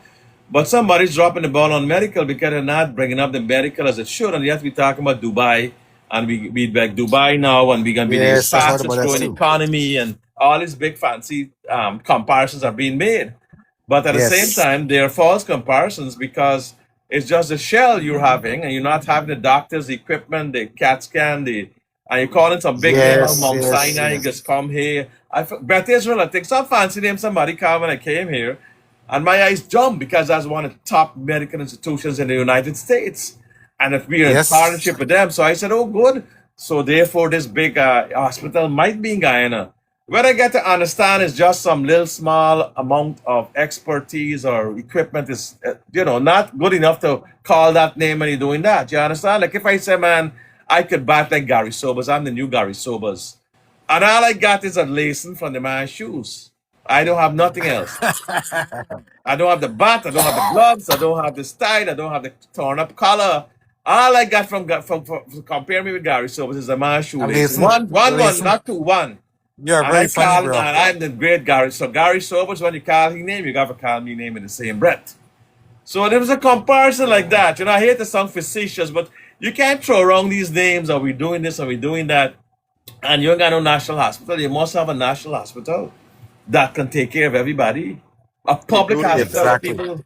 Including yourself. And I mean, one would only argue that if you're going to brag about this facility being of advanced standard, one would want to think that, you know what, at least when you get sick, you must go there. But you can't say that, you know what, our facility, it is so good, but you don't go there when you're sick. You going abroad or you're going to these private facilities. But you want the ordinary Guyanese must utilize it. I mean, Exactly. right? But you going, Exactly. So it true, means bro. that you don't trust what's going on there. You got to practice what you preach. Correct. No minister or government does Exactly go to word, bro. public facilities, health centers, or hospital. None of them don't go there. I'm telling you that. They don't go. Very sad. Very sad. Well, I found the name of the person here. They have a Parmeshwar Jagmohan won the Port Kite Human selling contract through public tender on December 30th, 2022. Physical work started in January 2023 and completion target was April 2024. Up to now, you get 1.4 billion Guyana dollars. I was to bring the calculator from my other study downstairs, but I didn't bring it. This person got a 1.4 billion dollars. Oh my God. How much US is that? He got divided by 240, I think. 240 right now? I think it's 240, isn't it? I don't know, bro. Um, That's yeah, the yeah, US 240 to yeah, 1. yeah, somewhere there about. And we But I get mean, at we the can be time, we at can the be like time when he got Dubai that and our currency still can't get what? That's monopoly money. With all respect to Wow. everybody, that's monopoly money. That money don't have no value. That money got no weight with the world. How you gonna be the fastest growing economy and you're gonna be I, right up there with Dubai and your money yes. 240 to 1 and not even Dubai more toilet paper under my more feet. cheap. Toilet paper more expensive than your money. Exactly. How you surviving Guyana with this kind of But money? that's a measure of a country's development, the value of your currency. I don't know how this has not improved, Very got sad stronger. in Guyana. and this, and I don't know. Oh my God, the finance minister. Well, we get finance minister. We get minister responsible for finance within the ministry, the government. I mean, he titled so long, right? Guys, you're very so funny. Yeah. He's minister Of responsible for what? finance within the presidency and some. His title is extremely long. I can tell you that. We don't Okay, have a okay. finance minister. But he's supposed to be a bright project. I'm in the Queen's College. I think he was a Guyana scholar. Ashley Singh you're talking about, right? Yeah. But again, And you why pose these the people are question not there. allowed to function in the glory of their education? Why? Somebody talking, somebody, precious is being put to them to do the wrong From the thing? top. Keep your mouth closed. From the top up, keep your mouth closed. Yeah, I mean, from his level, I mean, being in the finance ministry, I mean, one would want to argue that the fact that, okay, the country going through such a form of development, our currency should, Is at least and the Yes. become current more stronger in the opposed to currency other keep Caribbean falling. countries. But it keep, oh my, it ain't getting stronger. Weaker, I hear your weaker. point. I hear your point. All these things Fast, just very move fast. together as one of the factors when you assess a country's strength and growth and development and its standing in the world. They got yardstick, and one of them is the value of your dollar compared to other countries. That's one of the main things. And if you don't have that, and I get to understand you guys are taking a lot of loans over there. Is that true? Yeah. I mean, there's one of the encouragement, No, but towards it's a loan. I mean, if you got to build a bridge, instead of taking the oil money or whatever it is, you're borrowing to build bridge. That's how you brother, borrow money I think, to get a listen ship me, from India. I think there's one of the, I don't know, I mean, some people have put forward some argument, but I'm talking about investment and borrowing loan and all, but listen me, if you get in, I can't see, I putting myself in more debt. I looking at in my personal capacity. I have the resources or the finance to do something. Now I'm going to go and borrow. I mean, make it make sense. I'm going to go and borrow to do what? Create debt for myself. You understand? I creating more debt for myself. How financially I could be looking more stable when I have debt in opposed to when I utilize my own capital to do something, with less debt. I believe that one would be better when they have less debt than more debt. Exactly, brother. Well said. Yes, Well yes. said, brother. Because if money's coming in, however it is at the 2%, I understand it's being counted in lots of money. Why is that money being used? Why isn't it being used to, like, avoid these debts? For example, we got to look for loan now, $10 million for raise this ship. Every time we turn around, it's somebody money we borrowing. And as you guys know, you borrow something from your neighbor, you got to pay back, and you got to pay back with interest. Triple. Correct. Maybe triple. Interest. There's a gentleman here in Mahendra. Mahendra, you there? Mahendra? Mahendra, you there? Because I put you on, Mahendra, you there? Must open up your camera. Oh, he doesn't have enough followers. They got a rule like that, huh? His microphone is turned Yeah, off. yeah. And he you can't got talk because Mahendra doesn't have enough followers. yeah. Oh, there's a rule like that. Yeah, indeed. I think you must exceed 100 followers before you can Oh, so he got enough runs to make the test team. So let me ask you something though. Another great thing is this.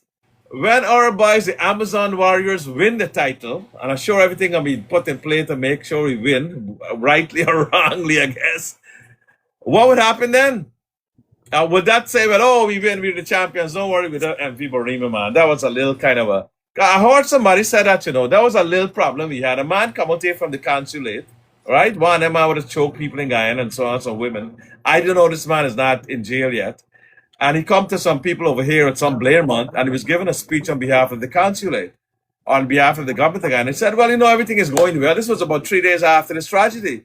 We had a little problem there, and we don't, So I'm saying in my mind, this guy's sick. 100 people died, and we had a little problem, and that kind of man and bring it for talk.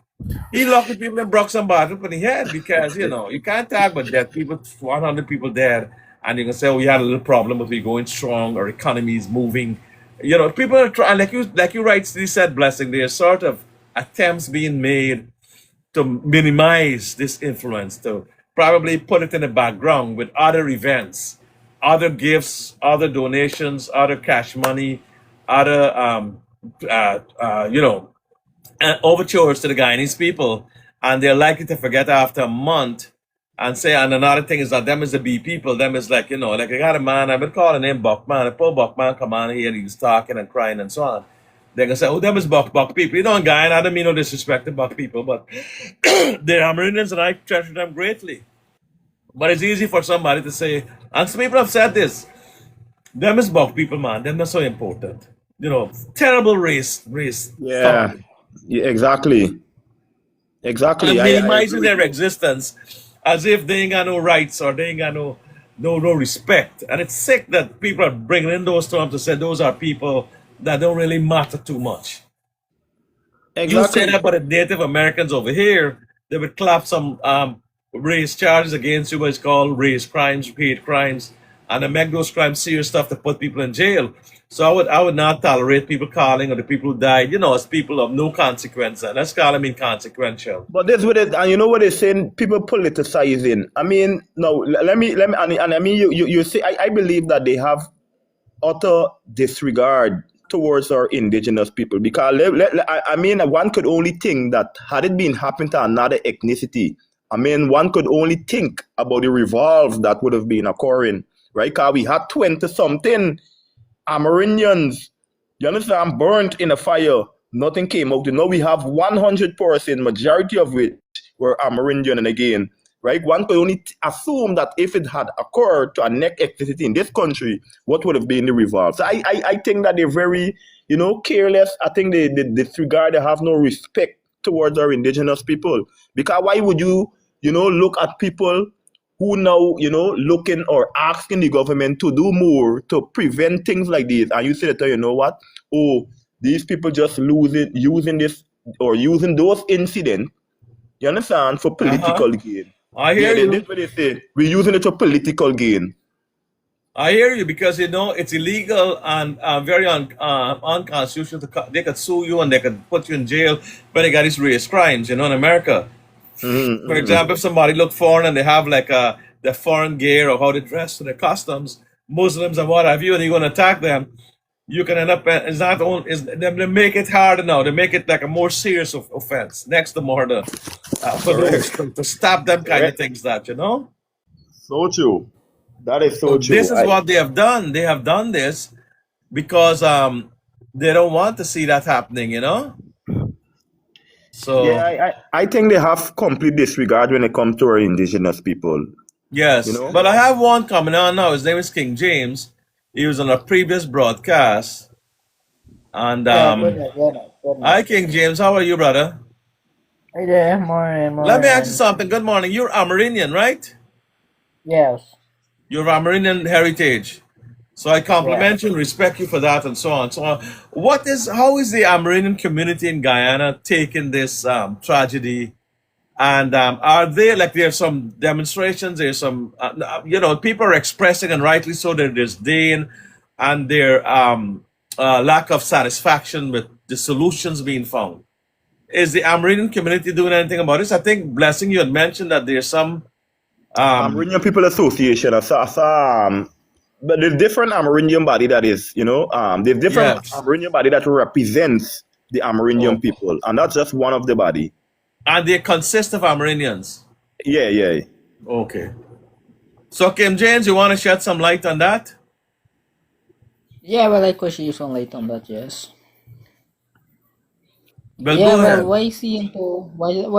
why trying to get for understand that the whole thing is that in Armenian community, whatever, right? You get one person, why you call like the two show, he is like the leader Yes. for the village, right? And why seeing like what going on, I feel like real, bad about it because they as they representing them people, right? And they standing up for their rights still. You understand me? Yes. Yeah, please, man, is a tragedy that happened and majority the lives that were gone down there's American people. You know? Yes. The majority is Amerindian people, right? Like 80%. Yeah. Get Is like that would you mixed. say that's a reason why this investigation has not been given the prominence that it should be given, especially when people lose their life, whatever race, class, creed, or consciousness they are? They are human beings. Yes, that's why he's saying what he's saying to the people them, the two show them whosoever they supposed to come up and say, man, let's unite and let's stand together because we need justice, you understand me? Right, right. But they haven't done But that. but why seeing right? None of them like in coming out for talk, for Could it be that represent the they are people. scared of the government or institution? Yeah, well the whole thing is that they not got too scared about nothing, is the right you standing up for. Yes. Well, Okay, I well mean, said. Well, retribution, Blessing, you have mentioned that too, that a lot of people in Guyana, even non-Amerindians and people higher up, when I say a higher position and what have you, are running away from voicing their disdain or their disapproval of what's going on. Yeah, yeah. because they don't want to be targeted by the government. I mean, I saw the opposition leader. I think he was, is it Maruka? Yeah, they Yes. had a protest there in Maruka. Uh-huh. And I think these Amerindian leaders, or the village leader, I should say, I think conveniently they tends to utilize this policies that say, you know what, you must write, to seek permission to enter these communities, right? I mean, when the opposition leader he had intent to go there, Uh-huh. and gather with the other persons within the community to put pressure on the government via the form of a protest. They Right. blocked him from going there. There's like you must get permission to come. I mean, this thing only came about of recent.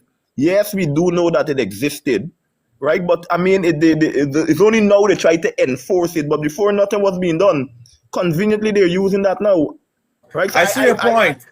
yeah, I So haven't they're seen setting many. up blocks against these people, against the like leader of the opposition, who's a good. When I say a good friend, I went to Bishop's High School. I was a few forms ahead of him, Mm-hmm. but I remember him as a very bright fella. He's a very successful man now and so on. So I know him, and he knows me. But from what I see, it didn't seem as if he had the cooperation of the. Because now you said that the Tushaus, they had the Yeah, yeah, yeah. chiefs They, to they, come they, they together. told him that he could not have they denied his his permission to access the community at the time when he wanted to go there. So this is what I'm saying. They're just enforcing this thing conveniently. Yeah, which end that's not supposed to be because he already done the opposition leader. You know what I'm saying? They're not supposed to be done. I mean, you So was a he didn't get lie, the full Paul, but cooperation, and he went all the way out there. yeah, the turn wrong he boat, and I mean, it was so sickening when I watch the thing. I mean, I think when they have a checkpoint somewhere on the river top, where the boat would gotta go and check in with the Coast Guard personnel, and then they proceed to wherever they go in. They turn back, they must send it out the boat man and get no license and this and that and all kind of excuse they coming up with. And then surprisingly, the opposition leader, he stood there with his camera to show you the process, how simple it is. People that just turn up, mention the name, probably produce the ID, and they gone away. And several other boats went there, and exactly as he explained, this what happened. But as it relates to him, a different approach was taken. So let me ask you this: is there like a list of names of the people who died? But I saw a list, but it's not complete. A list of names, and they look like I'm reading names a lot, and you have the age. But I would like to know if there's a public place to have these names accessed, because in order for lawyers to represent these people, we have to. But we have time in which to do that. But we have to have. I hope that nothing is done to cover up these names, like to say, well, they're not accessible, or this is public, national, whatever, some kind of BS way. People have a way of covering up names and redacting them and all that kind of thing, you know what I mean? And I hope that doesn't happen here. Well, I think they would keep a record of it because, I mean, at the end of the day, persons are charged. Persons are Yes. before the court. So they must have a record of, the names of the person who, was a part of this tragedy. They must have names of these persons. I mean, those are the information that would be used even at the COI, not just at the court. At the COI, I Yes. mean, it's imperative that they must they must get the information or testimony of every single passenger or everybody. I mean, the surviving passengers, whether or not they were listed or not. What do you think about the COI? From my understanding, they don't have much, what you call it, power to do anything. I think the president he empowered them, right, even to recommend charges and these things against persons. But again, you don't charge a crew member. Do you think they can recommend charge against who, the minister? You think the government would be inclined for any? They don't even want the minister to step aside. Do you think that if the COI recommend charges, they would be so inclined to charge a minister? They would not. We can see that from the onset. They would not do that. Well, they don't have the power anyway. They can only advise, and then they can say we only advise. We didn't. We only advise charges against those responsible without even naming them. Yeah.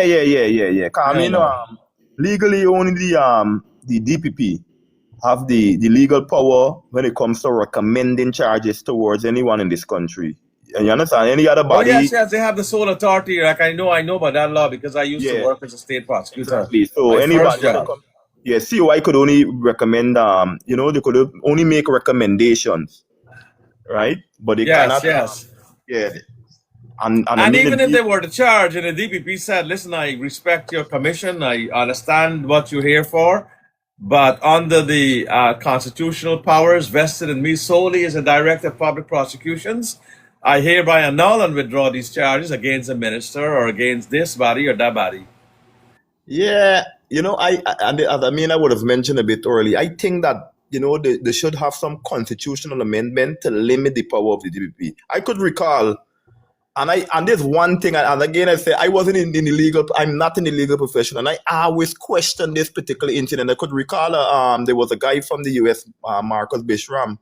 He was charged and placed before the court for a murder matter. Yes. The matter, they went to the preliminary stage and so forth, and the magistrate found him, well, they don't find him not guilty at the magistrate court, but the magistrate considered that there wasn't sufficient evidence to put this matter to the high court, and the magistrate would have discharged that matter against him. the DPP compel the magistrate to put this man before the High Court. Now I'm saying, this one of the things I keep arguing, this is something I've been arguing. Now tell me, now what's the purpose of a PI? The PI to see that if there's any evidence is there to establish that, you know what, this person is culpable of whatever they're being charged. Now, you're telling me that as a DPP, this person should not even go through this stage of a PI. Because if you have the power to say, let's go to the High Court, well, let's just go to the High Court and finish right there. And the matter went to the CCJ, and the CCJ question is just like, how she have that authority? This person was already before the magistrate court. A preliminary inquiry was already done before this person. When all the evidence and so forth was and the CCJ said that no, the man must not be the DPP cannot come should not do that, and the law should be amended. You can't have that power, and that's why I believe, as I say right now, the DPP power, they need constitutional amendment, and that the office holder power, it should be limited. Right? You can't tell me that if I'm charged now and I commit no, your family commit an offense towards me, and you know, and the fact that your family is charged, you have the sole authority to withdraw this charge without even giving an explanation as to why this charge is withdrawn. Utter nonsense. That can't happen in no other country. Well, no other democratic country. Let me just rephrase it. Well, true enough, you're right. Because if in the United States, you have to give, the judge can refuse the request by the Department of Justice to withdraw a charge. You got to give solid grounds. And if you don't comprehend the law, they leave the charge on you and they proceed. So, Yeah, you know, but they put the prosecutor in place. Prosecutor can't play games as they can in Guyana. That's not nice what's going on. again, But but coming back to changing the law, what you have to have is a strong, you see the prosecutor, the DPP is an independent office, or supposed to be. They have to be independent minded. They have to be strong. You can't get your husband or your child or anybody connected to anybody within the system or bear that kind of allegiance. You got to be aloof. You got to be like Caesar's wife without any kind of suspicion. Or you got to carry yourself as independent. Now, sometimes in politics, that don't always happen, but at the same time, there's a limit to which somebody would go to maintain that sort of thing, you know? yeah, exactly. So some people don't maintain that, you know? Exactly. So let me try and take you off because some other people want to come blessings, and it's nice talking to you. I'm going to be in touch with you again. We'll stay well, and thanks for all the information. What happened when I try to put on anybody else? Like I don't take it because I don't have enough followers. Okay, no problem. Think about it. Let me see if I take you off. I'll get some other people on. So stay well and be in touch. You hear? Good, brother. Good. Okay, thank you, buddy. Bye-bye. Somebody asked me if the state, I don't know if you could put them on. Mark, viewer, block report. Invitation sent. They asked if could the state be sued for the charges. Can the state be sued for the charges? You mean if these captain and so on, if the charges are done and they're done without proper cause, it could be worth a shot to sue them for what is called malicious prosecution. And this person's name is Please Fix It. Could the state be sued for the charges? Certainly they can be sued for malicious prosecution and selective prosecution or for charging without the evidence, especially at a time when you don't have the evidence. You're telling the magistrate, well, we want an adjournment because we don't have enough statements, and you're asking for charges. That's certainly something that can be done. But the bigger thing is now is that the government can also be sued. For under the State Liability and Proceedings Act. They can be sued. And somebody's saying here, you know, in the maritime laws, the captain will face that charge and the court can reduce it. Well, that doesn't apply because the captain wasn't charged under maritime laws or judge advocate or maritime laws. No, he was not charged under that. He was charged under the broader laws of murder. So when you institute those charges, the court can reduce the charge. What a jury can do is to throw out the charge and say not guilty. But then they can ask for, if you charge a murder, they can say, well, bring him in for manslaughter. So you run a risk of playing around with people's life. You're playing Russian roulette. You're playing darts with people's life. You just can't bring a charge, take it off, withdraw it, reduce it. You must know what you're about when you're in the business of prosecution. Either you have the evidence or you don't. If you don't have the evidence, you don't charge. I had some people running against me and trying to put pin charges on me, and I had to beat those charges. prosecutors are very, very nasty people. Some of them are very malicious. That's why you have the charge of malicious prosecution. Malicious. When you don't have the evidence and you charge people, it's a malicious prosecution. And those who do that should be fired and they should be made liable and they should be sued personally. But they have immunity. When a prosecutor brings a charge against you, you can't sue him because they have immunity to bring those charges. But coming back to the boss, the court can reduce the charge. The court got to go on what they have, but the jury can bring them in on manslaughter. However, I don't think those charges will hold up because they don't do that. They certainly will not be able to do that because they have immunity and they can go to the right charge and then try to. But they should not have done that without bringing in the. They should not have done that without bringing in the right charges. That is, wait until the commission of inquiry, get all the evidence, and then try to, and then try to do that. Then try to bring charges. So that's a problem that people have in this kind of cases, the way they're unfolding. People with some kind of, some sort of, with a conscience. We can't just sit by and allow these things to happen because it's not the right thing to do.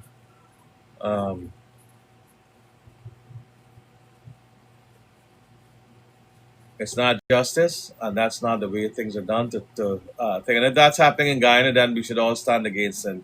Guyana does not deserve, with its new oil prices, to get involved with stuff like this. It's not the right thing to do at all. And if people are getting their,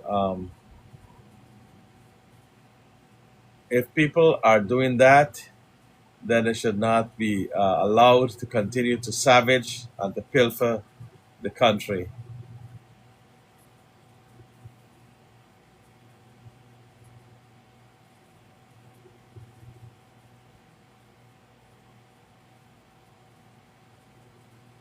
That is a problem with that.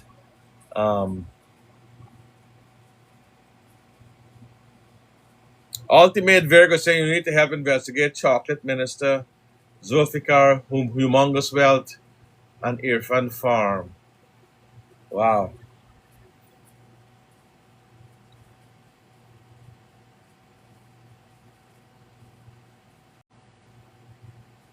The history of the next generation will be difficult and complicated. Yes, unless they get involved in their life. Guyanese for Guyanese. Guyanese is where your navel string is.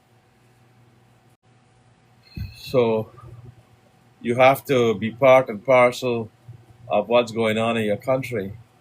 You have a chance now. Guyana was always looked down upon. Jonestown, Mudland, there's that. People used to curse us. But now it's totally different.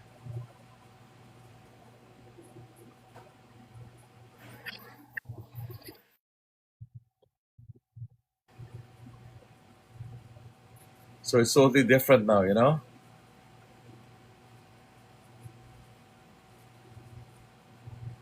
And hence you have a greater stake. You all have a greater stake here in the affairs of Guyana, and you must make use of them. Make use of them.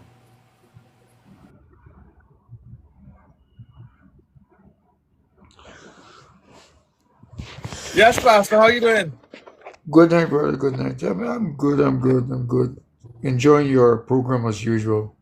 Yes, Thanks for yes. having me. Thanks for having me. So what's the updates? Well, the updates continue to be that I'm seeing the government trying to move a magic wand. They're now going to outreach to Oh, bury the focus of the evil. But I'll tell you what, they're enraging the nation. I'm seeing a lot of confrontational behavior by the government and the opposition. This so-called lawyer, what's his name, James Bond, and the current executive of the PNC, Doctor, what's his name, from Chicken House. He had a kind of close encounter with a kind of embroilment with James Bond, based on the outreach that the PPP is engaging, and the people are rejecting the PPP's cover up, because PPP is definitely covering it, trying to cover up this boat incident by the negligence. They don't want to remove Edgel.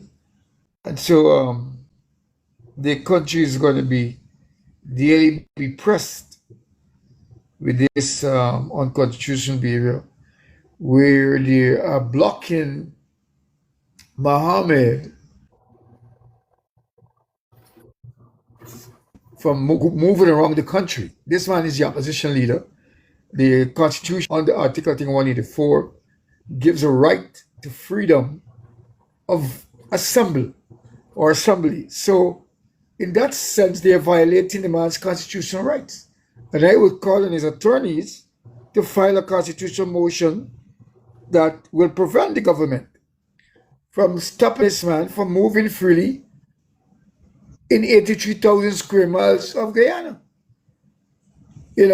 I hear you. Yes, he has a valid claim. Impede on a man's freedom on the But you're obstructing his governmental duties too, because remember, he's the leader of the opposition. He has a right to move. It's just a suspicion. A case is still pending against him in probably Guyana and the United States to prove his innocence or his guilt. Yes, So it's still presumed to innocent. arbitrary trying to impeding his freedom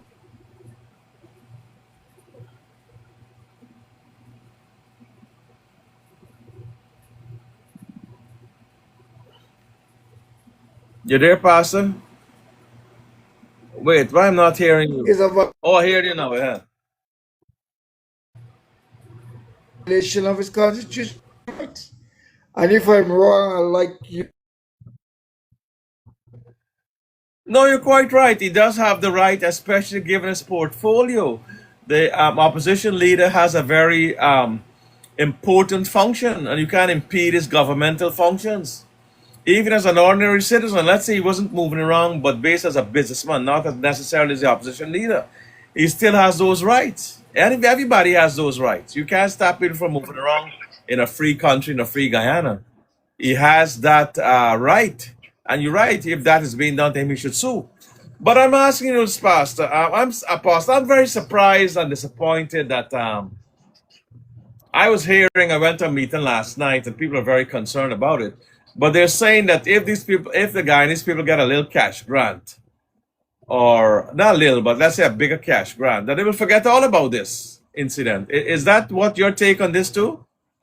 No, my take is not in this, because I have spoken to the core of the issue a few days ago, and I said, what is 100,000 to 200,000 in a cash grant? It is just hypocrisy, nasty, dirty, disrespectful behavior by the government, and foolery and trickery, and a lack of knowledge by the people of Guyana. Because the fact remains is this: if you give me 100,000 in 1 month, that cannot suffice for the rest of the year, because the expenses alone, in terms of food, traveling, and shelter alone, the cheapest shelter you can have in Guyana is 45,000 a month. Then food alone is another 100,000. Light is $5,000 to $10,000. That's already in excess of $185,000 to $200,000. And we ain't talking little amenities like going to a little fried chicken or going to ice cream. So that 100,000 is already lost in the wind. So anybody accepting that as anything good, you have to be an uneducated mind of ignorance to accept that foolishness and foolery. So I call on the Guyanese people: you can take the 100,000, but do not vote for the PPP. Take the 100,000 call you need it. But they are giving the people like the agriculture minister and his family, his daughter-in-law and his son, are secured over 200 million plus in contracts. And the contract to build the road to the cattle farm has not even been completed or even started. They just throw some rocks in it based on Mr. Mohammed public outcry and videos. So why are we taking on 2,000 when the government know that they themselves can't live on 100 to 200,000? We're at least stealing 2 billion to suffice himself and his farm. The Guyanese people have to be docile to accept 100, 200,000 for an entire year. Something is wrong with the Guyanese people mentality. The 100,000 or 200 should angry them to come out in the streets more, to push them out. That's nonsense. And so I don't see it bearing weight or anything to keep the Guyanese people on the back foot, but they're going to push the Guyanese people on the front foot to come and push them out in a greater sense. And I'll tell you, I believe strongly that education of the Guyanese people's constitutional rights are going to bring them greater to the forefront. You see, the government is lying on the constitution because our Samines is going to parliament with constitutional revision. And this again, I'd like for you to speak to. Because to change the constitution or amending the constitution, it takes 43 seats, which is a two-third majority. The PPP just have 36 seats. They need the opposition, either APNU or WIN, to make constitutional amendments. But they're wickedly, deceitfully by this illiterate guy, Adil Nandalal, with the 36 short seats that they have, and they're making constitutional amendment. So this is, again, I ask you to edify the Guyanese public on the constitutional amendments and the proper votes that are needed to make those amendments, not 36, but 43. I hear your point. Now, let me ask you this. I was wondering whether, with like minds on like issues, there seems to be a confluence of interest here, or ought to be, regarding the facts of this case, with Mr. Norton and Mr. Ali. Mohammed, not Ali. Against Mr. Ali. What are your thoughts on that? Do you think that they're doing the right thing? Because it seems as if there's some distance between Mr. Norton and Mr. Mohammed. I believe that at this time, I recently saw where Aubrey was in Linden, and he did a joint protest with Win. That is a sigh of relief. It's a sigh of fresh air, a breath of fresh air, because before there was the hostility where Norton did not want any connection or closeness with Mr. Mohammed. But I said to them on a previous live that I had that the international community want to see strength, numbers. There's strength in numbers. So the greater collectivity of the opposition will give a signal to the international community that, hey, the opposition is now working together to bring greater pressure against this corrupt cabal of the PPP, which is positive in the right direction for all Guyanese that are concerned with the economic depression of the nation. And the other thing that concerns me is the index backdoor economic of the PPP and JAGDEO, that so far, according to Rick Ford Burke from the Caribbean Institute, has clearly put out there that an economic team of experts have located an allotment of monies from the oil money of in excess of 120 billion US dollars that was funneled to PPP stalwarts like the agriculture minister and Edgel and all of them to, push into the East Indian community alone, leaving the oppressed African community like Kokwani and Linden that can be upgraded in terms of aluminum and cement and all the other byproducts from bauxite, that they're not seeking to inject no kind of economic or financial support to Kokwani or Linden. But they're injecting mass billions of dollars into sugar, which they have no knowledge of the industry to develop and grow and expand by using upgrade systems to produce ethanol, which can return come back to even produce sugar at a cheaper rate. So we're seeing an inept government, a vigilance government, just want to prop up their base and failing the state to harness greater GDP in the development of ethanol or biofuel. So the government of today lacks credibility, intelligence, and wisdom to lead our people and our nation to pull us out of the economic recess we find ourselves in. Because with the billions of dollars they're spending in sugar, I know based on my statistics and studies that ethanol production plant just costs between 50 to 100 million United States dollars with the backdrop of earning in excess of 150 billion United States dollars. So what are we doing? Shooting ourselves in the foot ignorantly because we are afraid to say we do not know or we don't care to develop the industry to bring greater productivity. That's an important point, We're afraid to say we don't know. I always tell people up to today, you learn something new every day. Nobody knows everything. I learn from you, Apostle. I learn from the other speakers. You always learn something new. And nobody knows everything. And I can't understand how we can have people that say, well, we know everything or pretend to know everything. And I look at these people and I know for sure that they know everything. Everybody that, that are part of our government and the opposition and so on. What they need to have is a national consensus of sitting down in the brotherhood. And there are some brilliant people there. The opposition leader went to school with me at Bishop's. He's a bright fellow. He's not no pushover. He's bright in business too. He's sort of like independent right now with his business. He don't need politics to make money. He's making money. What's his name again? Ashidin? No, sorry, not the opposition. I mean, the leader of the PNC. Aubrey Norton. No, the other gentleman, the younger one, with his fried chicken business, man. Yes, Doctor. I know who you're talking about. The chicken house guy. Chicken house guy, Doctor. What's his name again? I'd be ashamed that I don't have his name. I got to tell you, it was late in the night. Anyway, he's a bright fella. He knows economics. You got to sit down with these folks and let them hear.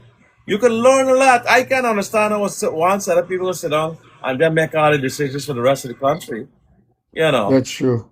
It's not good for us, brother. And it's a disappointment that that's how Guyana is running. Terrence Campbell. Terrence Campbell. Terrence Campbell. Blessings forever. Thank you. Terrence Campbell. He has proved that he's a businessman. He has proved that he knows how to make money. The same thing. I mean, these guys have business background. Indeed. Bring them on board with you, man. At least for an advisory commission. Even if you want to say, man, where we got to be cabinet meeting, you can't come because you got to be a minister of the PPP or blah, blah, blah. On the wider world, you bring everybody in a national commission and get them to sit down and say, well, here we can run this country. People who do that do better than when you have just a cabinet, because you get from both sides. You got information coming. You learn something new every day. These young men have a lot in their minds. They're very brilliant people. The same thing with Ashwin's two sisters. I'm very impressed with these girls. They're very smart. Yes. I take my hats off to Ashwin's sisters. I'm telling you, they get a lot of courage. I mean, I'm glad that Guyanese have women who can stand up. Now we need that from our women and our younger people. And the younger people at our meeting last night, they talk about the young people. I think they call them I think you had mentioned it, Generation X, Gen Z. That Gen Z is coming out hard also. They're coming, the university people. So this is good because I'm happy for that, I'm happy that I'm seeing that, And then I can also say that former Minister I think he was second Vice President or something like that, Carl Barrington Greenidge. What I've learned about that gentleman is that he is one of the leading economic experts of Guyana and the world community, because he was able to develop agriculture systems in Europe and in Central Africa. All these things I've read about him. So Zulfikar is not as qualified in the area of agriculture like Carl Barrington Greenidge. Carl Barrington Greenidge was able to develop agriculture models for Europe and Africa, the entire continent of Africa. So why don't the PPP, though they have him there already, switch Zulfikar out of there and truly throw Carl Greenidge into that ministry to bring the type of development Guyana needs, because he has done it before. Africa has learned from Carl. Europe has learned from Carl. So why don't you use the man who's proficient and efficient in the field to bring Guyana to its greatest agricultural era that we've ever seen or ever known. So, but the PPP, I'll tell you, what you're saying about Terence Campbell, I see that because, I mean, I was there in Guyana, I saw what he did with the chicken house and so on. But the issue is they do not want to put black people at key industries to really push the economy. They have a racist bias against people of African descent. Though you are smart, you're bright, they want, because I can tell you by knowledge, I had a cousin who graduated from the University of Guyana, and she was natural resources. She held a position there. They had her train a group of East Indians, though they are not qualified as her, give her a severance package. Today she's in London. After finish training those Indians, Roger Luncheon call her, give her a package. And I can call her name here, Mrs. Gittins. They fired Miss Gittins, give her a package, and she's in London today with all her university successful graduation. So the PPP has a disdain for expertise and professionalism, hands down. So how are we going to develop with a bunch of dunce? Ali's a dunce. Ali have never went to any reputable university. And that's why we get in the nasty, undermining, underdeveloped state of Guyana. We will go nowhere with brainless people. Because he went to university for IFLOC that never established. Gone to Trinidad, collect a doctorate that is not credible. JAGDEO too, have a doctorate before their name. And when you put them to the work and to the test, they are failures. How JAGDEO could be a doctor, and the economy of Guyana has never lifted off, never taken off, never gone to anywhere where we're seeing surpluses in our economy, in our GDP. No ethanol. Sugar keep losing benefits on the international market, loss for production, and ethanol would recover all those production and put greater surpluses in our economy and our GDP. JAGDEO is anything to think about? He's a zero, not a hero. A zero. And we must be Guyana real. needs a national committee and reconciliation of minds, and a lot of people are willing to serve without giving titles or giving any kind of money. And you can't have people in office pretending to be brighter than other people who are much more qualified, including in the diaspora, more so the diaspora, apart That's from true. those names you've called. That's And true. Apostle, if you're going to go down that road with these folks, I don't think Guyana, and you can see it already with all this resources, Guyana is not fulfilling its mandate. It's not taking off as it should, like other countries. They take off and never look back. Exactly. And I don't see me doing that, and I'm very concerned about that, brother. And along the lines of what we discussed, about Yes, going yes, there and making sure and so on. yes. Invite bright minds like yourself and people like that who have an open mind to bring everybody in. Guyana That's needs right. this.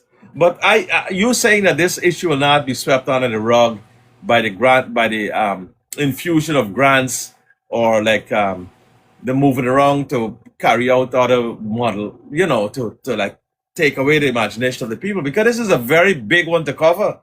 No, they can cover this. They can have you sheet. They can use blanket. They can use nothing to cover this. Because if you remember well, this Adrian Young incident is not even been an inquest, and they also have the Marius thing. These things are like forgotten history. So I'm wondering, it would be a sad thing to know that these people ain't got no money, they ain't got no compensation, they ain't got no love, and they're just treated like, well, it started to happen already. Do you think that would be a successful, It wouldn't be. You know why it wouldn't be? And I'm telling you, I'm sensing the move of the Spirit of God over Guyana. This is an hour and an era that what the scripture says, what the devil meant for evil, God will turn it around for his good. In all of these excessive by the government, God is lifting this as a catalyst to bring greater sensitivity and awareness and determination. And I'm going to prophesy over the nation of Guyana that this nasty, diabolic PPP government is at the threshold of going over the cliff Like you got Cultural Falls, which is the highest, has the highest height in terms of a one drop fall. I think it's over 700 feet, right? 700 feet, I think it is. And 7 means rest. At this point and juncture of our life, they will fall over that cliff of Cultural Falls and die because of their wickedness and their presumptuousness in the face of God. Because they go to Babu John in this place and they do sacrifices and shed blood, believing that those blood that they shed is going to cover their evil and keep them winning. But I'm telling you, this day and this hour, God is Babu John is arising sacred ground because that's where she had the Jaganberry, right? All right, thank you very much. Thank you. Yes, yes. Thank you very much. They Thank shouldn't you be very much. doing that. I mean, whatever you would want to say about him and Burnham, these are national heroes. These are people who have distinguished themselves. They brought us along. They brought us to the promised land. Yes, yes. And Burnham and Cheney was not involved in corruption. Oh It's the no, and they always corruption try that to even unite the country and far more than what I'm seeing exactly. happening It now. is the corruption that even caused him to have an heart attack. Because when he heard what that bastard Jagdeo was doing, they said that he fell into shock. So the issue here is that Jagdeo, they will understand in 2026, going to 2030, the writing is on the wall. Because God here, this scripture says this in Psalm 7:11. God is angry with the wicked every day, and the PPP has shown clear wickedness. Egil has no spiritual decorum. He is a total. I'm surprised, that somebody with so much bad name, they won't resign peacefully. I mean, it's not like he can be hand to mouth. They have already established that he has certain assets, whichever and whenever time and how he acquired them, he may be immune from prosecution or criminal charges or whatever connections, Yeah, right? But I mean, you gotta ask the question if somebody don't have so much shame that they he just has don't no resign morals. and go into the background, or at Yes. least be temporarily suspended while the investigations are going on. Each child got assets. They all have great things of them that they never had within the course of last 4 or 5 years. These are legitimate questions being asked and evidence coming forward. So What's the difference between the PNC and the PPP? When Comrade Corbyn was labeled or accused of rape, Mr. Oy told him, step aside. Step aside when the investigation finish. Then, based on the investigations, you will be reinstated. But I am asking you to step aside. The decent and honorable thing to do is for Egil to step aside. And the president should have asked him already to step aside. But you see, when you have a bunch of thieves, when you have a bunch of Alibabas, what do you expect? When you have a bunch of criminals go with criminals. It's like in the current state of America, sorry to say. A man with 39 felony charges in corruption with his property, which he inflated prices, and now he's paying the consequences. An attorney general who was fired because she unconstitutionally encouraged herself to be in bed with him and hiding the Epstein files. Now, she was kicked out of office. And so we're seeing that his approval rate has plummeted to below 35.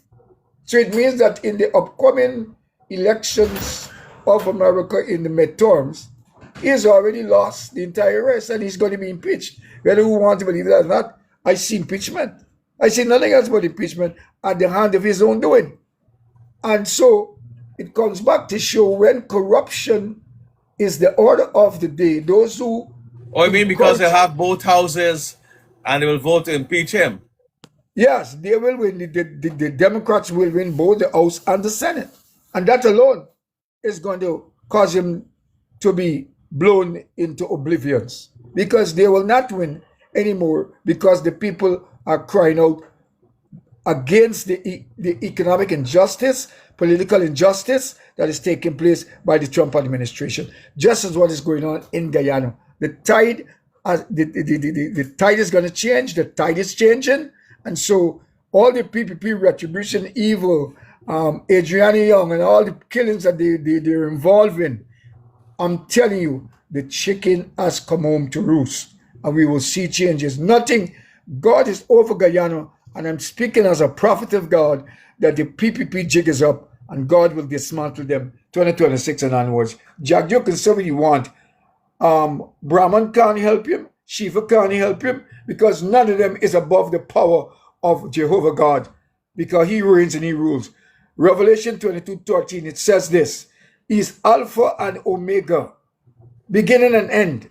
It never said Ram, Shiva, or Lakshmi. It says Jehovah is Omega, Alpha, and the end. And I will prove to JAGDEO today and the PPP, every word I say today as the prophet of God, they will live to see every word, and they will be in bundles when they leave office, because the nations, the world, including the new presidents and leaders of Guyana, is got to come for them to answer for their criminality.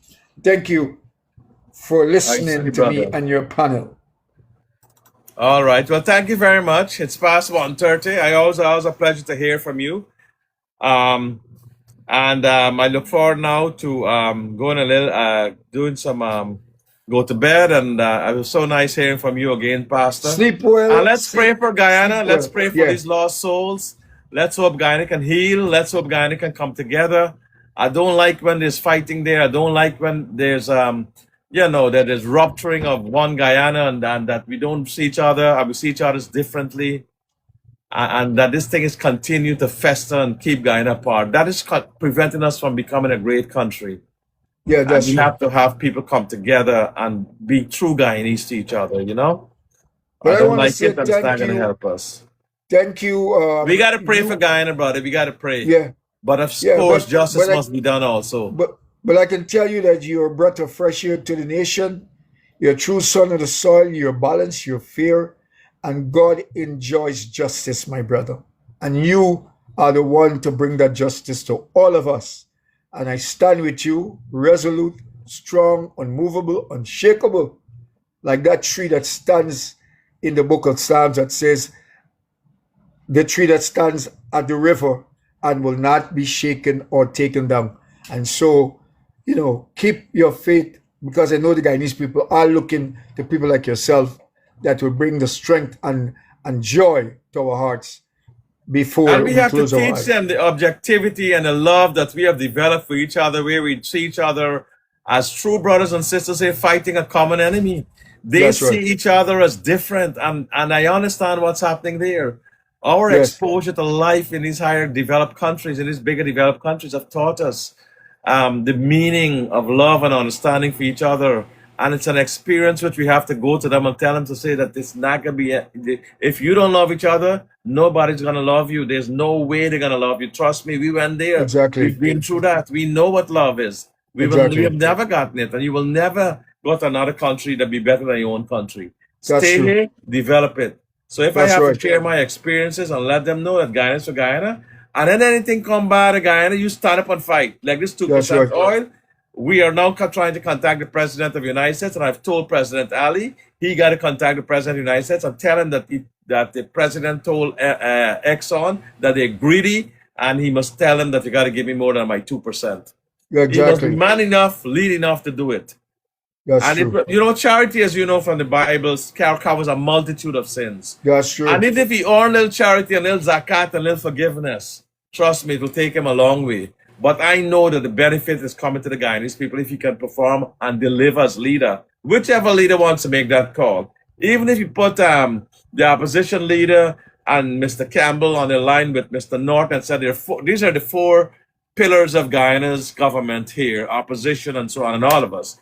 And we Yeah. all consensus say we want more than 2% if you can get us 5%. Because you yourself thought, you heard about it, right? When he put Yes, yes. Yeah. Exxon and Chevron and tell me y'all are too greedy. And you know if President Trump say he can do something, no matter how he can do it, he can do it, right? Yes, If you that's can right. use the big man's power and Yes. represent your country at the same time, then there's Yes. no way that we can get more than that 2%. That's the first order of business. And that might very well help in forgiving some sins. I'm not saying all, but it's worth the shot.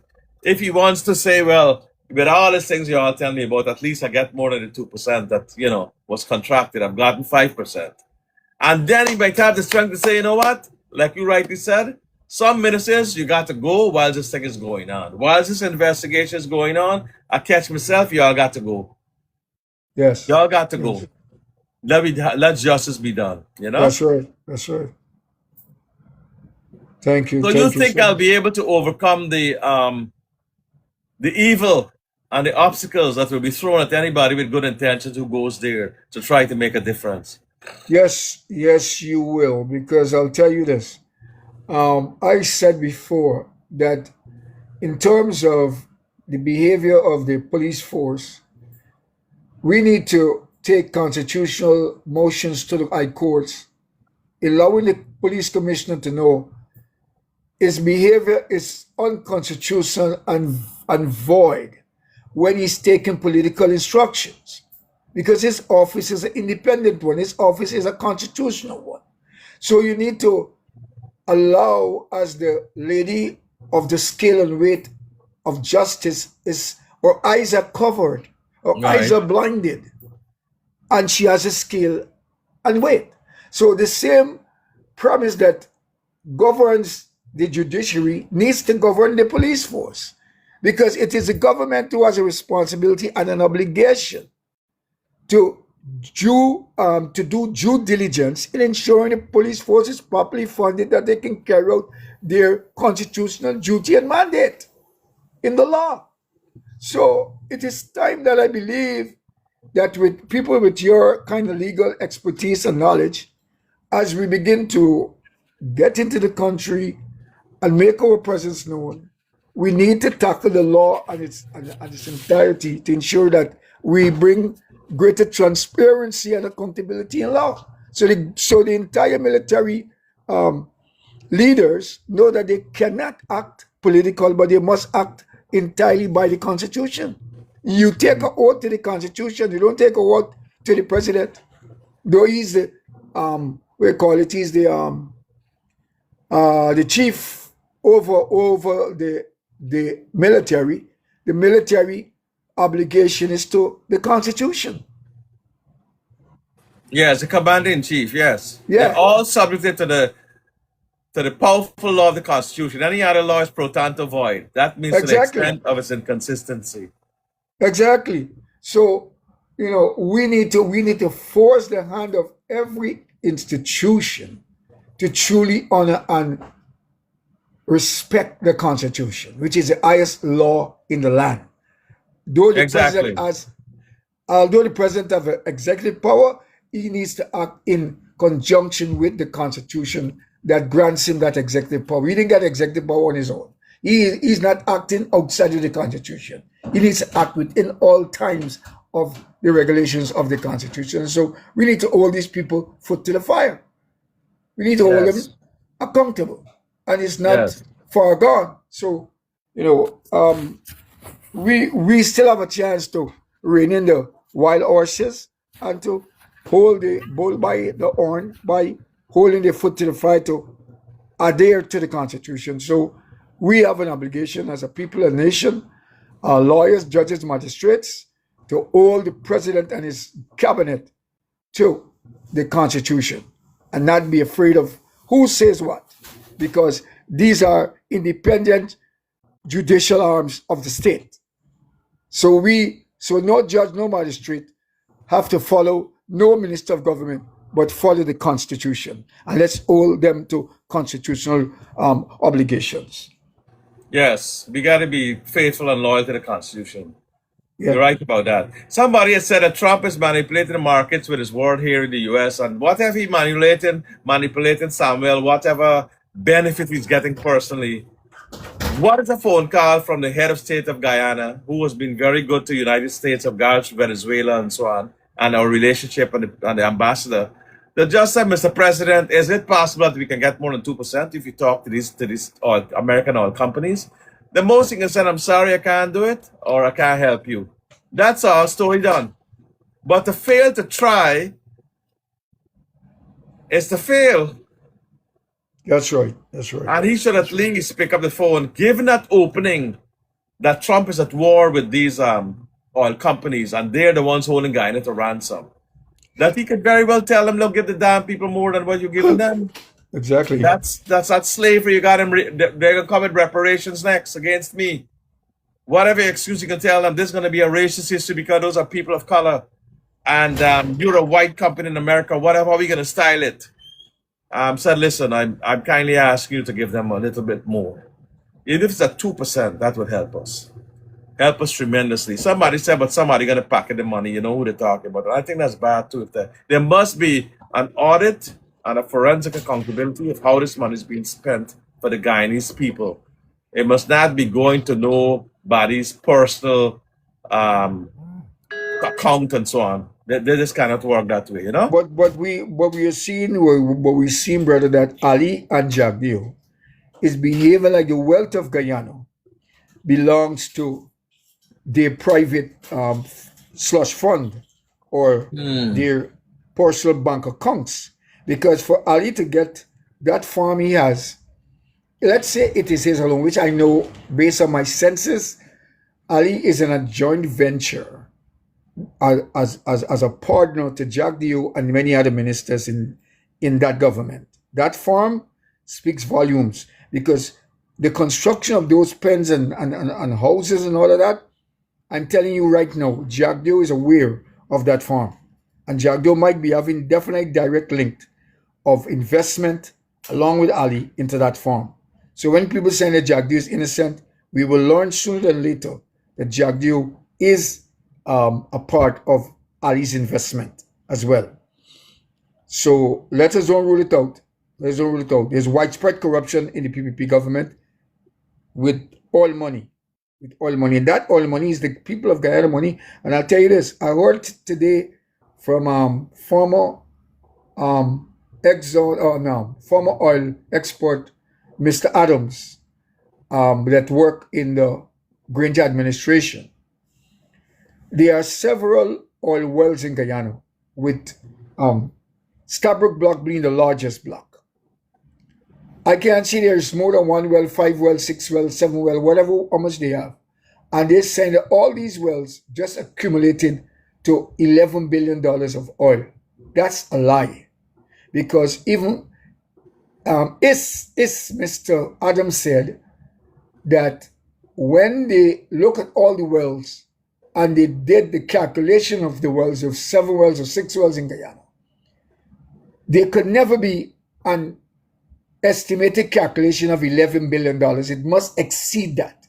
But because JAGDEO is a dark-minded person, a kleptomaniac, extortionist, and a criminal, JAGDEO would want to undervalue the true amount of oil in Guyana's rivers or ocean bed that will always give him a spin-off or profit from those oil wells that he can turn into his own oil machine and become the billionaire that he desired to become. So we need greater transparency with the oil. We need to go back and really bring ring fencing to ensure that Exxon doesn't go to every well as they please, but we must know the true value of every barrel of oil that comes out of Guyana's ocean bed, that we can calculate effectively financially for every cent to bring it back to the coffers of Guyana and to the Guyanese people. JAGDEO and the PPP are in a defrauding mentality to the people of Guyana, and this has to stop because that's what they're doing. They're hiding money for themselves. How long? Well, this money belongs to the people of Guyana. This is not nobody's private account or the father give them or the mother give them, you know? No. This is money that Guyana belongs equally and collectively to all Guyanese in the whole and in the parts. In the sum of its parts. Every Guyanese of the 6 races. That's true. Not only one set of people. And this economic deprivement is going to create sooner or later some type of civil conflict. I'm not calling for that, but when you are going to put 6 races of people out into the economic coal and the abyss, where darkness overtake them, economic hardship overtake them, their sons and daughters have to become prostitutes and gays in order to survive, because now you pass a gay bill that is a curse to the nation. What are you saying? is that you are condoning abomination on the nation, where young men no more would be proud to be men, because what? The economic situation in the country and system in the country does not give total relief to the entire nation, but you're giving it to one section of people, where the other section has to come bowing like dogs and degrading themselves in order to live. So what are you going to do? You're definitely destroying the moral fabric of our sons and our daughters. And it's going to take a rebellion in the people who are going to see nothing else that is major, that they have to fight for what is mine, and you will erupt a violence that the country will not even recover from for the next 10, 40 years if we go down that road of economic alienation and starvation. So But here was the problem, Pastor. now. If we give up this chance, you're blowing it for generations to come. Guyanese will look back and hang their head in shame and That's say it's true. our generation the oil was mined and brought up, but we failed all our grandchildren, all the future generations, because we will never ever get such an opportunity again. Like oil, and that thing is not gonna oil is not gonna last forever, It's not going to last forever. and you won't get another situation where your resources, you have control over it. That's in your own territorial sovereignty and integrity. I Yes. don't know if these people don't understand the laws of international law, or don't consider these things, or are so shallow minded not to see the opportunity and to look at history in the eye and say, well, I'm going to seize this opportunity. That when they used to call us Jonestown, and when they used to call us Mudland, and when even in our own Caribbean countries, we used to be put down. But that will never happen again now, because we're going to make sure Guyana rise to the top. And we're going to lay the foundation for our children, our children's children, and all the 6 races of Guyana. Because it's Yeah. enough here for everybody. Yes. It's enough for everybody. You don't have to exclude anybody. It's only if your eyes so big as I see what's happening. And I was at a top level meeting yesterday with some Guyanese expatriate, Guyana diaspora. And the momentum is not nice. It's building. People are Yes. very upset at what's going on. Yes. And these are not people who would depend on Guyana for anything, but people who have a conscience. Oh, well, yeah, of course, we need to be concerned, because we don't want to be living in a country forever that is plagued by racial extremist behaviors, where they believe that the color of your skin gives you superiority or the power to oppress others. And so a man is a king in his own home and in his Exactly. own territory. So we would like, I would say this, basically I was doing a study today on Revelation 18:4, where God warns that we must come out from Babylon, which is America. Babylon is America. And so God's saying, when you go to Revelation 18:4, 8 and 10, when he says, come out from our release, you'll be consumed with our plagues. And right away, God took me back to Revelation 19 with Lot's wife. Genesis, not Matthew, Genesis 19, when God instructed her not to look back, lest she turned a pillar of salt. But Babylon was so much in her that she looked back and she became a pillar of salt. And so, even in these last days, he's calling us in Revelation 18:4 to come out from her. So, what is the PPPs going to do? Stop the blockade of Guyanese returning back, repatriating to America, to Guyana, their homeland, a safe place, because they turn it into Sodom. So God wrath might hit Guyana too, because it says that in Revelation 17 that all the nations that follow in the abomination of America, harlotry, and sexual perversion, is going to receive the same wrath that America will receive from the hand of God. So Guyanese must understand that this government is not the government rightfully called to lead Guyana into a prosperous season, because the type of lifestyle they want to interject into Guyana is a Babylonian demonic lifestyle. So we need to call a spade and look at the government for their immoral stance that is going to cause the nation in a greater way of receiving the wrath of God. So it's time we look spiritually inward in ourselves and to the nation, and we begin to change the immoral trajectory that the PPP is leading Guyana into. They're leading Guyana into a course place and not a blessed place. So we need to be careful, very, very careful. And I there's hope too much Guyanese, exclusion of diaspora, American diasporans, to the detriment of Guyana's development. And I hear this and I see this because I've heard the remarks from these folks that Guyana, you've been abroad and you never part of the revolution they had there. They don't understand what they're talking about. We exactly, had to go to other passes to make ourselves successful. And how you're right. How dare they exclude us from Guyanese, from Guyana? exactly, exactly. We That's what have they do. equal rights with all of them. Exactly. Equal rights at least. So we got to push for reform of the laws that we must be able to go there and become member of parliament without renouncing American citizenship.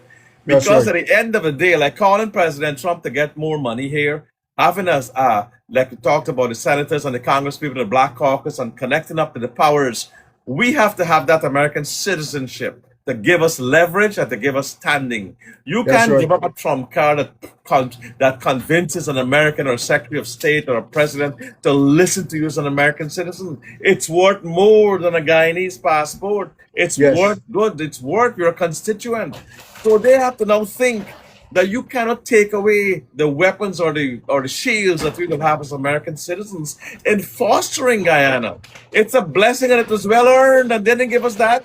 We earned exactly. that from America. So they That's must right. respect that, leave that sacrosanct, respect it, and consider it to be an additional asset that Guyanese are bringing home. That they are American Guyanese and they have power, they have clout in where it counts in America and That's around the right. world with respect America. That's And right. treat us equally and give us equal opportunities, I whatever agree. race we are. I agree. I agree. So I'm calling for Because that. And we have to the, develop that argument more as I we agree as we with you. go. I agree with you. Because you know why? Because you know why? Guyana education system is way below the United States.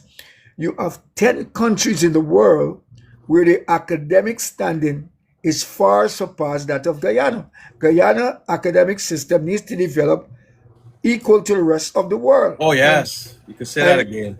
and so when Guyanese, if we to model America, because you have America, Canada, um, China, Japan, and a few other countries, Sweden, and all these countries are part. Germany is in there.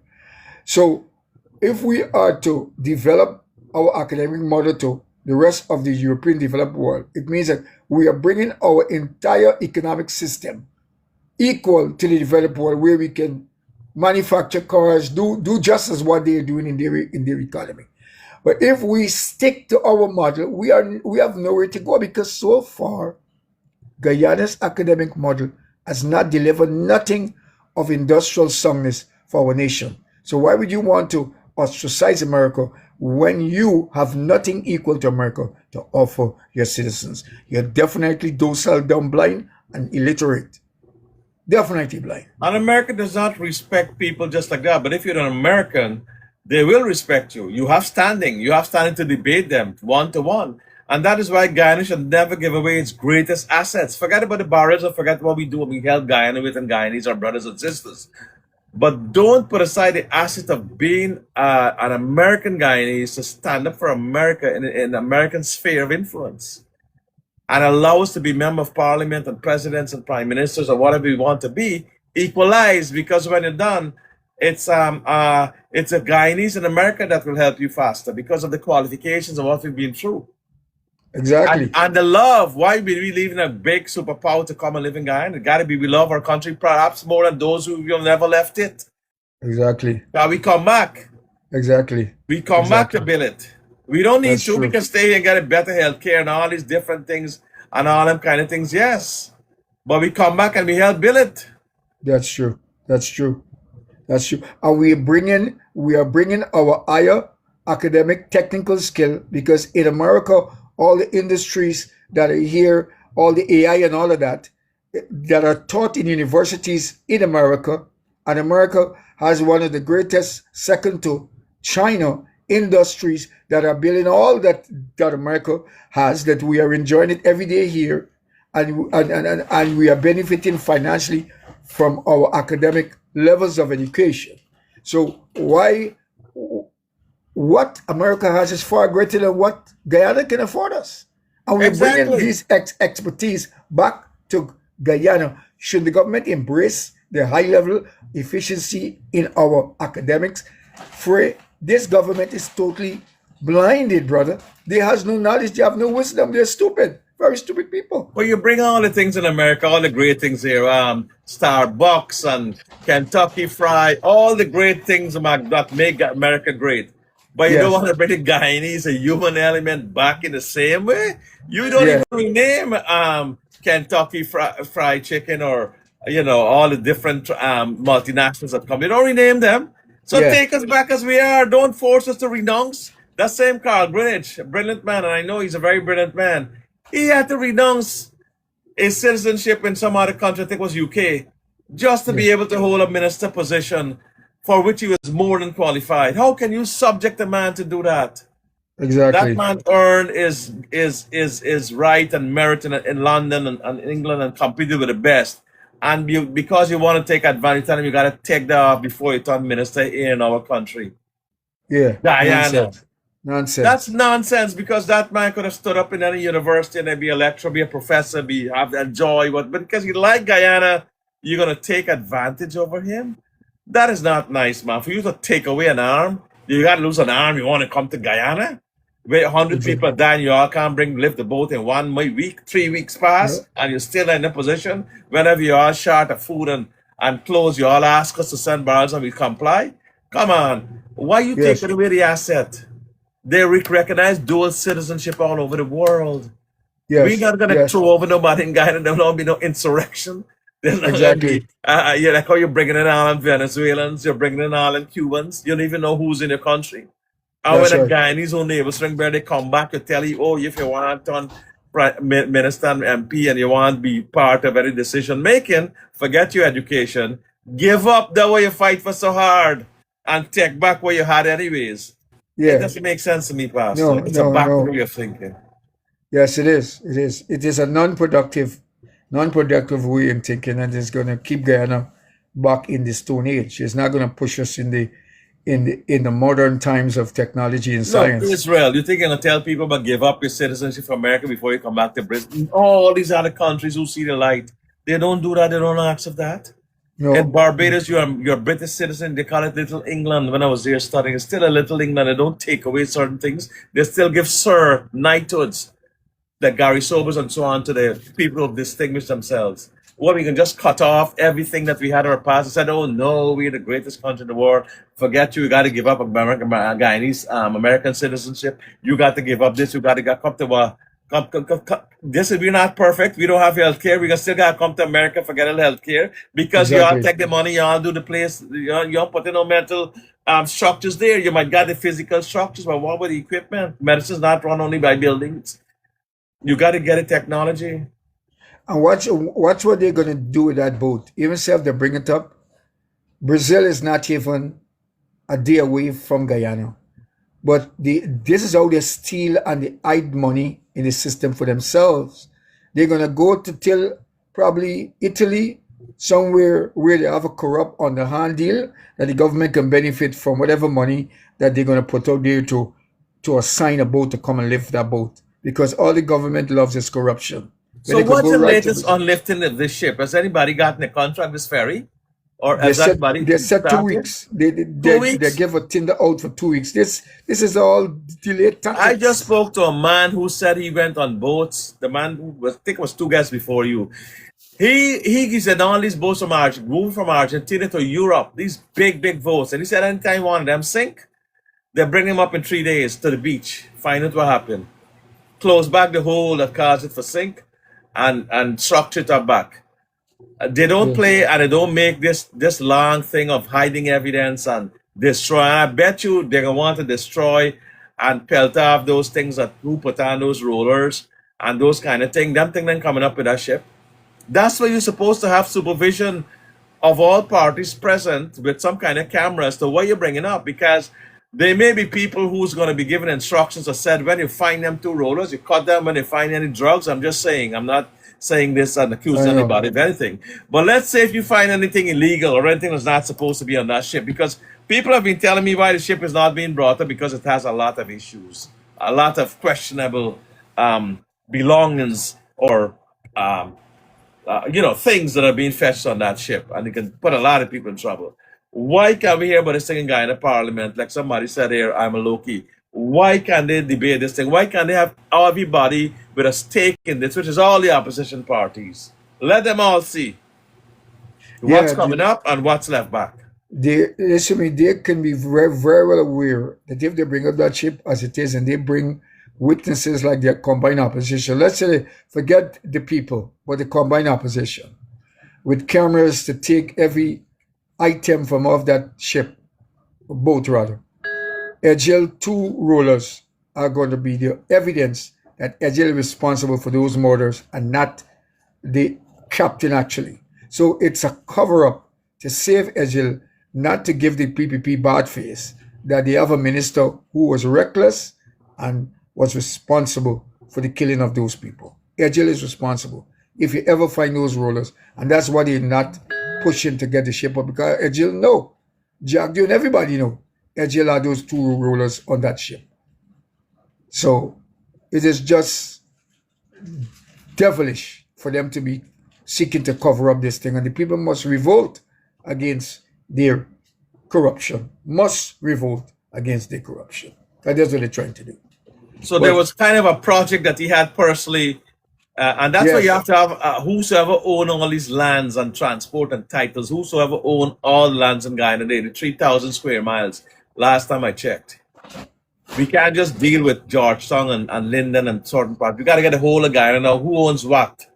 Which is state land, which is government land, which is held in trust, which is held in name of this. You might not see a name like certain people's name fall out in front of your face, but you may be able to trace it as to the ownership, because people own things in different names and companies.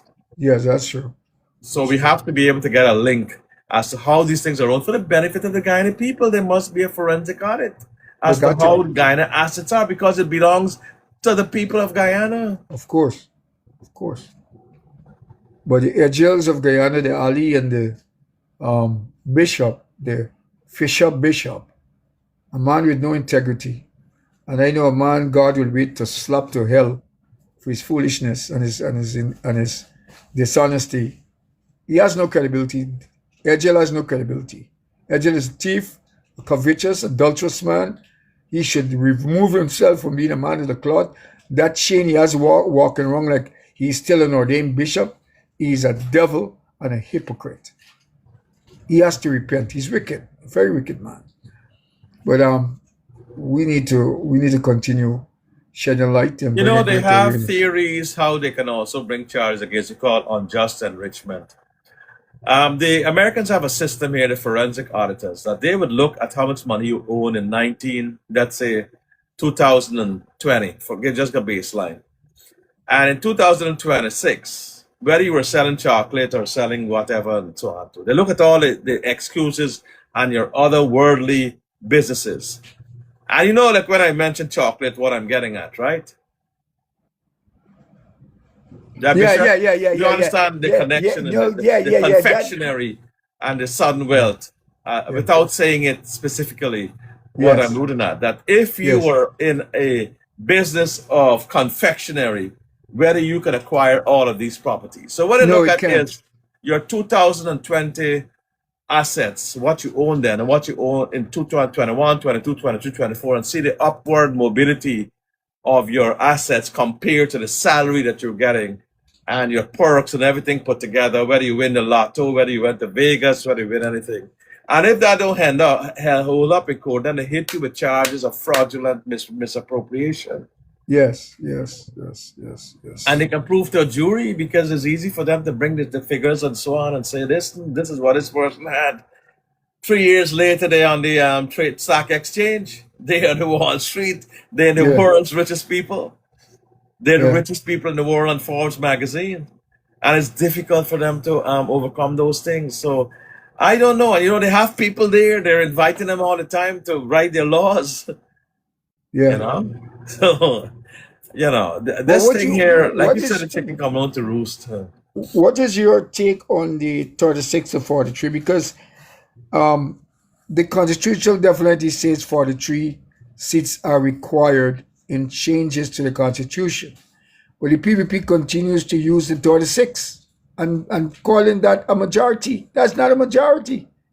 My own learned mind and comprehension and knowledge of the laws of Guyana does not um, gives me that confidence and that knowing that their 36 seat gives them any right to make changes to our constitution. They're acting void of the constitution.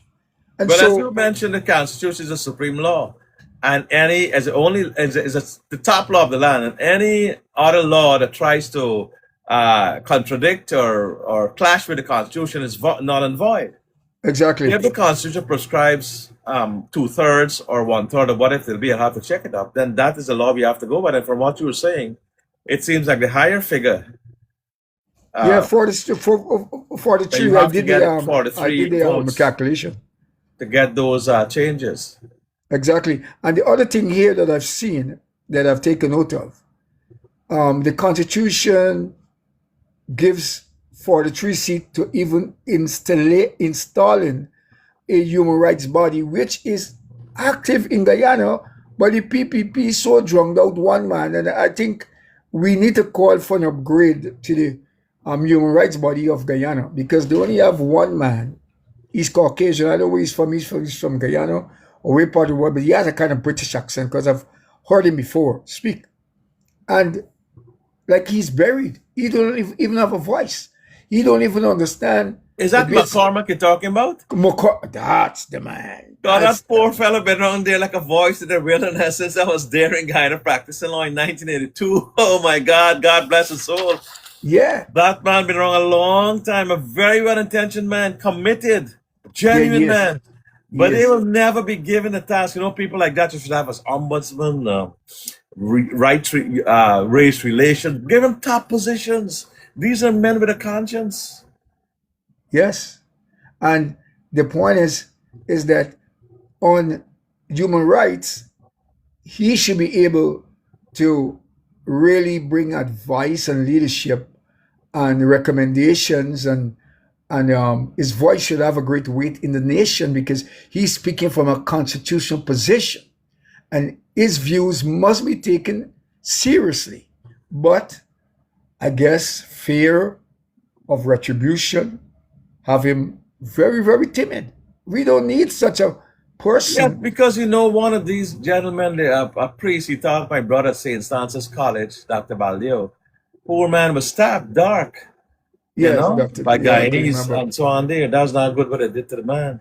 To these people, we don't have many of them surviving now. But with the constitutional office, I believe that he's warranted security vehicle to ensure safety is always intact, and he is above the type of retribution that if he carries out his duty without fear or ill will, that those who might be an enemy or opposition to his decisions and his outspokenness, he doesn't need to worry. He need a home. When you elect these men to these offices, they must be given certain type of security consultation protocols to make sure that they do their duty in an unfair and unbiased manner. But if you take away that safety net, then you make them intimidated, and that's what the government is good to do. Though these offices are not just offices for the government to decide who go where and how, but they are independent from government interference, then give them their due, and so they're able to act above reproach, above question. But they do not want that, and so we, the Guyanese people, have to make that call and make that demand. And if the Yes, like I government, told you about this dual citizenship stuff, we got to call and make that demand of them. yes, yes, Whichever government come into power, you better have respect for the diaspora Guyanese all over. You better UK, England, Canada, or whatever, US. Give us the same treatment that you give I mean, you got Venezuelans, you got Cubans running in the country that like they own it more than us. Yes, that's true. That's And true. telling us you can't be this, you can't be. What you scared of us for? We're Guyanese too. Our neighbors are all buried side by side. No, they think the money, the greater the benefits or portions of wealth, they believe the more they leave out the diaspora, the greater share they can get. But not only that, understand the that? smarter people get rid of them. Them too smart, them too bright. They're gonna see what Yes, we're doing. that's another thing too. We got What you're cut our saying. size to accommodate them. But when I see the kind of quality who call themselves this and that, I am so upset, Pastor. Apostle, Yes, I'm true. so upset that in Yes. my days when I saw ministers, they were ministers. But when I see these kind of people walk around now, and the way they speak and the way they carry themselves, them. But I mean, God help us, man. And both sides. Yes. So unless you can get the cream of Guyana, Guyanese or Guyanese, and you choose the best, oh come on, and you pay everybody, nurses, teachers, everybody a proper salary, so nobody feel left out. Everybody comes. That's gonna change. I mean, Villian, you're saying something in the box. You don't see that. Well, let me tell you something. You don't understand the power of prayer. You don't understand who God is. And I'm telling you, these are the days where God himself will show himself in Guyana. He's already doing so. He's already doing so. The churches are coming out and speaking out. The church has been quiet since I left there. But the church is coming out. Pastors are finding their voices. And I'm happy to see that. When the church leaders all one head and speak out. Let me say this. I was going through some biblical study in the book of Amos, where we talk about God is the God of the hosts of armies. He talked about us taking the position of intercessors, fasting, and all of these things. The church in Guyana has been sleeping. But when the church in Guyana wakes up and put on the spiritual armor and begin to live the way they're supposed to live in the presence of God, you will see government ministers going to bed and never waking up, because God will destroy the evil from the face of the earth.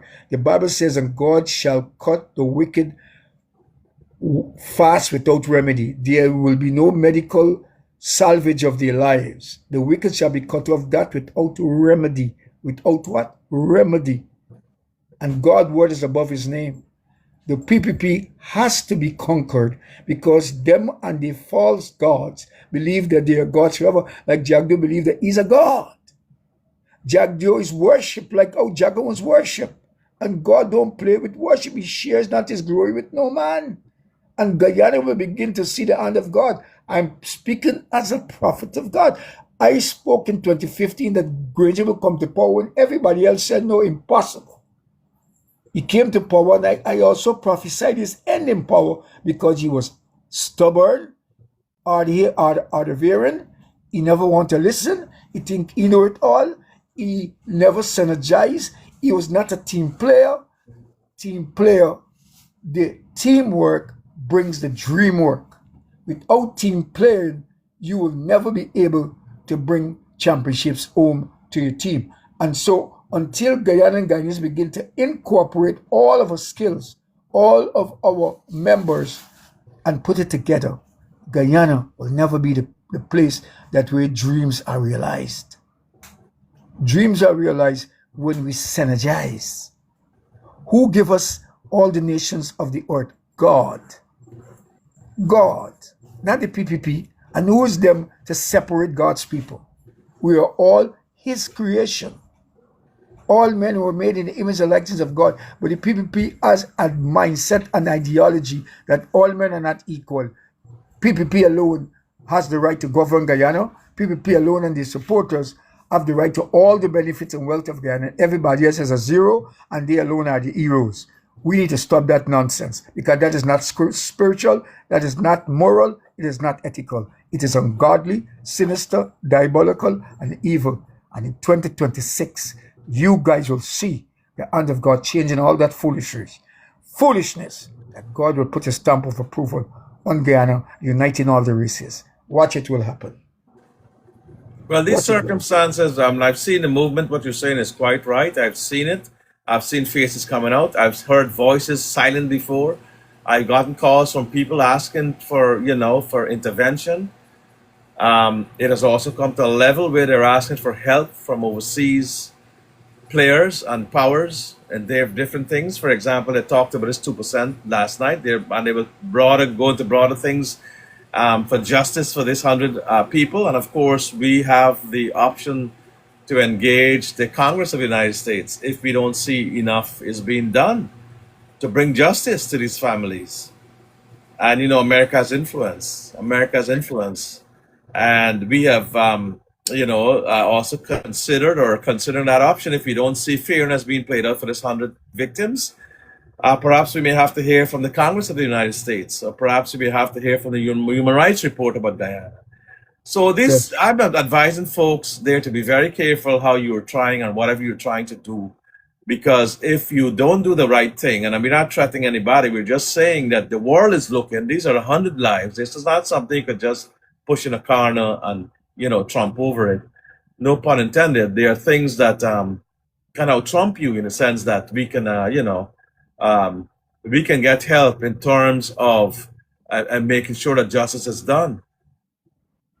That's true. That's true. That's true. Apostle, that America doesn't like to see injustice done in any part of the world, and or the institutions of human rights and so on that are here. This can very well become a human rights issue because there's Yes. there's Amerindian folks involved 80%. There's this dragging. This is this cover up. There's this high and mighty attitude. There's this militia not being used. There's a lot of critical factors here that Yes. will stir the conscience of any reasonable person to act. That we're not going to be part of this. We're not going to allow this to go on, and we're going to get involved. And if they get involved, it will go to human rights reports. It will go to all sorts of things. It will go very deep around the world. It could help your financial stability. It could help. It could cause diplomatic tensions in Guyana. All those people that are cheering you on will suddenly become like, I can't do it anymore. I can't invite you anymore. Just like I can invite certain people to the cocktails and so on. They'll be given instructions. Well, we're not that close anymore. Yeah. So they got to be. I advise people and I tell them as a friend, be careful as a Guyanese, be just, be fair, and be concerned about your brothers and sisters. And on that Yes. note, Pastor, I thank you very much. Thank you very much for being part of this. And we'll continue another day. I'm glad Yes, that you we will. We joined will. and you Have a good lighten up night. things here, put things in perspective. Yeah. And every time I talk to you, you always have additional pieces of the fight to take. Additional troops, and we'll follow up and see what's really going on here. But time is getting very, very short. Yeah. On What those about us? What responsible about to us? bring Lastly, justice. what about us writing the stakeholders of Exxon? We Well, I can take did send out a that letter. I approach. did call the State Department on this. I did make an entreaty to the president and some other people. They have a group here. I'll have to bring you to that group Okay. to see where they've gone with this. I think once we were talking, they sent me a missive to involve some other stakeholders in Guyana about the same Exxon situation. Yes. So what we started there, I drafted a resolution, and like it's gone global in the sense that it brought in all the bigger players, which is a good thing because they know them. I don't know all them. I did the legal part of it.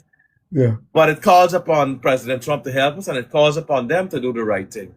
Yes. So move this 2% to 5%. They might come back and say 4, 3.5. I hope to God they give us at least 4, or that they open Yes. up to Something read. decent. Yeah. Something Yes, or decent. at least President Trump tell them, well, you got to come up with something. Give the people and the money. It's their resources. You're already greedy. I tell you all, I'm going to squeeze you if you don't do this. This is one such instance that you have to show that you're willing to, peace. Everybody got their own interests. Everybody wants something from it. But at least the Guyanese people and all of that quagmire must be able to extricate something that will make us whole, something that will bring the smiles to our faces. And if President Ali don't do it, then it shows a negativity that is not going to bode well, that you refuse to call in the times when people have asked you to call, Yeah, to that's be a true. leader.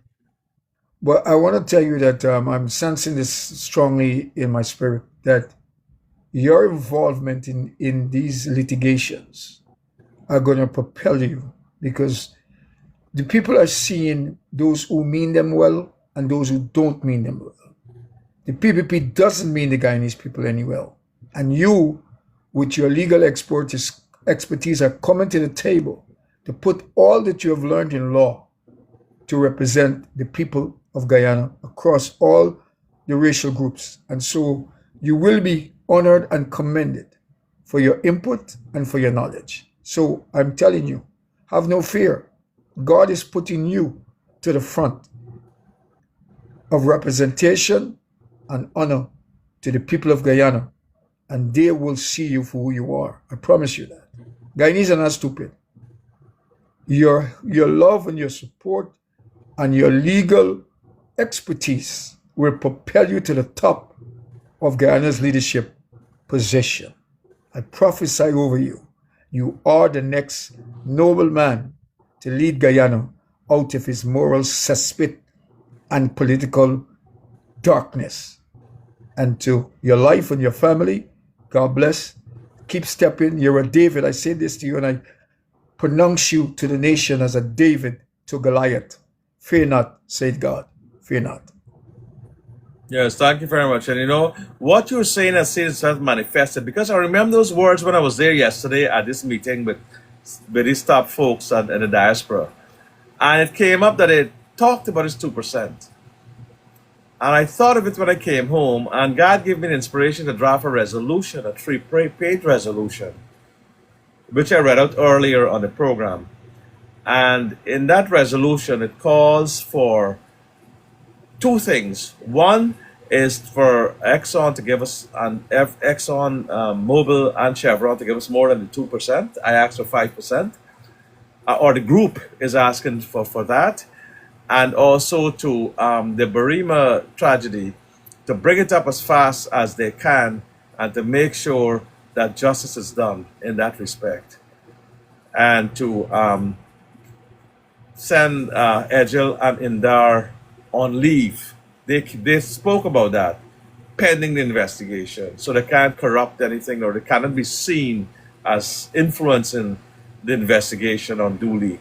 And the conflict of interest rules demand that they be removed. Just like how you have police officers who may be involved in an investigation, somebody was shot or whatever, they are immediately taken out of the precinct, immediately moved, and the investigation carries out without any fear of undue influence or friendship. And that is how it must be. Guyana is not a law unto itself. Guyana is a place that has to learn from other countries and follow the best. Not only that it is convenient to do so, but also it is right and the right thing to do. So, you know, every time I talk to you, I get inspired. And it surprised even myself that I came out with a resolution that it has gone global now. Resolution of the Guyanese American diaspora and Guyanese leaders calling for a fairer share of Guyana's oil wealth, justice, inclusion and accountability for the MV Barima tragedy, and the immediate recovery and preservation of the vessel, which is what me and you have been talking crystallized here. So from you to me to God, things are crystallizing, and it's giving me the tools and the necessary wherewithal, the inspiration, so to speak. Yes. So ask for a Guyana fair return agreement, forget at least 5%. I'm going on to say, well, you know, we got to negotiate with Exxon and Chevron and so on, and President Trump must be called by Ali, because you can't leave everything on the diaspora. He, as president, has to make the call. He must recognize the opening. He, as a politician, as a leader, must know this is an opening for me.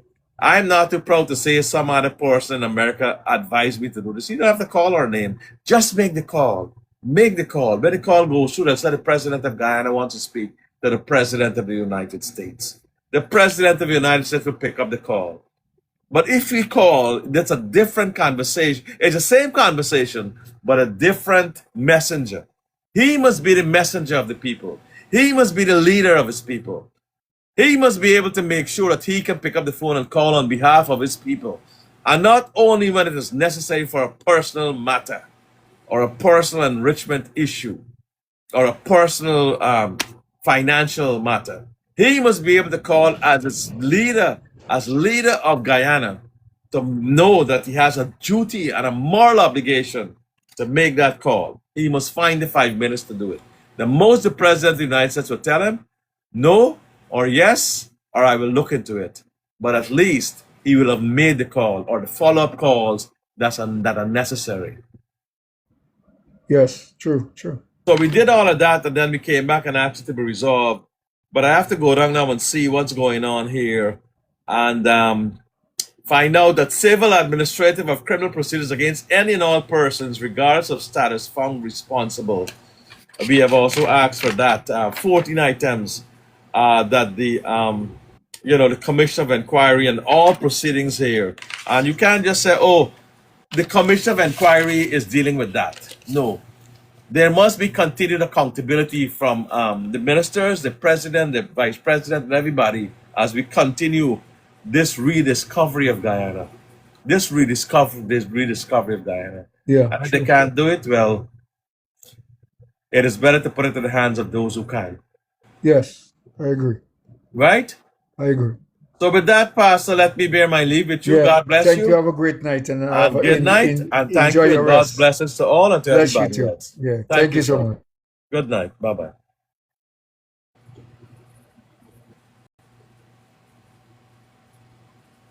So we thank everyone for listening. We're going to close off now. We're going to end the stream. We wish you good night and God's greatest blessings. Albert Baldeo, State Attorney and Community Leader, former prosecutor, and asking everyone to stay well and to keep the faith. And let us try to be better citizens, and let us try to be good people.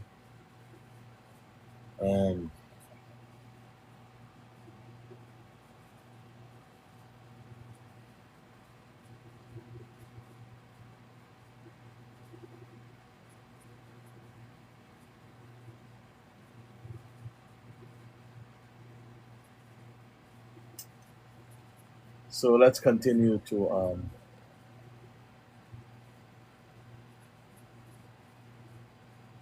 work together, to fight together, and try to do the best we can.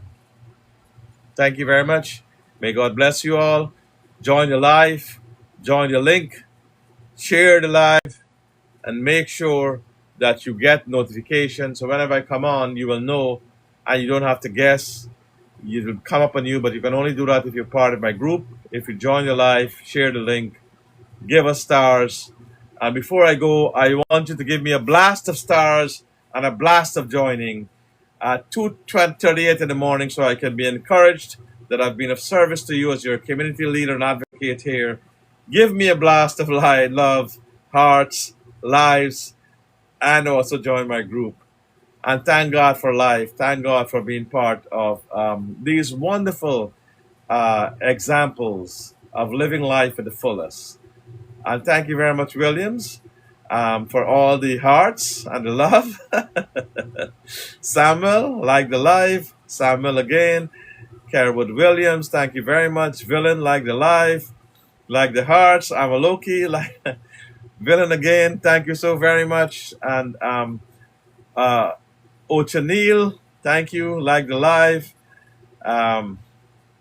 Join our group. Be part of it. Join our folks here on this group. New members. And Villain, I appreciate that very much, sir. I'll have to bring you on the next time. Rosebud. And everybody else, thank you very much for joining the live and being part of this and helping us to share the love, feel the energy. Roger Moore. It's good for us to feel the love, see the concern, standing up together. Guyana, love you so much. Thank you very much, Lloyd Williams.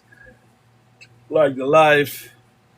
Thank you for inspiring us. Thank you for encouraging us. Thank you for being a supporter and for joining our group and for giving us a love and a heart, for liking us, and also for being part of the over, I think it was 10,000 people who looked at this over some period of time, but we have kept to the issues, and it's only for our dear land of Guyana, it's for our country that we want to make a better place, to make sure that justice is done, and Nelly and Guyana, love you so much again. It's wonderful to have folks like you. God bless you. The love is true there. The love is genuine. Um, God bless you all. Continue to inspire. Continue to encourage. God is our inspirer. The Almighty has given us work to do.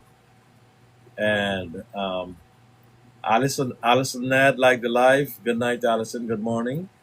Villain again. And may God bless you all. May God continue to enrich you. May God continue to shine His mercies and be gracious unto you. And may God continue to make us whole. May God bless you all. May the Almighty have mercy in our soul. God bless America. God bless Guyana. God bless the great human race. And let's continue to be there for each other and continue to be part of what mankind can do and how we can be better citizens, more responsible folks.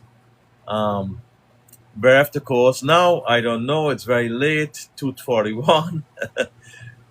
Bereave VV to course now. I don't know if we can do that at this late stage. Perhaps on another live.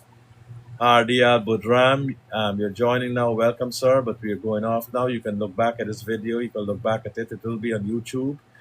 It's on Facebook also. And we continue to fight and be a better place using the beautiful and wonderful glories that God has given us to be part and parcel of this great experience, this great human exchange and experience that we treasure so much, and that makes us such a great nation, great country, great race.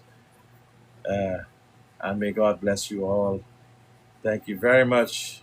To God be the glory, to you be the wisdom, to us be the benefits, and may we continue to strive from strength to strength as we continue to enjoy your love, the likes, the hearts, the love is now 11.9 thousand. Perhaps we should wait until we get to 12,000. We just need 100 more hearts, 100 more hearts to get to 12,000 likes.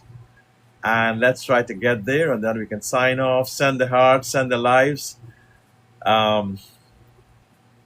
12,000. So we've just reached our goal, 12,000.